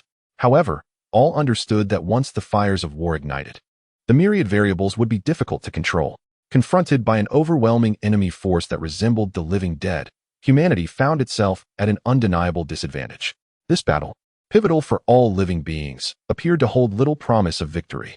As the flames of war spread, the populace in the southern regions fled in panic. In the northern ports, ships laden with refugees crowded the docks, overflowing with luggage and throngs awaiting embarkation. Children wept, women despaired, and soldiers busied themselves maintaining order and directing the crowd onto transport vessels. The captain shouted for the refugees to maintain their formation and depart swiftly from this place. Under Robert's leadership, the majority of these refugees sought refuge on the perilous Dragonstone Island along the eastern coast, a location easily defensible. They were also set to join the Allied forces in a united front against the Night King's invasion. "Hurry, we must set sail before nightfall," Robert urged as the ships departed one after another, gliding past countless refugees on the northern coastline, who were destined to begin anew on Dragonstone. Eddard, the Lord of Winterfell, engaged in numerous discussions with the southern commanders, providing crucial intelligence regarding the Night King. He described the terrifying dark magic that allowed the Night King to summon storms and control the undead. At any moment, he could lead another wave of whites in a frenzied assault against humanity. "We must prevent their landing," This is a battle of life and death, Eddard warned Robert. Yet, regardless of how formidable the defenses were, the number and ferocity of the whites far surpassed that of humanity. This was destined to be a desperate struggle, with slim chances of survival. Many knights and sailors felt a profound unease in their hearts, unable to mask their fear of death. Finally, on a fateful night, a thick black fog suddenly rose over the northern sea. The Alliance's sentinels instantly recognized it as a harbinger of some wicked ritual orchestrated by the Night King, a precursor to dark sorcery. Indeed, as the fog dissipated, the White Army, previously stagnant upon the sea, began its slow advance southward. Their icy forms were illuminated by moonlight, appearing as phantoms upon the churning waves. The White Army had officially commenced its maritime invasion. At this moment, everyone had awaited this very confrontation, which had finally arrived. The soldiers on land swiftly assumed their battle positions, while the ships formed tight formations. Humanity mustered its last reserves of strength, bracing for the impending tide of darkness. Yet, in the face of such overwhelming foes, their flicker of hope seemed painfully dim. However, even if the outcome appeared predetermined, people would not relinquish their resistance. This was a chance for future generations to thrive beneath the sun. Even if but a glimmer of hope remained, they would seize it and believe. When darkness descends, it is the indomitable flame of hope that burns within each of us. The two armies were poised for their inaugural clash, with the outcome of this battle poised to determine the very survival of civilization. Regardless of the result, the brilliance of humanity would never be extinguished.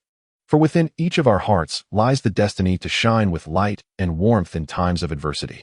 This is the fate of humankind, and it is our honor. At the heart of the naval battle, on a battered transport ship, the wounded soldiers persisted in returning fire against the enemy. We must hold fast until the final moment, the captain shouted, rallying this crew on the brink of collapse. Just then, a young recruit, upon witnessing the overwhelming numbers of whites across the water, succumbed to terror. Shedding his armor and leaping into the sea to escape. "I must survive," he screamed as he plunged into the depths. This scene instilled doubt in the hearts of many soldiers, who faced a similarly dreadful choice. Yet the captain showed no signs of retreat. "I will sink with this ship," he cried, tears brimming in his eyes. His words inspired those around him. They tightened their grips on their weapons, vowing to fight to the death. The cowardice of the recruits starkly contrasted with the captain's valor, as the struggle between good and evil within humanity played out once more on the battlefield. Ultimately, all was consumed by the resounding roar of cannon fire upon the sea. When the vast army of the White Walkers emerged on the horizon, even the seasoned veterans, accustomed to the bloodshed of battle, felt a chill of dread. The lifeless, methodical movements of this inhuman legion were indeed terrifying. The disparity in numbers between friend and foe was stark, foreshadowing a brutal struggle to the death. "Heed my command. We shall hold our ground here," Robert declared, having swiftly surveyed the defenses and ascended to the battlefield on the heights to rally his troops with a stirring proclamation. The soldiers responded with fervent cries, yet their unease lingered beneath the surface. Meanwhile, Fleet Commander Baradinari was strategizing this life-and-death confrontation aboard his flagship. "All forces on standby, once the enemy is within range. Unleash a relentless barrage," he instructed his sailors. At last, the White Walker army entered the range of humanity's weapons. "Fire!" with Barrett's command. The thunderous reports of cannons and ballistae erupted in unison, raining shells and bolts down upon the enemy afloat. However, for the relentless, undead legion, this assault was but a mere trickle against a torrent. Unfazed, the White Walkers advanced as if traversing solid ice upon the water's surface. The overwhelming numerical advantage plunged humanity into a fierce struggle from the very first engagement. This was merely the beginning. Greater calamities loomed ahead. Simultaneously, in the northern ports, a handful of survivors were making their final evacuations. Their soon-to-be abandoned homeland was embroiled in a savage conflict. Refugees from the north boarded vessels, fleeing the land now shrouded in the shadow of death. Yet the path of escape was fraught with peril. Storms, food shortages, and disease relentlessly claimed the lives of the fleeing populace. Even if they successfully reached the eastern shores, they were likely to face disdain and rejection from the locals. The myriad hardships of their flight became a pervasive tragedy across the continent. Meanwhile, fierce battles continued to rage off the southern coast. Faced with an overwhelming enemy, humanity resisted with dwindling strength in a seemingly futile stand. Despite incurring substantial losses, they managed to intercept some of the White Walkers, preventing their landing. However, the night was still long, and this war had only just begun. All were struggling to withstand the onslaught of misfortune. for each lost life was a testament to the dire circumstances. Chapter 34. The final confrontation. The climactic battle between the White Walkers and humanity on the southern continent had endured for several days, yet victory remained elusive. The human coalition fiercely defended the dual fronts at Cape Sandband, but the imbalance of power was increasingly evident as their lines began to falter. The sheer multitude of the White Walkers was staggering, an unending tide surging forth from the northern seas. The dark army of the undead surged like a relentless wave, threatening to engulf all life in its path. The coalition at Cape Sandband endeavored to thwart the Night King's advance by fortifying both land and sea. Soldiers dug trenches along the coastline and erected wooden barricades, arrows drawn and ready. The fleet arranged itself on the waters, aiming its artillery towards the northern expanse. However, as the White Walker army materialized, the coalition finally grasped the gravity of their predicament. It was an endless ocean of whites surging forth from the north, a dark mass that engulfed the horizon. The rain of arrows proved utterly ineffective against them, and the cannons could do nothing to halt their relentless advance. As the whites pressed on, the first wooden barricade erected by the Allied forces along the coastline was swiftly toppled, their numbers flooding through like a tidal wave. Bearing down on the second line of defense, soldiers fought valiantly in the trenches, but arrows had no effect on their bodies, and bombs could not impede the relentless march of the whites. Cracks began to appear in the defensive line, soon teetering on the brink of collapse. Retreat! Retreat! The commander could only order, directing a withdrawal to the third line of defense. The soldiers, grim and desperate, fled in panic. The dark horde of whites pursued them relentlessly, leaving destruction in their wake. There are too many of them. We cannot withstand this. A soldier cried, discarding his weapon in a frantic bid for survival. Others followed suit, casting aside their helmets and armor. The defensive line was on the verge of total collapse, and humanity seemed doomed to perish. However, the whites' offensive surged forth like a flood. On the surface of the sea, the main fleet of the Allied forces stood ready, with Fleet Commander Monty anxiously observing the encroaching black tide of whites to the north. His aide, Kevin, spoke urgently. "Commander, the enemy has entered firing range. I request to fire the cannons." "Steady, wait for my command," Monty replied firmly. Just then, a lookout rushed in with a report. "Commander, the enemy is now within 500 meters. I request immediate fire." Seeing the enemy approach with alarming speed, Monty made a swift decision. "All troops, prepare to fire." The thunderous roar of cannons echoed through the sky, with shells raining down like a tempest. Yet, against the ferocious whites, it felt as futile as an ant trying to shake a tree. "Our assault has no effect on them," Kevin exclaimed in desperation. "Suppress your cowardice," Monty barked. "We must hold our ground here to the last breath, fighting for every sliver of hope for humanity." On land, the Allied infantry was also bravely resisting the whites' frenzied onslaught. "There are too many of them. We cannot hold much longer," a young soldier shouted in panic. "Calm down, lad. We must hold this line." An old veteran, Timo, reassured him with a pat on the shoulder. At that moment, Gavin of House Lannister arrived with a contingent of cavalry, shouting, "Comrades, reinforcements from House Lannister have arrived. Let us drive back the Night King." "Excellent." The soldiers expressed their excitement and joy. Gavin reined in his horse, commanding, "Brothers, let us unite and carve a path to survival. For our homeland, charge forth. For our homeland," they cried, and with the cavalry's arrival, the infantry's spirits soared, rekindling their resolve in the desperate struggle against the White Legion. The fierce battle continued on land. The Allied warriors did not falter, using their flesh and blood to repel the ceaseless tide of enemies. "There are too many of them. We cannot hold." The warriors of House Lannister fell into despair. Faced with such overwhelming numbers, their spears and shields seemed powerless.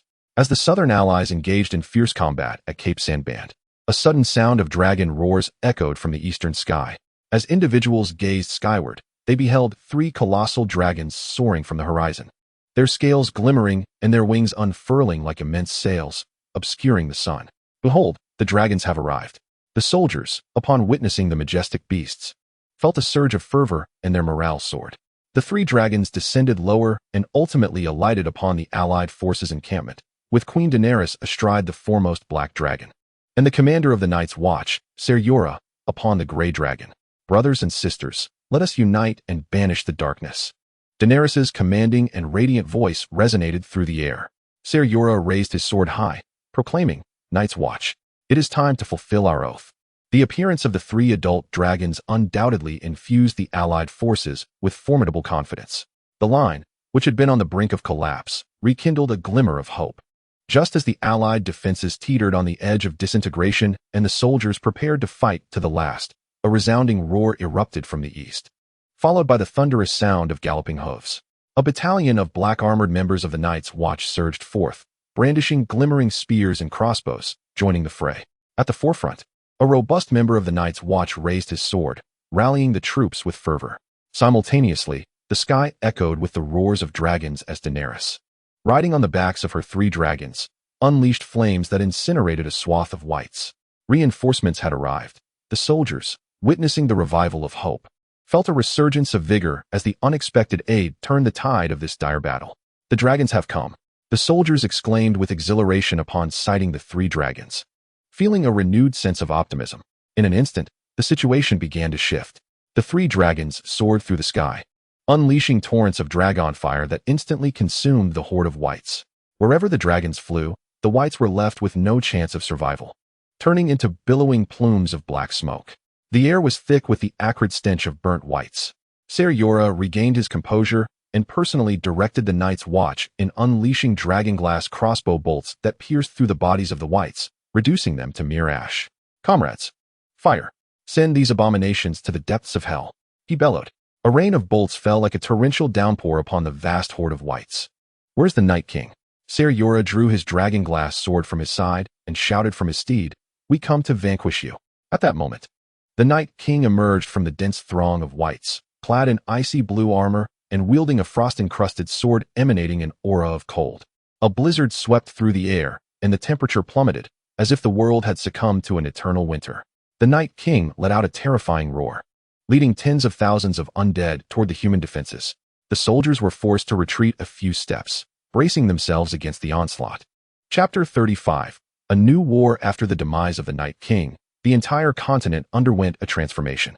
The Night's Watch, the House Baratheon, and the Targaryen family, all of whom had made significant contributions during the war against the Whites, garnered the admiration of the people and flourished in their respective territories. 1. In an ambitious alliance, the valiant Wei Qing unites forces with the Night's Watch and the noble Lord Ned Stark of Winterfell, along with the wildlings beyond the wall, to establish a new kingdom in the north. This newly formed realm, predominantly fortified by the Night's Watch, seeks to encompass the entirety of the northern continent. The military strength is estimated at approximately 300,000 northern soldiers, around 100,000 members of the Night's Watch, and 8,000 direwolf knights. Their standard equipment mirrors that of the Han dynasty, with armor uniformly crafted from black iron scales. The arsenal includes infantry ring swords measuring 30 to 40 centimeters, direwolf cavalry swords exceeding 1 meter, red tassel spears, iron halberds, bows, crossbows, and repeating crossbows. 2. The formidable Baratheon family continues to wield control over the Lannister family and numerous other southern houses, firmly seated upon the Iron Throne and dominating the western regions of the southern continent. They are amassing power with the intent to reclaim dominion over Wei Qing's northern lands and Daenerys' southeastern territories. Their military might is estimated at around 400,000 southern soldiers, approximately 50,000 light cavalry, 30,000 heavy cavalry, and 5,000 sworn knights. The equipment consists of standard southern armaments, with armor primarily made of iron plate, while the sworn knights are adorned in Valyrian steel armor. Their weaponry includes Nordic daggers, broadswords, and for the sworn knights, Valyrian steel swords. 3. The Targaryen family of Dragonstone has successfully brought Dorne and the Martell family under their banner, while Tyrion Lannister's betrayal of House Lannister sees him aligning with the Targaryens. They now command the eastern regions of the southern continent and stand ready to launch an offensive against the capital, King's Landing. Their forces comprise 3 adult dragons, approximately 300,000 Dornish infantry, around 50,000 cavalry, and about 10,000 unsullied. Their unified equipment follows Dornish standards, with armor varying from iron plate to some unarmored, while the unsullied are clad in black iron half-plate. The weaponry is predominantly heavy blades, double-headed axes, and spears, with the unsullied wielding black iron pikes. As Daenerys' rule in Dorne solidifies, she realizes that to reclaim the Iron Throne that is rightfully hers, she must gather greater strength. Thus, she convenes the Dornish nobility, seeking to persuade them to support her conquest. The nobles gather in the council hall of Dragonstone, where Daenerys, seated at the head, surveys them with authority. "My lords, I understand your lingering doubts regarding the southern campaign, yet now is the opportune moment. Her voice resonates within the chamber. The old dynasty in the south has decayed, and the Iron Throne lies as a mere shell, awaiting a new conqueror. The formidable military might of Dorne is entirely sufficient to vanquish our foes and compel King S. Landing to submit. The nobles present exhibit varied expressions, some nod in agreement, while others remain contemplative. Consider the current strength of Dorne. We possess an army capable of conquering the world. My 3 dragons shall incinerate the enemy's fortresses. Our spearmen and mounted archers will sweep through the ranks of the adversary, and the most fearsome unsullied will instill dread in the hearts of our foes. Daenerys's voice crescendos with fervor, her words imbued with unwavering conviction of victory. Gradually, the Dornish nobles find themselves captivated by her passion. March forth, my valiant warriors. Let us advance towards the south, compelling the 7 kingdoms to bow beneath the might of dragons and spears. I shall reclaim the Iron Throne that rightfully belongs to our bloodline. Let the war horns of Dorne resound throughout Westeros. The nobility present, stirred by Daenerys' fervent words, ignited with enthusiasm for their southern campaign. Soon, the forces of Dorne would embark on this historic journey.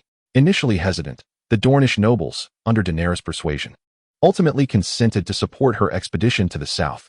Daenerys commanded her followers to rally an army across Dorne, and after months of effort, she successfully assembled a formidable expeditionary force: 300,000 infantry, 20,000 cavalry, and 200 siege towers. Once the vast Dornish coalition was fully assembled, they set forth under Daenerys' leadership. Marching southward, after a month of travel, Daenerys' army finally reached the borders of the Stormlands. The rugged, rocky terrain posed significant challenges for their march. As Daenerys surveyed the landscape from the sky, she noted the desolation of the land. Just as she prepared to issue the command to advance, a group of hornblowers emerged from the opposing hillside, followed by heavily armored cavalry charging from the valley, with archers taking their positions atop the heights. It was an ambush. Daenerys quickly realized the danger and ordered her troops to prepare for battle. From the high ground, a heavily armored female warrior rode forth, none other than Rhaena Storm, the ruler of the Stormlands. Daenerys, your ambitions end here. Her commanding voice echoed through the valley. With icy determination, Daenerys commanded her 3 dragons to launch an assault. The dragons unleashed their fiery breath, plunging the enemy into chaos. Seizing the moment, Daenerys personally led her forces to break through the opposing lines. With the combined might of dragons and Dornish cavalry, Daenerys achieved a resounding victory in the valley, thwarting the Stormlands' interception. Rhaena was compelled to retreat with her remaining forces, allowing the Dornish army to continue their advance southward. Daenerys' legions crossed the waters of the Bay of Waves and finally entered the Westerlands. Near the Gold Road, a contingent led by Kevan Lannister confronted them, demanding that Daenerys halt her advance. The Southern Throne does not belong to you. Relinquish your claim, Kevan proclaimed. The Southern Throne is destined for me, unless you wish to perish in Dragonfire, Daenerys coldly retorted. Without a promise of withdrawal from Daenerys, Kevan had no choice but to retreat to the coalition's main camp to devise a strategy. Before long, Kevan reached an accord with the lords of the Westerlands, including Harlan of Highgarden, to set an ambush along the Gold Road, intent on annihilating Daenerys' Dornish army. However, Daenerys had anticipated such a move. Her scouts uncovered the coalition's hidden forces. Consequently, she altered her march and launched a surprise attack on the enemy's supply lines, decisively defeating them. Kevan was forced to retreat to Casterly Rock for a defensive stand, while Daenerys pressed onward. Upon reaching the waters of the Sapphire Springs, Daenerys encountered a fresh wave of Westerland forces seeking to intercept her, this time led personally by Lewyn Lannister. They not only boasted the strength of the Westerlands, but also allied with House Frye of the Riverlands and House Tully of the Vale. A grand battle unfolded at the Sapphire Springs, where Daenerys' Dornish army was met by a newly formed coalition from the Westerlands. The coalition forces not only comprised the troops from the west, but also united with the forces of Dorne. Chapter 36. The Fall of King's Landing. After stationed at the borders of Dorne for over 10 days, Daenerys gazed at the ever-changing clouds above and resolved to launch a full-scale attack that very day. Convey my orders. The army must prepare for departure, Daenerys commanded her subordinates. As the sun ascended, the sky was a clear azure, with sunlight cascading upon the banners and armor, igniting them like a blazing inferno. 3 colossal dragons soared overhead, emitting thunderous roars that heralded the imminent clash of battle. Daenerys mounted her dragon, surveying her troops from above. Today, the final confrontation in her southern campaign was at hand. Advance, warriors!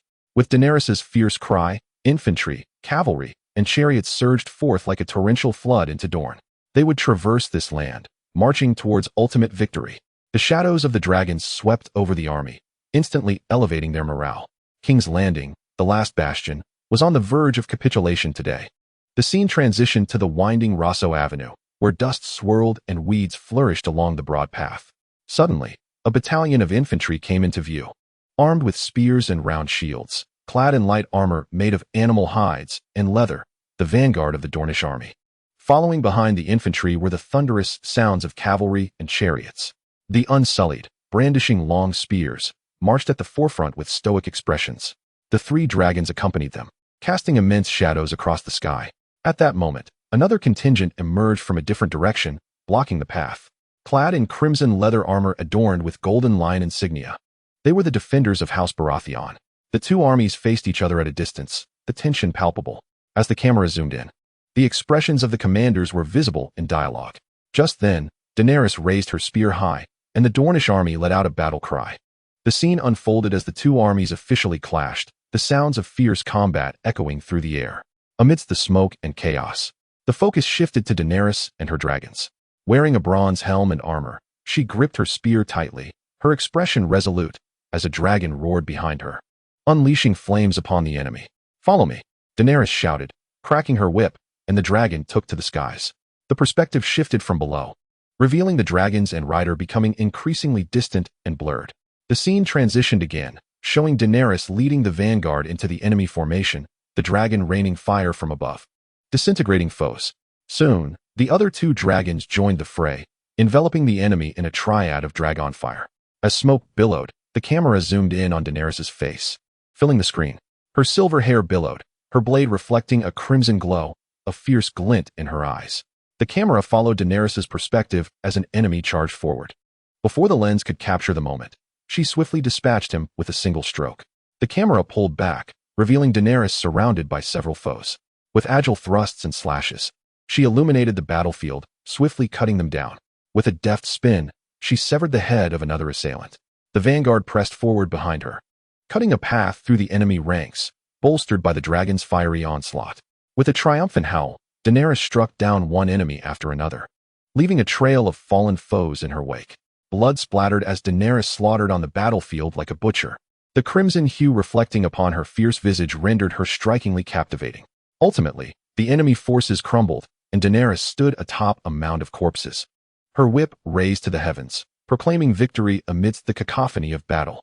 In the chaos of Rosso Avenue, Daenerys caught sight of a knight clad in heavy armor under the Baratheon banner. Without hesitation, she urged her dragon to descend. The knight, sensing impending doom, attempted to flee but was struck by Daenerys' spear, falling heavily from his steed. Upon landing, Daenerys approached and lifted his visor, revealing none other than Ser Carlin, a distant relative of the Baratheons. "Surrender or perish," Daenerys declared coldly. Carlin, wailing, raised his hands in submission. Daenerys threatened him to lead her to King's Landing, or she would incinerate him on the spot. Fearful of defiance, Carlin guided Daenerys away from the fortified strongholds of the guards, swiftly arriving at the outer streets of King's Landing. "How delightful it is for us to collaborate, Ser Carlin," Daenerys remarked with a smile, to which Carlin could only nod through gritted teeth. Thus, Daenerys' forces effortlessly entered the periphery of King's Landing. Daenerys' army reached the towering gates of the outer city. Surrounded by formidable walls and guarded by the gold cloaks, the defenses were tight. Daenerys surveyed the battlements, contemplating briefly before mounting her dragon. "Fire," she commanded, and the great beast soared into the sky, unleashing torrents of dragon fire that accurately struck several gates of the outer city. The stone bricks flickered with flames, and soon the gates crumbled, creating an opening. Once again, Daenerys descended, brandishing her spear as she charged forth. The Dornish army surged like a flood through the breach, engaging in brutal hand-to-hand combat with the gold-cloaked defenders. With three mighty dragons lending their support from above, the outer city quickly fell, and Daenerys' forces succeeded in infiltrating King's Landing. Although Daenerys' Dornish army breached the outer city, the gold cloaks put up an exceptionally tenacious resistance. In the streets and alleys, a grueling tug-of-war ensued. Daenerys' forces suffered heavy casualties, unable to penetrate the defensive line further. After a night of bloody conflict, Daenerys reluctantly ordered a retreat to regroup outside the city. After a moment of contemplation, she dispatched a trusted confidant to summon a fleet from the Iron Islands, preparing for an amphibious assault from the Blackwater River. At dawn the following day, Daenerys stood on elevated ground, gazing at the smoldering walls of King's Landing, the flames still raging within. "Once my fleet arrives, this city shall ultimately yield beneath my feet," Daenerys proclaimed, her eyes glinting with icy resolve. A month later, Daenerys awaited the fleet arriving from the Iron Islands. Hundreds of warships lined the Blackwater Bay, the air filled with the sounds of drums and jubilant cheers. Daenerys led the Dornish army to greet them, and both sides of soldiers rejoiced fervently, creating a scene of extraordinary fervor. That very evening, Daenerys commanded a full assault on King's Landing. She personally led the charge against the city gates while the archers and catapults from the fleet bombarded the Red Keep's towers from the water. Arrows flew from both land and sea, stones soared, and the defenders of King's Landing fell into disarray under the relentless bombardment of the fleet. The gates of King's Landing teetered on the brink of collapse. Daenerys swiftly seized the opportunity, raising her spear high as she led the cavalry to unleash a fierce assault on the city gates. "Break through," she commanded, and the cavalry aligned like a spear, charging towards the gates with astonishing speed. With a resounding clash, the gates finally collapsed, creating a breach. With a triumphant cry, Daenerys surged forward, the Dornish forces flooding into the city like a relentless tide, causing the defenders to crumble. Victory was assured. "King's Landing belongs to me," Daenerys proclaimed, raising her hands in triumph, as her troops cheered exuberantly behind her. Chapter 37. Unflinching in the face of change, King's Landing had fallen. Daenerys stood atop the blazing Red Keep, surveying the battlefield both within and beyond the walls. The Dornish soldiers beneath her rejoiced, heralding the arrival of victory. Yet in her heart, Daenerys understood that this was merely the beginning of her conquest, not its conclusion. She quickly issued a series of commands to establish order within King's Landing to prevent any internal strife. She dispatched trusted commanders to secure the high ground and guard against a potential counterattack.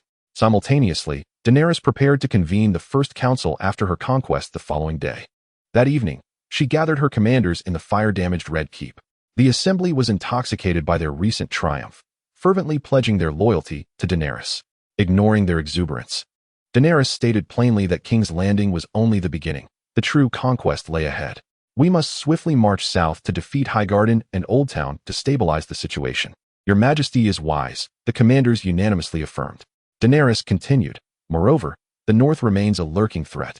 We must send envoys to ally with the northern lords to prevent any treacherous backstabbing." Once again, the assembly expressed their agreement. Daenerys promptly devised a detailed strategy for both the southern campaign and northern defense, splitting her forces into two contingents. The assembled commanders offered amendments, and after deliberation, they finalized the execution plan. At dawn the next day, Daenerys' army commenced their march in two directions. She retained a small force to guard King's Landing while leading the main body southward to capture Highgarden. The northern defense troops set their course for Winterfell, conveying goodwill to the north. These maneuvers aimed to unify the south and thwart any resurgence from the northern powers. However, Daenerys could not have foreseen that on the very day following her conquest of King's Landing, a cataclysmic upheaval would occur. Robert Baratheon of House Baratheon led a massive coalition that launched a surprise maritime assault on King's Landing, landing directly at the harbor and reclaiming control of the city. Daenerys, en route to her southern campaign, received this dreadful news and was instantly consumed with rage. It turned out that the Baratheons had secretly procured a fleet of ships from the free cities and allied with the fleets of the Bay Lords. Lying in wait in Blackwater Bay, as Daenerys advanced southward, they struck, seizing back King's Landing. Daenerys immediately ordered her main force to return north to rescue the city. Yet time was not on her side. The Baratheon fleet had blockaded the sea while their land forces reached the outskirts of King's Landing. They had anticipated Daenerys' movements, meticulously preparing for her southern campaign, knowing she would be unable to respond to threats from behind. Caught in a dire predicament, Daenerys found her southern offensive abruptly halted as the northern front proved impenetrable against the Baratheon naval blockade. King's Landing was swiftly brought under the complete control of the Baratheons, rendering Daenerys' arduous conquest futile. At this juncture, her advisors proposed two alternatives: either to steadfastly defend their position and await an opportunity to counterattack, or to retreat to the Riverlands and reorganize her forces. After much contemplation, Daenerys decisively opted for the latter strategy, recognizing the importance of prioritizing the safety of her stronghold in the Riverlands. The Baratheons, rather than recklessly pursuing Daenerys' retreating forces, chose to fortify their defenses in King's Landing while simultaneously dispatching troops southward to further devastate Daenerys' positions. The two sides found themselves in a stalemate, each retreating to their respective strongholds. Upon her withdrawal to the Riverlands, Daenerys swiftly reorganized her troops, temporarily halting her offensives along both the northern and southern fronts in favor of a more cautious approach. She also sent envoys to various factions, covertly striving to re-establish her advantageous position.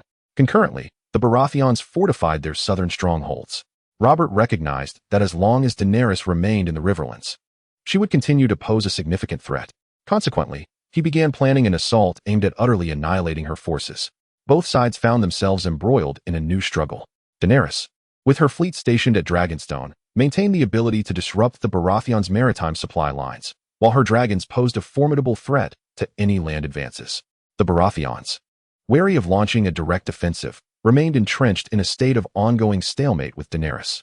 It is often said that those who can remain unflustered in times of turmoil shall seize the world. Daenerys promptly recalibrated her mindset and began devising a strategy to turn the tides in her favor. She dispatched trusted allies to the Iron Islands to secretly commence the construction of a new fleet, while simultaneously procuring armaments from various mercantile city-states to bolster her strength. Daenerys understood that persistent harassment of the Baratheons would gradually shift the balance of power. Through these various measures, Daenerys' military strength began to recover. Meanwhile, the relationship between the Baratheons and the Northern Lords continued to deteriorate, with northern reinforcements failing to advance southward and instead stalling. This impeded the Baratheons' efforts to maintain momentum in the south. Seizing this opportunity, Daenerys swiftly dispatched forces to launch a surprise attack on the Baratheon encampments surrounding King's Landing. 3 dragons unleashed torrents of flame, catching the enemy off guard. Daenerys' elite troops capitalized on the chaos, breaching several fortifications on the outskirts of the city. The Baratheons were compelled to redirect their forces from King's Landing to quell the incursion, yet Daenerys' guerrilla tactics allowed her to evade direct confrontation with the stronger enemy, ultimately retreating safely back to her stronghold in the Riverlands. This audacious raid enabled Daenerys to regain the initiative, forcing the Baratheons into a defensive posture. At this critical juncture, a new complication arose. The Tyrells, allied with the Baratheons and led by Loras, launched a sudden offensive from the west against the Riverlands, nearly catching Daenerys in a pincer movement. Nevertheless, she resolved to cede some peripheral territories to preserve the core of the Riverlands. Ultimately, Loras' assault was repelled, resulting in another deadlock between the two factions. Confronted with threats on both the northern and southern fronts, Daenerys resolved to stabilize the northern line first. To this end, she personally led a contingent to strike the Tyrell supply lines. Daenerys' incursion forced Loras to divide his forces, alleviating some pressure on the northern front. While the Baratheons continued their relentless assault in the south, Daenerys seized the initiative by unexpectedly dispatching a fleet to assault a Baratheon coastal stronghold. This maneuver once again compelled the Baratheons to divert forces from King's Landing, thereby halting their offensive in the Riverlands. With her strategic advantage, Daenerys adeptly turned the tide 2 months later. The combined assault of the Baratheons and the Tully family was completely repelled, allowing Daenerys to reclaim the upper hand. Simultaneously, she skillfully persuaded several neutral factions to align with her cause, creating a favorable environment for her eventual counteroffensive. The shifting dynamics on both the northern and southern fronts reignited Daenerys' fervor for battle. Convinced that the moment was ripe for a renewed offensive, she convened her commanders on a clear morning to formally announce the plan for a southern counterattack. Chapter 38. Eagles soaring high. Daenerys successfully vanquished the Baratheon family, uniting the southern lords. At a banquet in Dragonstone, she proclaimed the cessation of hostilities in the south, commanding all armies to cease their internecine conflicts and return to their respective realms. Subsequently, Daenerys convened a council of advisors to deliberate on the grand strategy for unifying the north and south. During the meeting, the hawkish faction advocated for a direct northern campaign to secure the trade route between the two regions, while the conservatives urged for stabilization in the south before advancing northward. After considering the diverse perspectives, Daenerys reflected, "I lean towards consolidating the south first, yet we must not overlook the opportunity to advance northward when the moment is appropriate." Thus, she issued a decree to implement a policy of conciliation in the south to soothe the hearts of the populace, while dispatching envoys to gauge the sentiments of several border lords in the north. Daenerys understood the necessity of a cautious approach, ensuring steady and deliberate progress. Meanwhile, her fleet from the Iron Islands doubled its number of warships, and Daenerys procured advanced crossbows from the free cities, further bolstering her military strength. 3 months later, Daenerys journeyed southward for an inspection. The sight of the Mother of Dragons adorned in her finery prompted spontaneous celebrations among the local populace, creating a scene of fervent joy. In each location she visited, Daenerys rectified injustices and enacted benevolent policies to win the hearts of the people. Upon concluding her tour, she commissioned the design of a new national emblem and flag, heeding her advisors' counsel to abolish the various family crests in favor of a unified national symbol. These measures further solidified the unity among the southern regions, and the lords formally acknowledged Daenerys as their sovereign and queen. With stability restored in the south, Daenerys began preparations for her northern campaign. She dispatched envoys to Winterfell to express goodwill and seek the support of the northern lords for the unification effort. The envoys reported that the northern lords maintained an ambiguous stance, yet had not made a definitive declaration. Judging the timing to be premature, Daenerys decided to postpone the northern campaign. Instead, she ordered the construction of a new capital in the Riverlands to serve as the political center for governing the south, augmenting military presence around the new capital to guard against any sudden northern incursions. Just as the construction of the new capital was set to commence, Daenerys received urgent military intelligence from the north. Reports indicated that several prominent northern houses had formed an alliance and were marching southward towards King's Landing. Recognizing the looming threat of the northern wolves, Daenerys could no longer afford to remain passive. She promptly convened an emergency council to devise a response. During the meeting, her advisors proposed 2 strategies: to hold their ground and await reinforcements, or to advance northward to confront the enemy. After considerable deliberation, Daenerys ultimately resolved to take the initiative and march north to meet the challenge head-on. "Our forces shall deliver a decisive blow, and we must not allow the enemy to penetrate further," declared Daenerys with unwavering resolve. Consequently, Daenerys mobilized troops from various southern regions to march northward. Simultaneously, she unexpectedly took the lead of an advance party, navigating the sea route to launch a surprise attack on Winterfell, circumventing the northern army. Daenerys aimed to compel the northern forces to divert their return to rescue their stronghold. The advance fleet swiftly outmaneuvered the northern army and successfully besieged Winterfell. As she was conquering the city, the northern coalition, indeed alerted by the news, retreated to aid Winterfell. Just as the northern army was en route back, Daenerys' southern reinforcements arrived in a timely manner. The 2 armies clashed fiercely on the banks of the White Knife River, thrusting the northern forces into a precarious position, surrounded by the might of Daenerys, which was advantageous to her. Despite being outnumbered, the northern soldiers, seasoned by the harshness of their homeland, valiantly held their ground along the riverbank, thwarting Daenerys' relentless assaults. Observing the difficulty in achieving a breakthrough, Daenerys commanded her left flank to pressure the right wing of the northern forces. In the heat of battle, the right flank of the northern army was finally breached, further complicating their situation. At this critical juncture, the northern commander dispatched envoys to Daenerys' camp, seeking a truce for negotiations. Recognizing the northern army's diminished capacity for further conflict, Daenerys consented to the talks. Following the ceasefire, representatives from the northern commander approached Daenerys' tent to commence negotiations. "We wish for the north to rejoin the 7 kingdoms," the envoy stated candidly. Daenerys nodded in satisfaction, agreeing to the terms of the truce, henceforth vowing to refrain from hostilities. The 2 sides agreed that the northern lords would pledge their loyalty to Daenerys, acknowledging her rule, while she consented to maintain the independence of the northern castles and refrain from conscripting northern troops for southern campaigns. Following the Battle of White Knife, Daenerys successfully won over the north, and a harmonious agreement was reached between the 2 factions. The lords of Winterfell came forth to swear fealty to Daenerys, formally recognizing her as the queen of the 7 kingdoms. With the unification of the 7 kingdoms, Daenerys returned to King's Landing to host a celebratory banquet. She announced plans to construct a new royal palace and initiate a fresh council. The citizens rejoiced for the peace and unity of the realm, and Daenerys' dream of a dominion that commands respect seemed to be materializing with the merger of the north and south. However, a few northern lords secretly expressed their discontent, unwilling to relinquish their autonomy, remaining vigilant.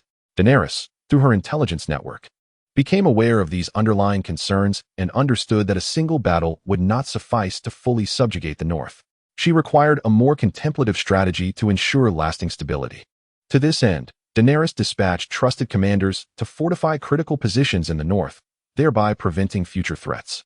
Concurrently, she issued benevolent edicts to the northern lords, signaling goodwill and alleviating their apprehensions. Daenerys also made it clear that she could grant a certain degree of autonomy to the north. These measures gradually assuaged the northern lords' wariness, fostering greater unity among them.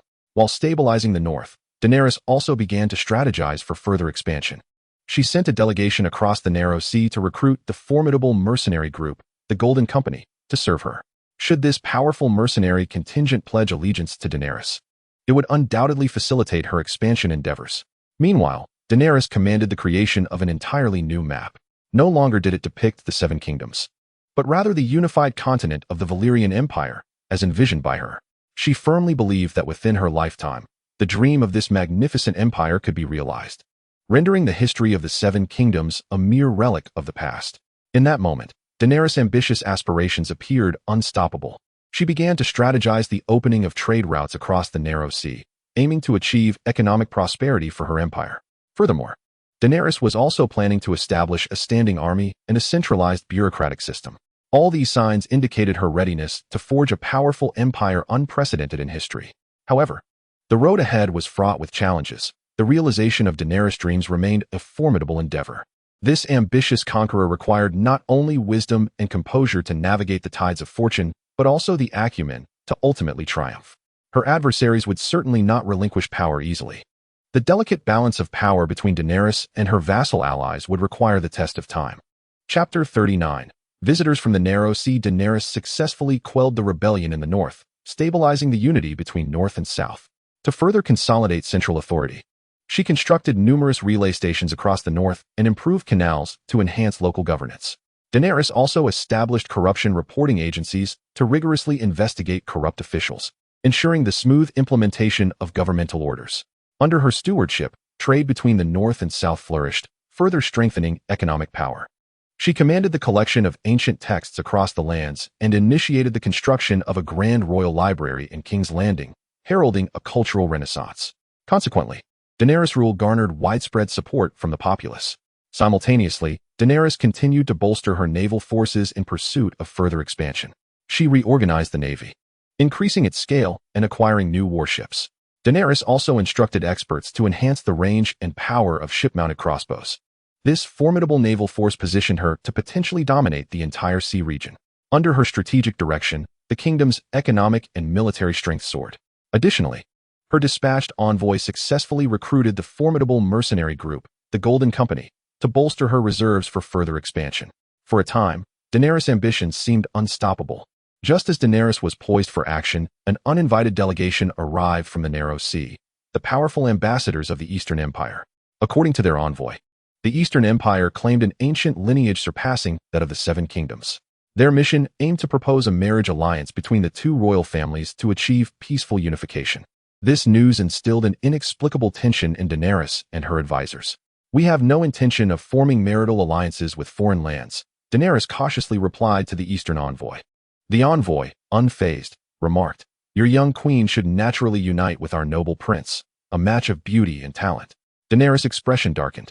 "Thank you for your courtesy, but we must first establish mutual understanding." The Eastern envoy did not press further and withdrew with politeness.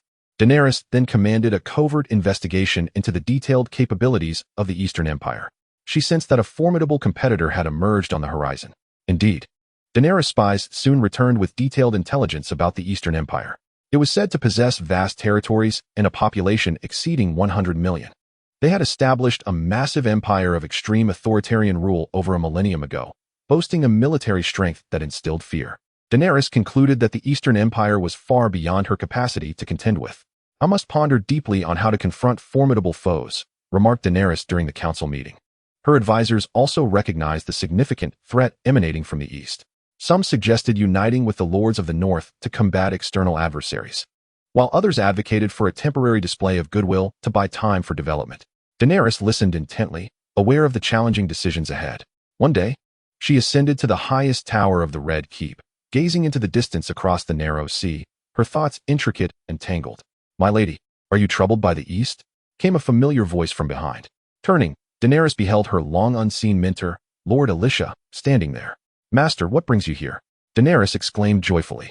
"I have heard of your unification of the north and south, and came to witness your glory," the elder replied gently. With a hint of concern, Daenerys responded, "But now, with formidable foes surrounding us, I fear our endurance may be fleeting. You must understand the essence of governance, Alicia stated. The support of the people is paramount. With their backing, any adversary can be vanquished. Reflecting on her mentor's words, Daenerys realized the urgency of internal reform, as external threats could be leveraged to unite the hearts of her subjects. Determined, she resolved to adjust her strategies to reclaim the people's favor. The following day, Daenerys initiated her new policies, reducing taxes, punishing corrupt officials, and providing relief to the impoverished.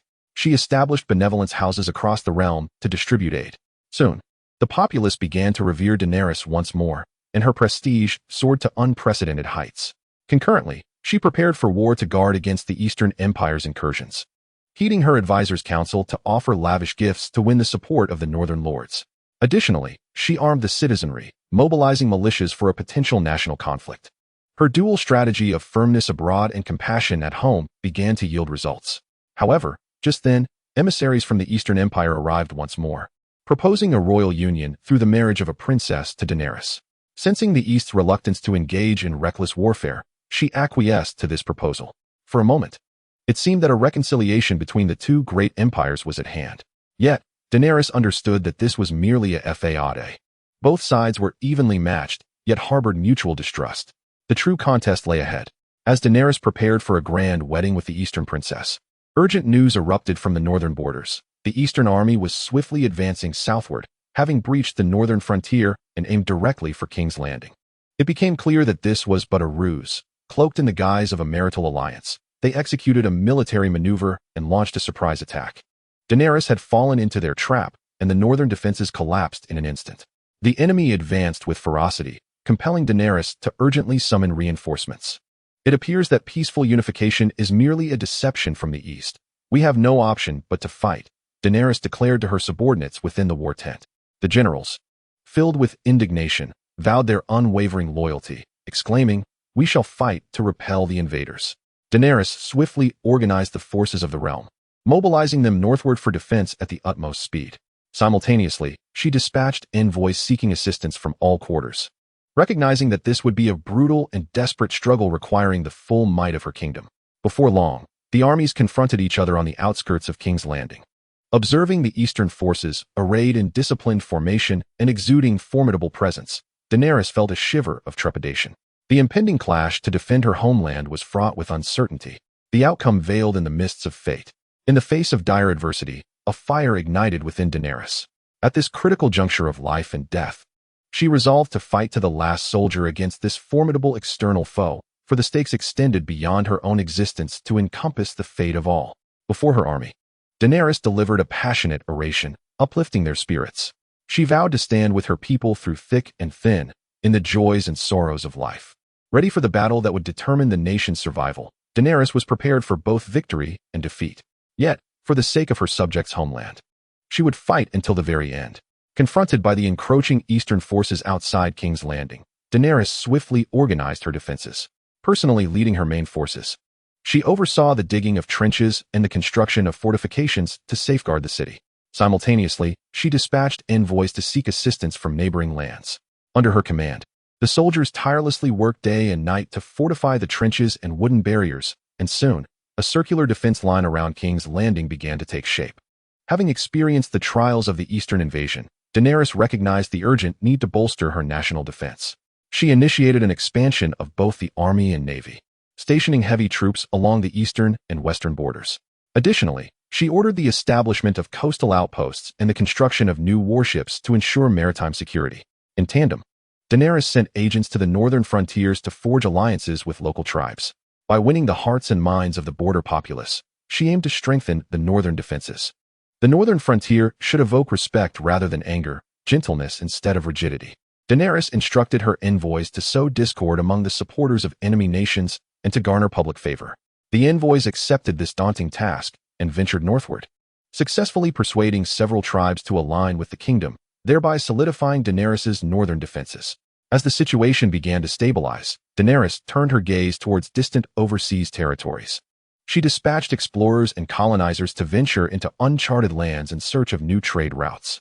Concurrently, she commanded the continued establishment of fortresses along the Narrow Sea to further expand her influence.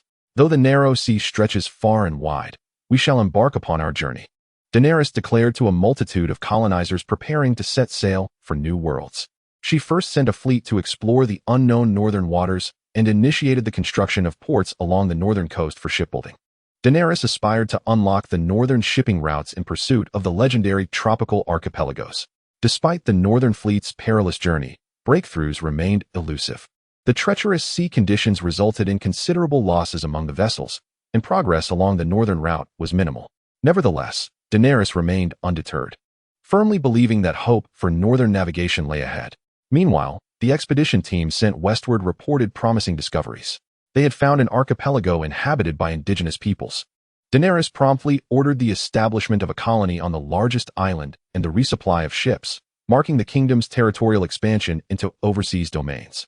"I shall name this island Dragois. We shall establish our presence here to fortify the northern voyage," she announced at a council meeting regarding the new colony. In the ensuing years, Daenerys dedicated her efforts to the cultivation of Dragois Island. She dispatched numerous settlers to cultivate the land and establish industries. Daenerys also commanded shipwrights to construct a dock on the island to support northern maritime routes. This overseas colony rapidly evolved into a robust foundation for the kingdom's northern naval endeavors. Just as Dragonstone began to flourish, news arrived from the northern route. The fabled archipelago had finally been discovered. Adventurers had crossed the narrow sea to a warm, rain-soaked tropical island, where bountiful crops flourished, creating ideal conditions for colonization. Upon receiving this joyous report, Daenerys was overwhelmed with delight. She immediately ordered the establishment of a new colony on the tropical island, naming it Volantis. This lush new continent was finally incorporated into Daenerys' realm. The expansion of the northern route further fueled her ambitions. The agricultural products from the tropical colony soon became vital strategic resources for the kingdom. However, just as Daenerys prepared to advance further north, urgent news arrived from the northern frontier. Formidable enemies were advancing, with multiple forces mobilizing southward and gathering at the border. Daenerys recognized that this was undoubtedly an unprecedented invasion. The adversaries had chosen this moment to strike, clearly intent on exploiting her divided forces. Without delay, Daenerys mobilized all available resources to fortify the north against impending calamity. The decisive battle for the fate of the kingdom loomed once again, and Daenerys was resolute in her commitment to lead her people into battle. A life-and-death struggle between two empires at the northern border was about to unfold. With her courage and determination, Daenerys would undoubtedly guide her people through adversity. For within each heart burned the unquenchable flame of hope for ultimate victory. Confronted by the invading forces from the north, Daenerys swiftly rallied the nation's might in response. She appointed a commander for the northern front, assembling troops from various regions to form a defensive army. Simultaneously, Daenerys issued a call to the tribes along the border, urging them to join the fight against the foreign invaders. Under Daenerys' strategic deployment, the northern defense forces rapidly assembled. Militias and tribal warriors rose up in defiance of the external threat, their spirits soaring. Daenerys even dispatched vanguard troops from the south to bolster border defenses. As the enemy's main forces advanced toward the border, Daenerys had already completed the northern defensive system. She personally led the vanguard northward, vowing to confront the enemy head-on and repel their aggression. With arrows raining down at her command, a tempest of projectiles surged toward the enemy, decimating their front lines. The adversaries were clearly unprepared for the strength of Daenerys' defenses. Their reckless assaults were repeatedly thwarted. Daenerys' forces and militias steadfastly held the border line, bravely resisting the foreign invasion. As the enemy's main forces were compelled to halt their advance, Daenerys discerned that the moment for a counteroffensive had arrived. "Let us vow to vanquish the oppressors and drive out the evil." Daenerys delivered a rousing speech before her troops, instantly igniting their morale. Under Daenerys' leadership, the kingdom's forces launched a counterattack against the enemy from all directions. Leveraging their familiarity with the terrain, they gradually gained the upper hand in the battles against their foes. Daenerys' strategic brilliance once again proved invaluable. After a series of fierce engagements, the enemy was forced to retreat from the border. This aggressive offensive ultimately ended in failure. Daenerys' northern defense strategy has once again successfully countered external threats, thereby fortifying the security of the nation. The stability of the northern frontier serves as the foundation for national stability. During her inspection of the troops in the north, Daenerys expressed her gratitude towards the valor and tenacity of the border guards, which further solidified her resolve in managing the northern defenses. Following this arduous trial, Daenerys has come to cherish the hard-won peace even more. She is determined to cultivate her kingdom into a prosperous and flourishing ideal realm, redirecting her focus towards domestic governance with an emphasis on the well-being of her people. For their happiness and health is her greatest responsibility. Daenerys welcomes the dawn of peace with a sense of pride. Regardless of the challenges that lie ahead, she remains undaunted. Resolutely advancing, Daenerys firmly believes that as long as she remains true to her original intentions, the darkness will inevitably recede, and light will be found ahead. In Chapter 41, Splendid Landscapes, as the flames of war begin to subside, Daenerys once again turns her attention to the development of her nation's internal affairs. She recognizes that economic prosperity is the bedrock of governance, and thus vigorously promotes the restoration of productivity. Daenerys has reduced agricultural taxes and provided resources to support farming, while also encouraging and assisting the handicraft industry. Under her stewardship, the national economy begins to flourish. Simultaneously, Daenerys undertakes the revival and development of cultural endeavors. She has ordered the collection of books and ancient texts nationwide, translating foreign works with great zeal. Daenerys has also engaged a multitude of scholars to compile a new history for the nation. These initiatives have propelled the kingdom's cultural and artistic prosperity at a remarkable pace. 3 years later, Daenerys embarks on a southern tour of the nation. Wherever she goes, she witnesses the resurgence of industries and the restoration of tranquility. The peaceful and harmonious scenes are a testament to the nation's enhanced strength, instilling Daenerys with increased confidence for the future. I am pleased to witness a prosperous land, with the people thriving and the nation wealthy, Daenerys declares to her subjects in her palace. However, she acknowledges that the foundation of this flourishing era bears significant responsibilities that require sustained efforts from her generation. Daenerys continues to implement proactive domestic policies. She establishes benevolent measures, setting up granaries to assist the impoverished. Furthermore, she has ordered the rectification of bureaucratic practices to ensure that governmental orders are executed justly and equitably. The lives of the populace are visibly improving under her administration. In parallel with her domestic focus, Daenerys also continues to augment military strength. She reorganizes the northern and southern armies and establishes coastal defense units to guard against external threats. The manufacturing of advanced crossbows and artillery continuously injects new vigor into the nation's defense capabilities.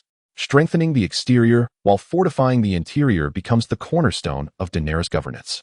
5 years later, Daenerys embarks on another national tour. The scenes of prosperity and strength are omnipresent, with villagers enthusiastically bringing their children to welcome her.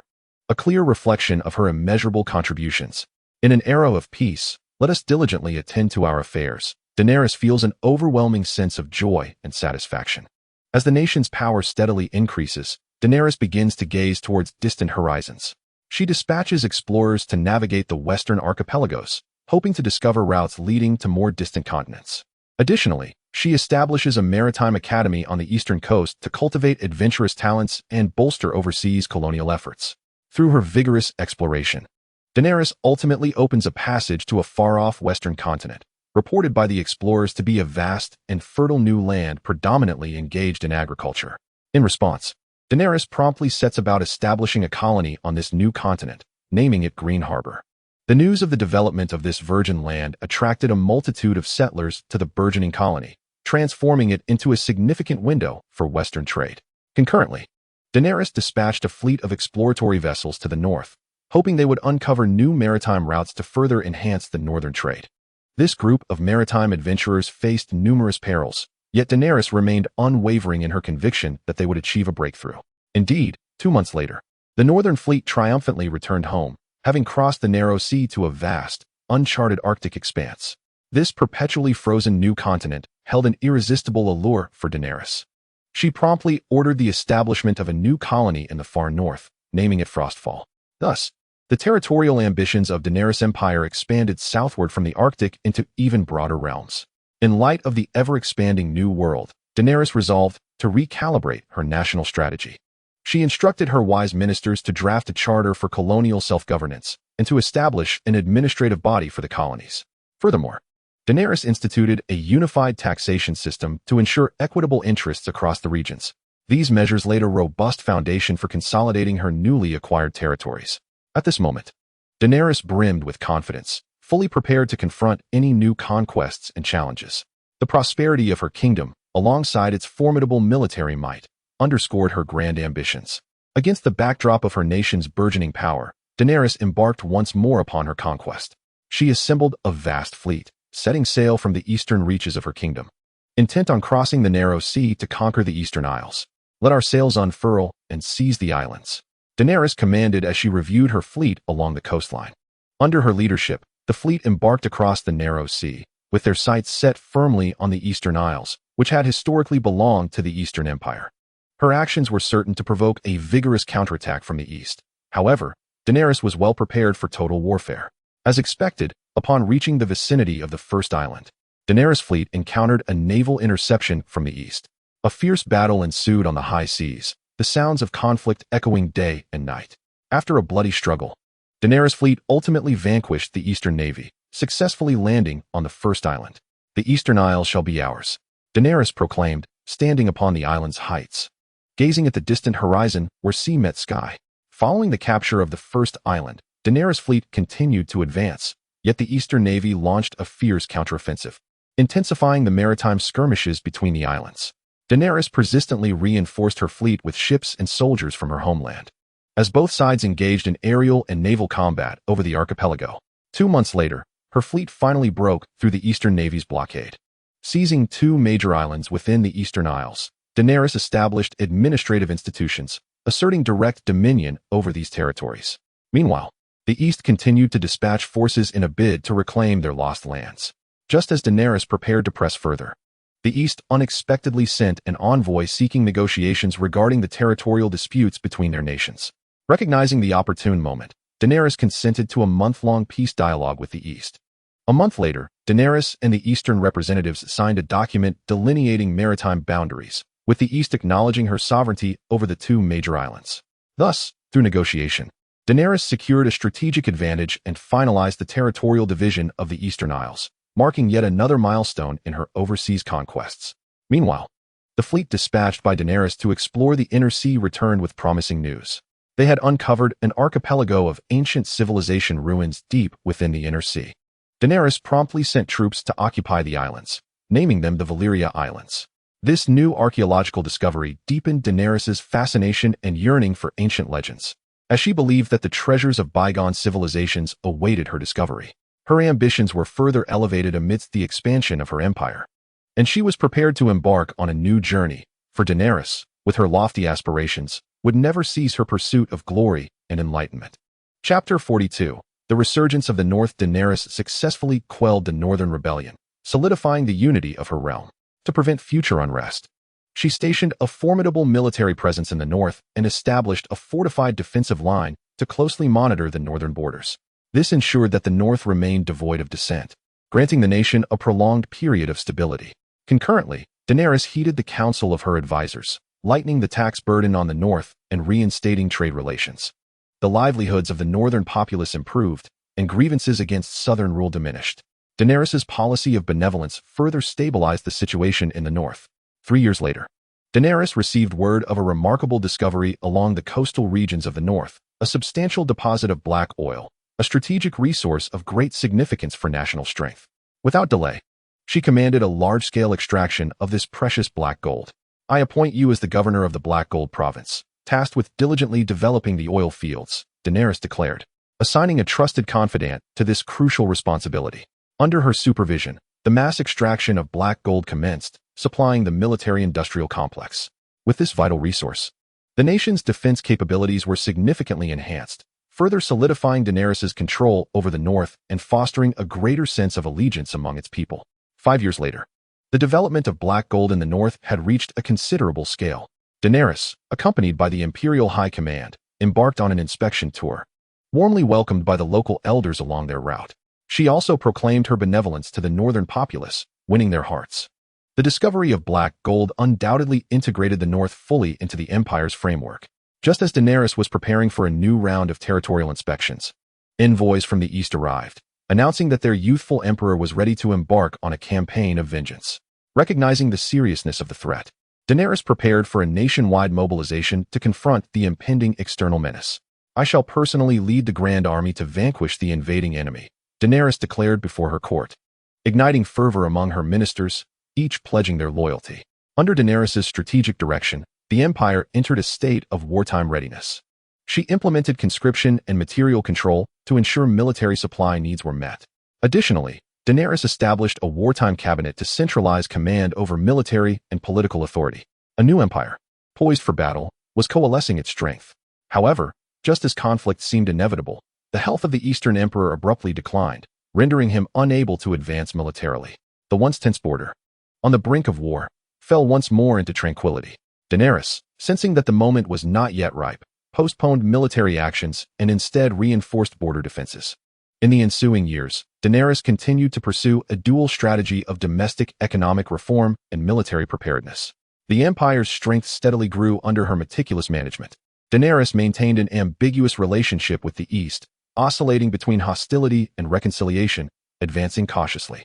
Yet, at this juncture, the North erupted once more into widespread rebellion, with several black gold extraction zones experiencing insurrections, plunging the situation into peril once again.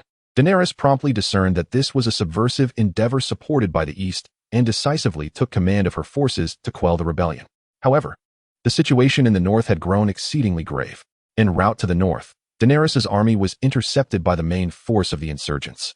A grand battle ensued in the desolate wilderness, wherein Daenerys narrowly escaped death at the hands of the rebels, thanks to the timely arrival of her 3 dragons.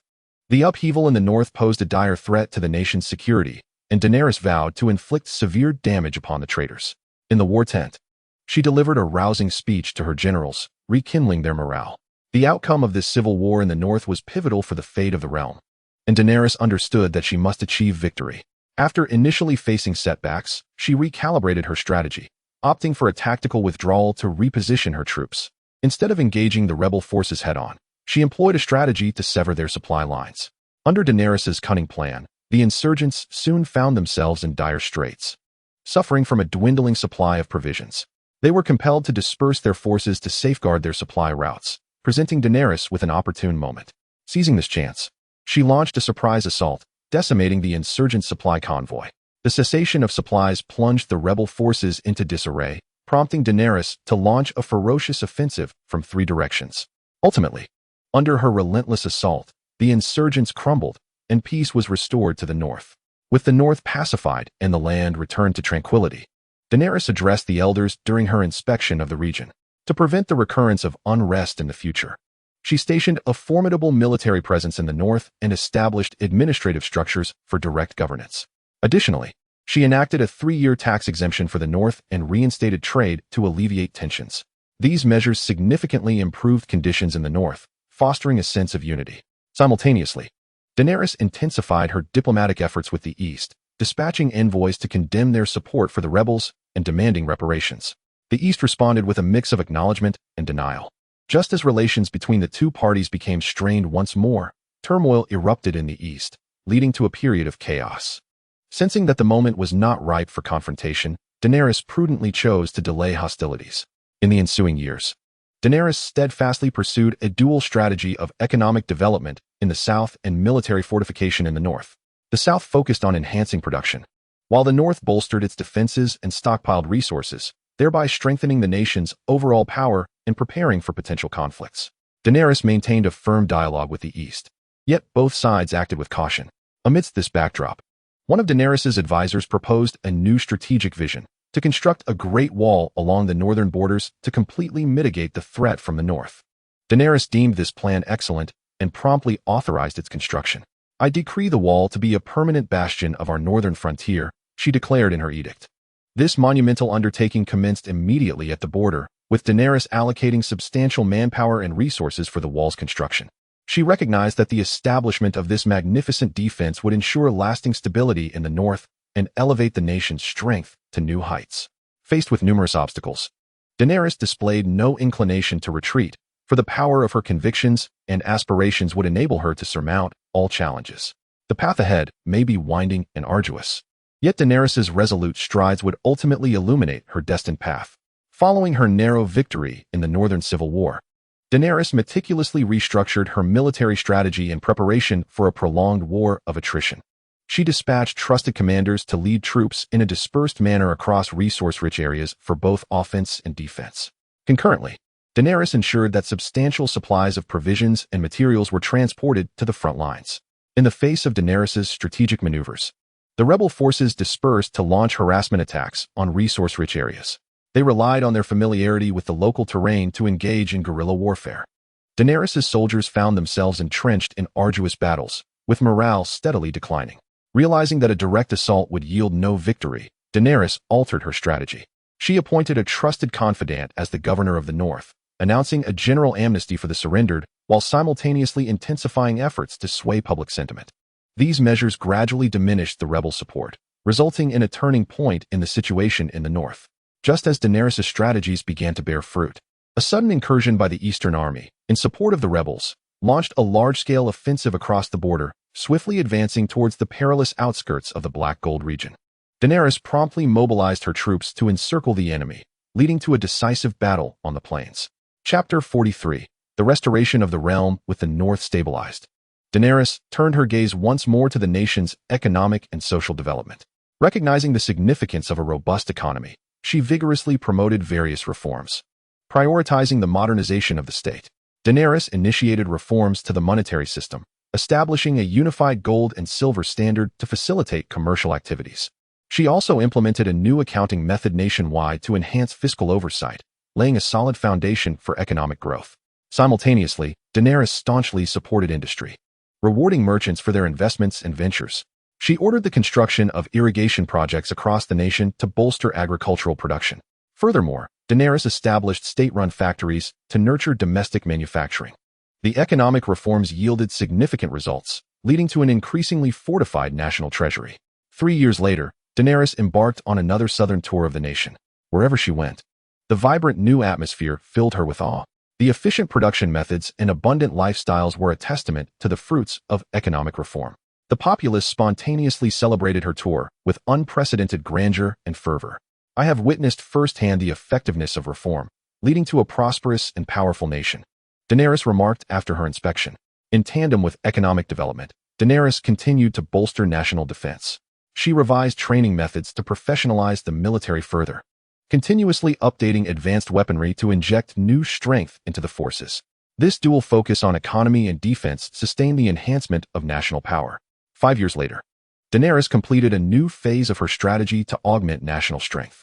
At this juncture, news arrived from the east that a newly ascended young monarch was preparing to launch a northern campaign to avenge perceived slights. In the face of this external threat, Daenerys calmly directed nationwide defense preparations to meet the challenge.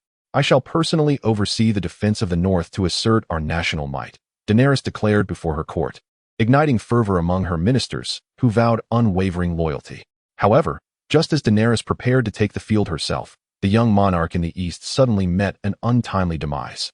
Reports indicated that he had succumbed to a life of indulgence and excess, leaving the eastern realm once again in turmoil.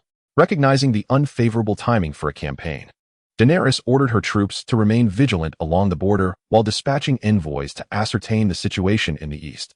In the subsequent years, Daenerys continued to advance her national agenda, enriching the state progressively. She expanded naval capabilities and opened new trade routes. Daenerys maintained a firm stance towards the east, oscillating between hostility and reconciliation while proceeding cautiously. Just as she was poised for a new round of reforms, the northern border suddenly fell under attack.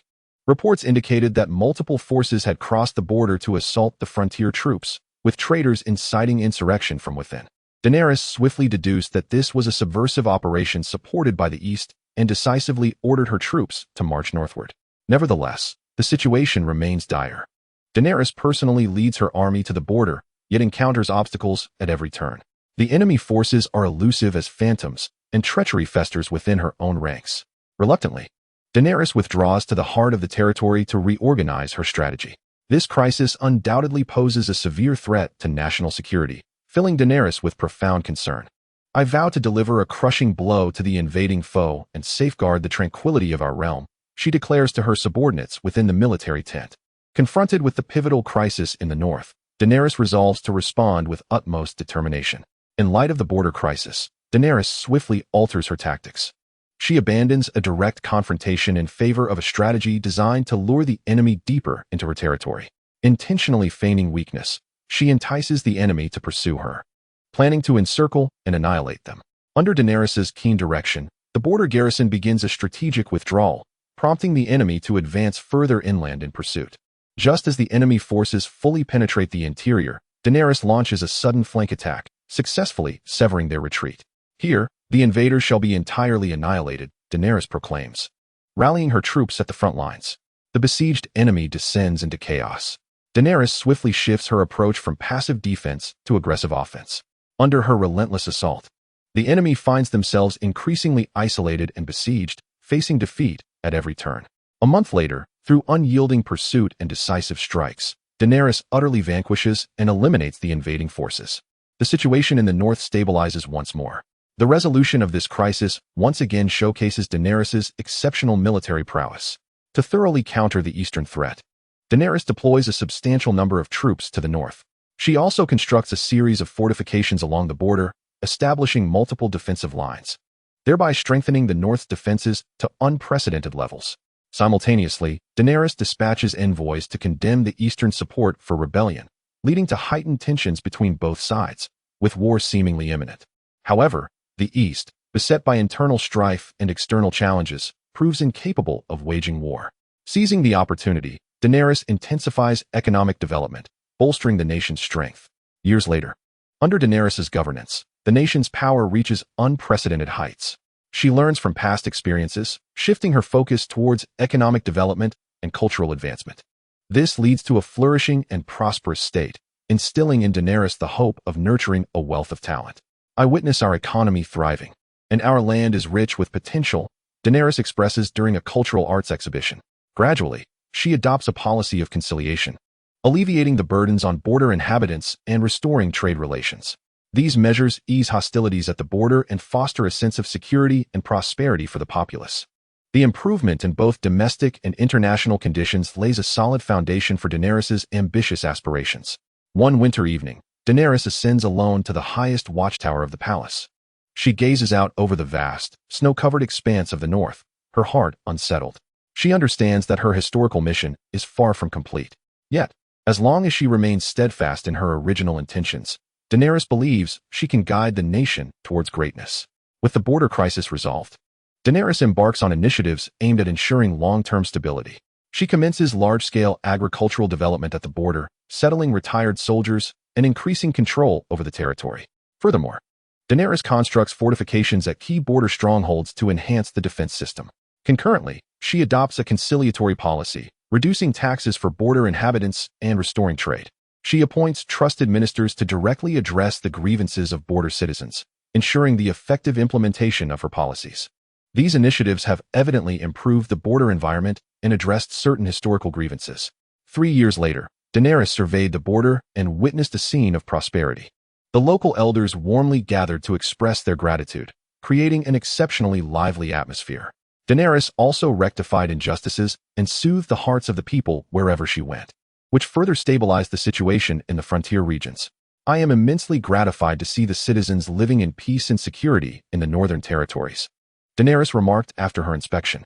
She also heeded the counsel of her advisors and readjusted the national defense strategy, transitioning from a reliance on regular troops to bolstering the national defense through militia forces. Retired soldiers were integrated into local training units to prevent the military from becoming excessively large, thereby reducing military expenditures and alleviating the burden on the populace. 5 years later, under Daenerys' stewardship, the northern region was fully incorporated into a unified framework. An economic policy focused on settlement and cultivation transformed this frontier into a prosperous area. Chapter 44. The Legacy of Civilization. With the situation in the north stabilizing, Daenerys devoted more energy to the cultural and educational development of the nation. She believed that education was a long-term investment vital for the future. Daenerys issued an edict to establish primary schools nationwide, ensuring that citizens received fundamental education. She also selected outstanding students from various regions and funded their studies at the Imperial Academy. Daenerys personally chose talents to establish a national institute, thereby refining the cultural and educational system. Simultaneously, Daenerys dispatched individuals to procure books and translate foreign literature from various corners of the world. She constructed libraries in multiple locations, encouraging grassroots publishing endeavors. Furthermore, Daenerys instituted a civil service examination system to select talents through rigorous testing. The educational and cultural enterprises flourished under her advocacy. 3 years later, during her southern tour, Daenerys witnessed the remarkable outcomes of educational advancement. Elders from various regions lined up in an orderly manner to welcome her, creating a scene both dignified and vibrant. Daenerys took particular pleasure in inspecting the schools and seeing the children studying earnestly. Education is the foundation of a nation. I am exceedingly pleased to witness such prosperity, Daenerys declared after her tour. Alongside the enhancement of educational development, Daenerys continued to fortify national defense. She adopted new tactics to train the military, and the weaponry was continuously updated. The systems for conscription and the reserve of provisions were also established and refined during this period. The dual approach of economic enrichment and military strengthening consistently bolstered the nation's power. 5 years later, the burgeoning educational system began to yield a multitude of talents across the land. Observing the favorable situation, Daenerys ordered the revision of the national history to rectify public perception. She also established a historical museum to preserve inscriptions and funded artistic creations. The advancement of cultural education led Daenerys to feel that national rejuvenation was imminent. At this juncture, envoys from the east once again delivered threats. The new monarch, having accumulated significant power, sought to launch a northern campaign to redeem past humiliations. Faced with a severe external threat, Daenerys promptly mobilized national resources in preparation for war. She stationed heavy troops in the northern regions, ever vigilant against incursions from the east. Now that the national trajectory is firmly established, I vow to defend my homeland with my life, Daenerys declared in a proclamation before her army. The entire nation also embraced her directive and prepared for battle. However, the eastern incursion turned out to be mere bluster. Internal corruption had led to a decline in the eastern state, rendering the new monarch incapable of waging a genuine war. Upon recognizing the turning point in the situation, Daenerys decided to suspend military actions. Both nations found themselves in a stalemate, probing each other's strengths and weaknesses. At this moment, news from the north heralded a significant discovery near Xiongnu City, an extensive reserve of brown oil, a strategic resource of monumental importance to the enhancement of national power. Daenerys immediately commanded a large-scale extraction of this black gold, ensuring the operation remained confidential. This newfound resource injected a vital lifeline into the border defense forces. I hereby appoint you as the governor of the Black Gold Province, tasked with the diligent extraction to meet military needs. Daenerys entrusted this critical responsibility to a loyal confidant. Under Daenerys's meticulous stewardship, the nation's strength steadily grew, while the East languished in decline, unable to project power beyond its borders. Years later, the balance of power shifted dramatically. Daenerys's realm flourished, while the East teetered on the brink of collapse. Seizing this opportunity, Daenerys prepared to deploy her forces to annex territory and fortify her northern defenses. The historic Northern Expedition was on the verge of commencement. In light of the East's gradual deterioration, Daenerys resolved to extract tangible benefits from this situation, believing it to be an opportune moment to permanently alleviate the northern threat through territorial acquisition. Thus, she began discreetly orchestrating plans for the northern campaign. To ensure the success of the expedition, Daenerys first dispatched emissaries and influential figures to the east to sow discord and incite rebellion among the local elite. The existing factionalism within the east rendered her subterfuge remarkably effective. Soon, Daenerys had secured a cadre of internal collaborators to lay the groundwork for her impending military incursion. Concurrently, she intensified the training of infantry and cavalry, preparing for war. The entire empire entered a state of heightened readiness, mobilizing troops and supplies for the grand endeavor. 3 months later, all preparations were complete. Daenerys launched a swift and unexpected assault on the east.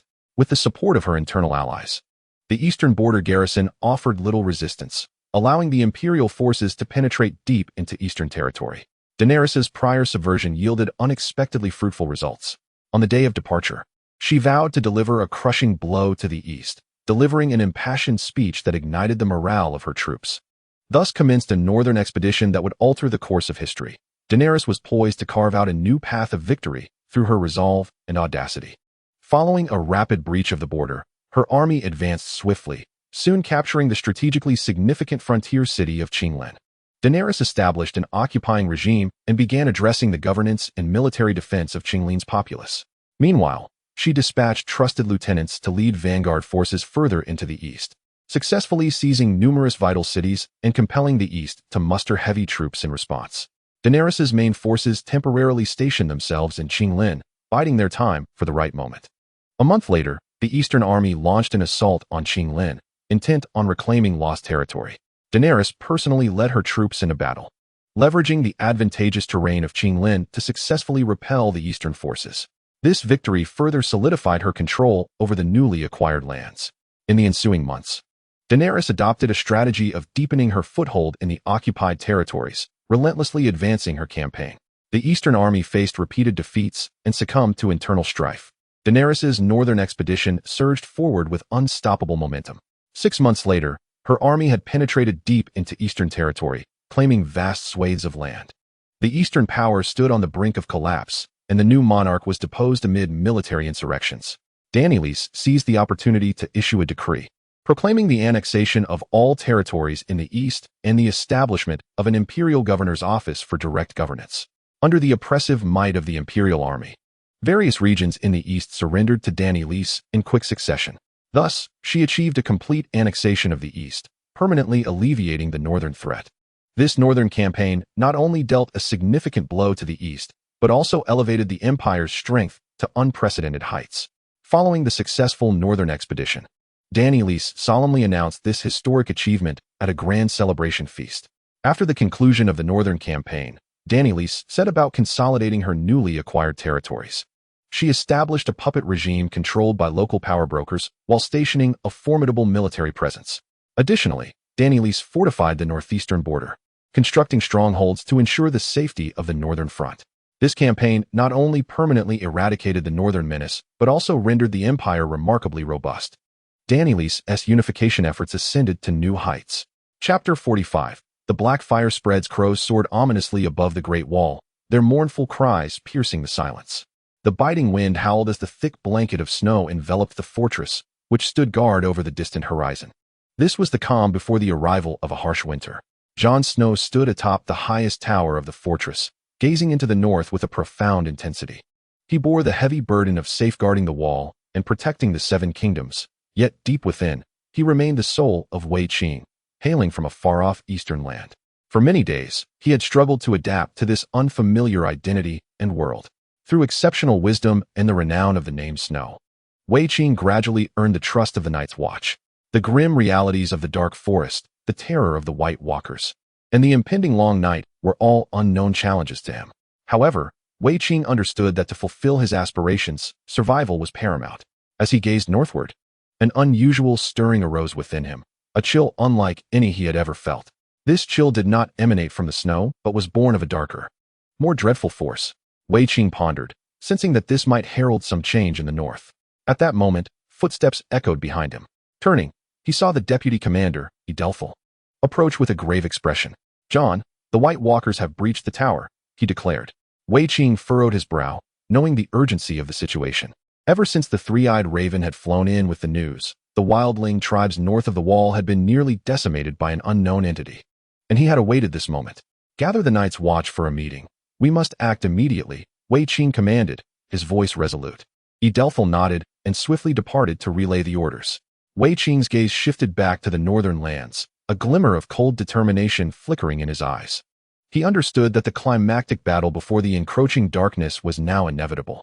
The crackling of a lit torch reverberated through the stone hall. On this frigid night, the Night's Watchmen sat around a long table, their faces etched with concern. The situation had become clear. The White Walkers and their undead legions were imminent. Wei Qing spoke plainly. "We must defend the wall, protecting humanity's final bastion. But our forces are limited. The wall's length is too great to oversee in its entirety." Varisalan exclaimed. "Do not fret. I have a strategy," Wei Qing replied. He proposed a defense centered around the stone fortress, with supporting strongholds to aid in the effort. Additionally, he advocated for training local militia to bolster their combat strength and ensuring ample provisions were stockpiled in advance. The assembly nodded in agreement, their faith in Wei Qing's plan unwavering. "Remember, we are confronted with an enemy more formidable than imagination can fathom. We must prepare for the worst." Wei Qing's tone turned grave. "I need each of you to exert your utmost strength. For the Great Wall, for humanity." The crowd echoed his rallying cry. After the assembly, Wei Qing meticulously directed the defense deployments at each fortress. He also commanded the construction of numerous mechanisms to fully exploit the advantageous terrain. Victory through cunning allows the few to triumph over the many. Wei Qing remarked with a smile to his aide. Under his command, the sentinels completed the fortifications with astonishing efficiency. As the harsh winter descended, the Great Wall stood poised and alert, all lines on high alert. In the distance, the army of the White Ghosts drew ever closer, exuding an aura of impending doom. On that fateful morning, the north wind howled, and the sky was shrouded in darkness. Wei Qing stood atop the tower, gazing down to witness a vast expanse of shadow emerging on the horizon, an army composed of countless specters, slowly advancing towards the Great Wall. They are coming. Wei Qing's eyes narrowed as he shouted. The horn sounded, and the alarm rippled across the Great Wall. The defenders swiftly took their positions. Bracing for the onslaught, Wei Qing then moved to the stone fortress, for this would be a battle of life and death. The encroaching dark army of the undead exuded a suffocating stench of decay as they approached the base of the Great Wall. The tattered armored White Ghosts bared their fangs, greedily eyeing the defenders atop the ramparts. "Archers, take your positions," Wei Qing called out. The siege ladders ascended swiftly as the White Ghosts began to swarm the Great Wall. A hail of arrows rained down, toppling many of the ghastly foes, yet more surged forth in relentless waves. The White Ghosts, with frenzied determination, clawed their way up the wall, engaging in brutal close combat, sinking their teeth into the throats of the defenders. Wei Qing plunged into the fray himself, his sword dancing as each strike claimed an enemy life. "Block their passage, do not let them through," he bellowed. Carnage ensued as the defenders clashed fiercely with the White Ghosts. At that moment, a giant troll broke through the ranks, lunging towards Wei Qing. He sidestepped, executing a move named Lightning Pierces the Sun, unleashing a dazzling sword energy that felled the troll, reducing it to mere fragments. "Hold the mirror to the sunlight," Wei Qing commanded. The defenders adjusted the massive reflective mirrors they had prepared to direct the sunlight, creating blinding beams that scorched the White Ghosts scaling the walls. Under the searing light, their skin blistered and smoked, accompanied by their horrific shrieks. "We have won," the soldiers cheered. Yet, Wei Qing's expression hardened. It was not over. A second wave was upon them, as new legions of White Ghosts surged over the horizon, more numerous and menacing than before. The second wave charged fiercely, and the defenders found themselves in dire straits. Wei Qing orchestrated a methodical retreat while dispatching guerrilla teams to harass the flanks of the White Ghosts. As the sun sank lower, the assaults intensified. Night fell, and the White Ghosts surged forward as if unimpeded, their ferocity unabated. They constructed makeshift ladders from the bodies of the fallen, swarming the Great Wall in overwhelming numbers. The defenders suffered grievous losses and began to falter. In this perilous moment, Wei Qing resolved to fight to the last, commanding the activation of all traps and mechanisms.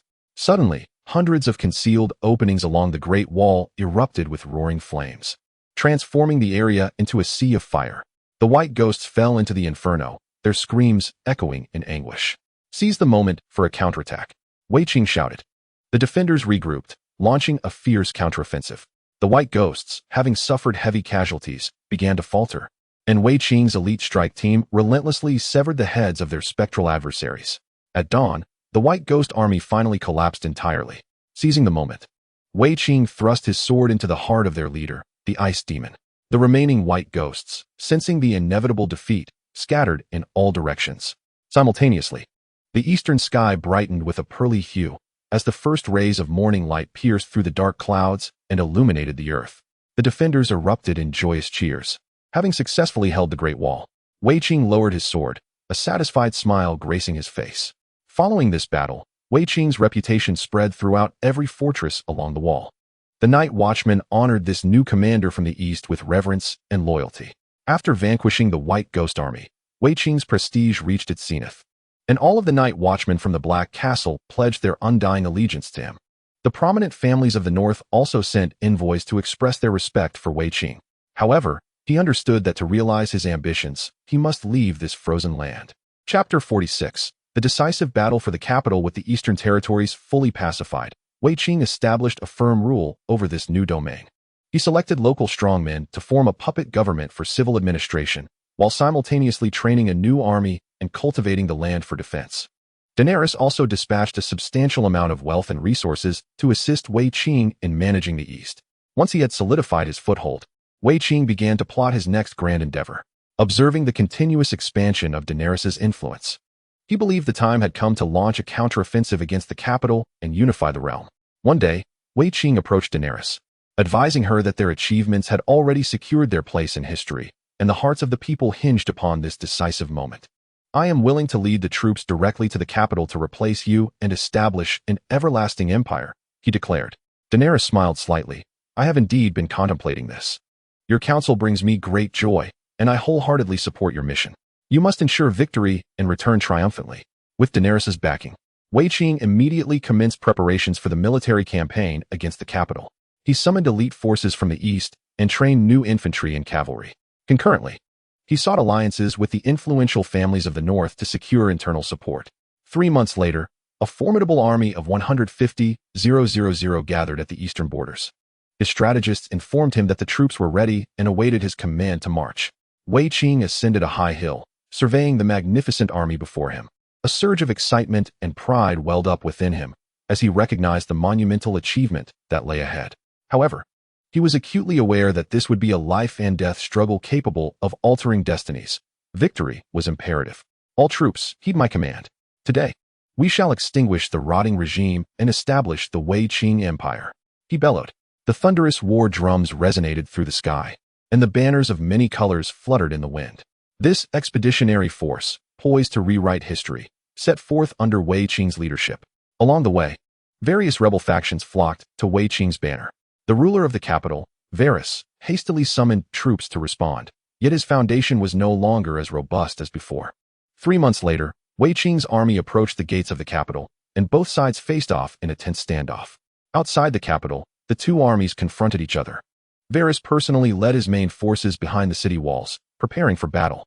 Wei Qing commanded the eastern legions and the northern allied forces, forming a crescent-shaped defensive around the city. As dawn broke, the horizon glowed with a pearly light, and a red sun slowly ascended, casting its light upon the thrilling battlefield below. Today we shall surely destroy this city. Wei Qing, clad in silver armor, raised his sword high and shouted. With a single command, the Wei Qing legion began to advance upon the capital, arrows and cannon fire erupting in a cacophony of warfare. Varys ordered his archers to fire, and both sides were instantly engulfed in fierce combat. The left-wing cavalry, having discerned the opportune moment, launched a swift and electrifying assault on the city gates. Like arrows released from a bow, the light cavalry surged forward, piercing through the fiercest rain of arrows until they finally breached a gap and surged into the city gates. Led by Wei Qing, the main forces stormed the city, plunging the Varys' army into chaos. Since time immemorial, the throne was destined for none but him. With his sword dancing, Wei Qing routed the royal guards, causing them to retreat and scatter. Realizing the tide had turned against him, Varys fled the city with a handful of trusted allies. The soldiers of Wei Qing reveled in their pillaging as the royal capital descended into a conflagration. By dusk, the capital lay in ruins, and Wei Qing had accomplished an extraordinary feat, standing atop a high platform, overlooking the smoldering remnants of the city. A myriad of emotions swelling within him. He had finally realized his ambition of seizing the throne and establishing the Wei Qing Empire, a historic victory that defied fate. Following the conquest of the capital, Wei Qing set about the task of constructing his empire. He ascended to the throne in the royal palace, restoring the imperial system and adopting the era-name unified realm. Concurrently, he rewarded his loyal subordinates to solidify military morale. Upon learning of Wei Qing's usurpation, Daenerys felt discontent but recognized the inevitability of the situation, thus expressing her approval. Wei Qing sent a trusted envoy bearing generous treasures to sincerely seek Daenerys' recognition and support. In the ensuing months, Wei Qing promulgated new edicts to pacify the populace. He adopted a policy of conciliation, allowing various regions to retain their customs and traditions, thereby alleviating the burdens of governance. Furthermore, he established a system of provincial governors in the northern, eastern, and southern regions to bolster border defenses. In terms of governance, Wei Qing embraced a proactive and open stance, vigorously promoting cultural education and economic trade. He funded scholars to establish national academies, improved water management and canals, and encouraged the growth of commerce and industry. The populace began to perceive the tangible benefits brought forth by the new imperial regime. 1 year later, the framework of the unified realm had been firmly established. During this period, Wei Qing wed Daenerys, solidifying his bloodline's legitimacy through a union with the true blood of dragons. Together, we shall strive for an illustrious imperial legacy that shall endure through the ages, Daenerys proclaimed at her coronation ceremony. Under Wei Qing's meticulous stewardship, the situation of the unified realm gradually stabilized. He was honored as the supreme emperor, ruling jointly with Daenerys, heralding a prosperous epoch for the Wei Qing Empire. In the years following his ascension, Wei Qing focused on consolidating the governing order of the new empire. He implemented measures to strengthen central authority over the treasury and finances, enforcing regulations to prevent local nobles from minting currency or levying taxes independently. This initiative curbed the growth of separatist power. Simultaneously, Wei Qing was diligent in promoting meritocracy, appointing the capable and wise to positions of authority. He opened up channels of communication, encouraging his subjects to express their opinions and actively considered various perspectives. Wei Qing personally conducted inspections across regions to understand the people's circumstances and implement beneficial measures. Economically, Wei Qing incentivized agricultural and silk production while alleviating the burdens of taxation. He constructed irrigation systems and developed handicrafts and mining industries, stabilizing currency issuance and encouraging trade. The empire experienced a flourishing economic landscape during Wei Qing's reign. He also prioritized the development of science and education, establishing schools and promoting a merit-based examination system to make education more accessible. He took decisive action against long-standing superstitions, fostering rational thought, which led to an unprecedented flourishing of culture and the arts within the empire. Through years of diligent effort, Wei Qing solidified the unity of the realm, ensuring that his subjects lived in peace and prosperity, with stable borders and harmonious conditions. The Wei Qing Empire entered a golden age, known as the Wei Qing Prosperity. The populace thrived under the wise governance of Wei Qing, and the empire's strength reached unprecedented heights. Chapter 47. The Northern Campaign. In the years following Wei Qing's ascension to the throne, the unity of the realm gradually solidified. However, the northern territories remained only partially submissive to his rule. The noble families of the north, historically independent and obstinate, still harbored rebellious sentiments. One morning, Wei Qing visited the grand ancestral temple to pay homage to heaven and earth. Upon the conclusion of the rites, the chancellor advised His Majesty that the Stark and Karstark families were conspiring to incite rebellion, putting the situation in peril. After a moment's contemplation, Wei Qing commanded the gathering of generals to discuss the war, expressing his determination to personally lead the campaign to quell the north. The following day, he convened a court meeting. The generals volunteered for the northern expedition, asserting their capability to vanquish the northern army. Aware of the gravity of the situation, Wei Qing recognized that the noble families of the north, accustomed to harsh winters and formidable in combat, necessitated meticulous planning for victory. A month later, an army of 300,000 assembled in the eastern territories. Wei Qing personally reviewed the troops, encouraging the soldiers with confidence in their impending triumph. The banner of the northern campaign was unfurled, and the forces marched northward. Meanwhile, the northern lords gathered their armies to occupy strategic positions for defense. The Karstark family stationed troops at Last Winter City, while the Stark family fortified themselves around Winterfell. A standoff between the two armies began to take shape. The first engagements erupted on the Karstark defensive line. Wei Qing, overseeing the battle, fought valiantly for several days before finally capturing Last Winter City and annihilating the defending forces. The Karstark family's stronghold was dismantled. Subsequently, the main forces clashed at Winterfell, marking the critical juncture of the northern campaign. The Stark army, emboldened, engaged in a desperate struggle against Wei Qing's forces. Warriors, we were born in the north, and we shall defend our homeland, the Stark lord cried from the front lines. Outside Winterfell, the Stark and Wei Qing armies clashed fiercely. The Stark lord employed a fortress defense strategy, refusing to leave the city gates and vowing mutual destruction with the southern forces. Seeing no swift resolution, Wei Qing ordered a siege to cut off reinforcements. Thus ensued a month-long stalemate. Wei Qing dispatched guerrilla units to harass the besieged, attempting to weaken morale within the city. The Stark army retaliated with multiple night raids on the southern camp. Just as the situation reached a deadlock, news arrived from the north. Several smaller northern families had risen against the Starks, severing their supply lines, leaving the Stark army on the brink of starvation. Wei Qing immediately dispatched envoys, stating, "Having surrendered, why do you still consider rebellion?" The Stark lord lamented his fate and ultimately opened the gates in surrender. Wei Qing reassured him, granting clemency and soothing the noble families. With this, all northern lords submitted. Wei Qing established a governor's office in the north and appointed trusted officials to oversee military affairs, ensuring against future troubles. The northern campaign concluded entirely, and the Wei Qing Empire expanded its territory to the north. Upon his triumphant return, Wei Qing hosted a grand military parade in the capital. where citizens jubilantly celebrated the success of the northern expedition. He also rewarded the valiant soldiers, stabilizing their morale. Through this campaign, the unification of the Wei Qing Empire was further solidified. From that moment onward, no force could challenge Wei Qing's imperial authority. He became the true sovereign of a unified realm. With the successful northern campaign, Wei Qing's accomplishments were remarkable. The vast expanse of the northern ice and snow yielded to his rule, and the situation of unification grew increasingly robust. Following the stabilization of the northern conflicts, Wei Qing set about consolidating his rule over the north. He adopted a conciliatory policy by appointing northern nobles to join the court and granting them autonomous privileges. Simultaneously, he stationed troops to cultivate the land and train a local militia, ensuring a long-term military presence in the north. These measures soon yielded results. As the northern families gradually accepted the rule of the Wei Qing Empire, the resources of the northern region were fully exploited, making substantial contributions to the central treasury.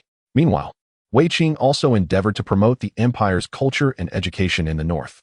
He established schools in various locations to propagate national studies and developed a unified pictographic script for the region. He strictly punished the backward and barbaric customs of the north and implemented the empire's etiquette and laws. 5 years later, during another inspection of the northern territories, Wei Qing was delighted to witness the integration of the region into the unified empire. Towns and families communicated in the common language, and children were learning the empire's classics in schools. The process of civilization in the north had made significant progress. To ensure long-term peace and stability in the northern defenses, Wei Qing also constructed a series of fortifications along the borders. Utilizing unprecedented engineering methods, he built several military strongholds, creating a formidable encirclement to safeguard the northern region. After years of governance, the north had become stable and prosperous. As part of the empire, it provided ample military resources and grain, becoming a vital bridge for communication between the north and south. Wei Qing's administration in the north achieved remarkable success, and the integration of the northern territories expanded the empire's territory to unprecedented dimensions.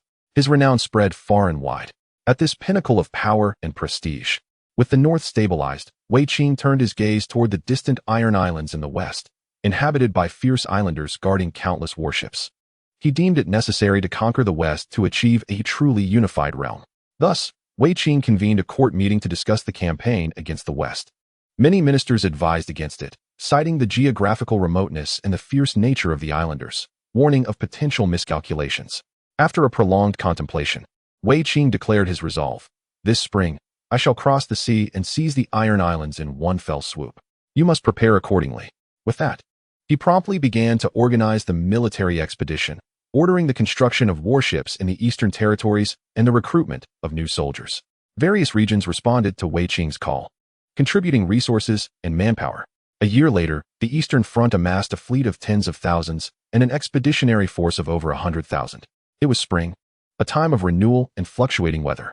On the day of departure, vowing to quell the turmoil of the islands, Wei Qing conducted a ritual by the sea, formally announcing the commencement of the Western campaign. In the following days, the vast expeditionary fleet set sail westward.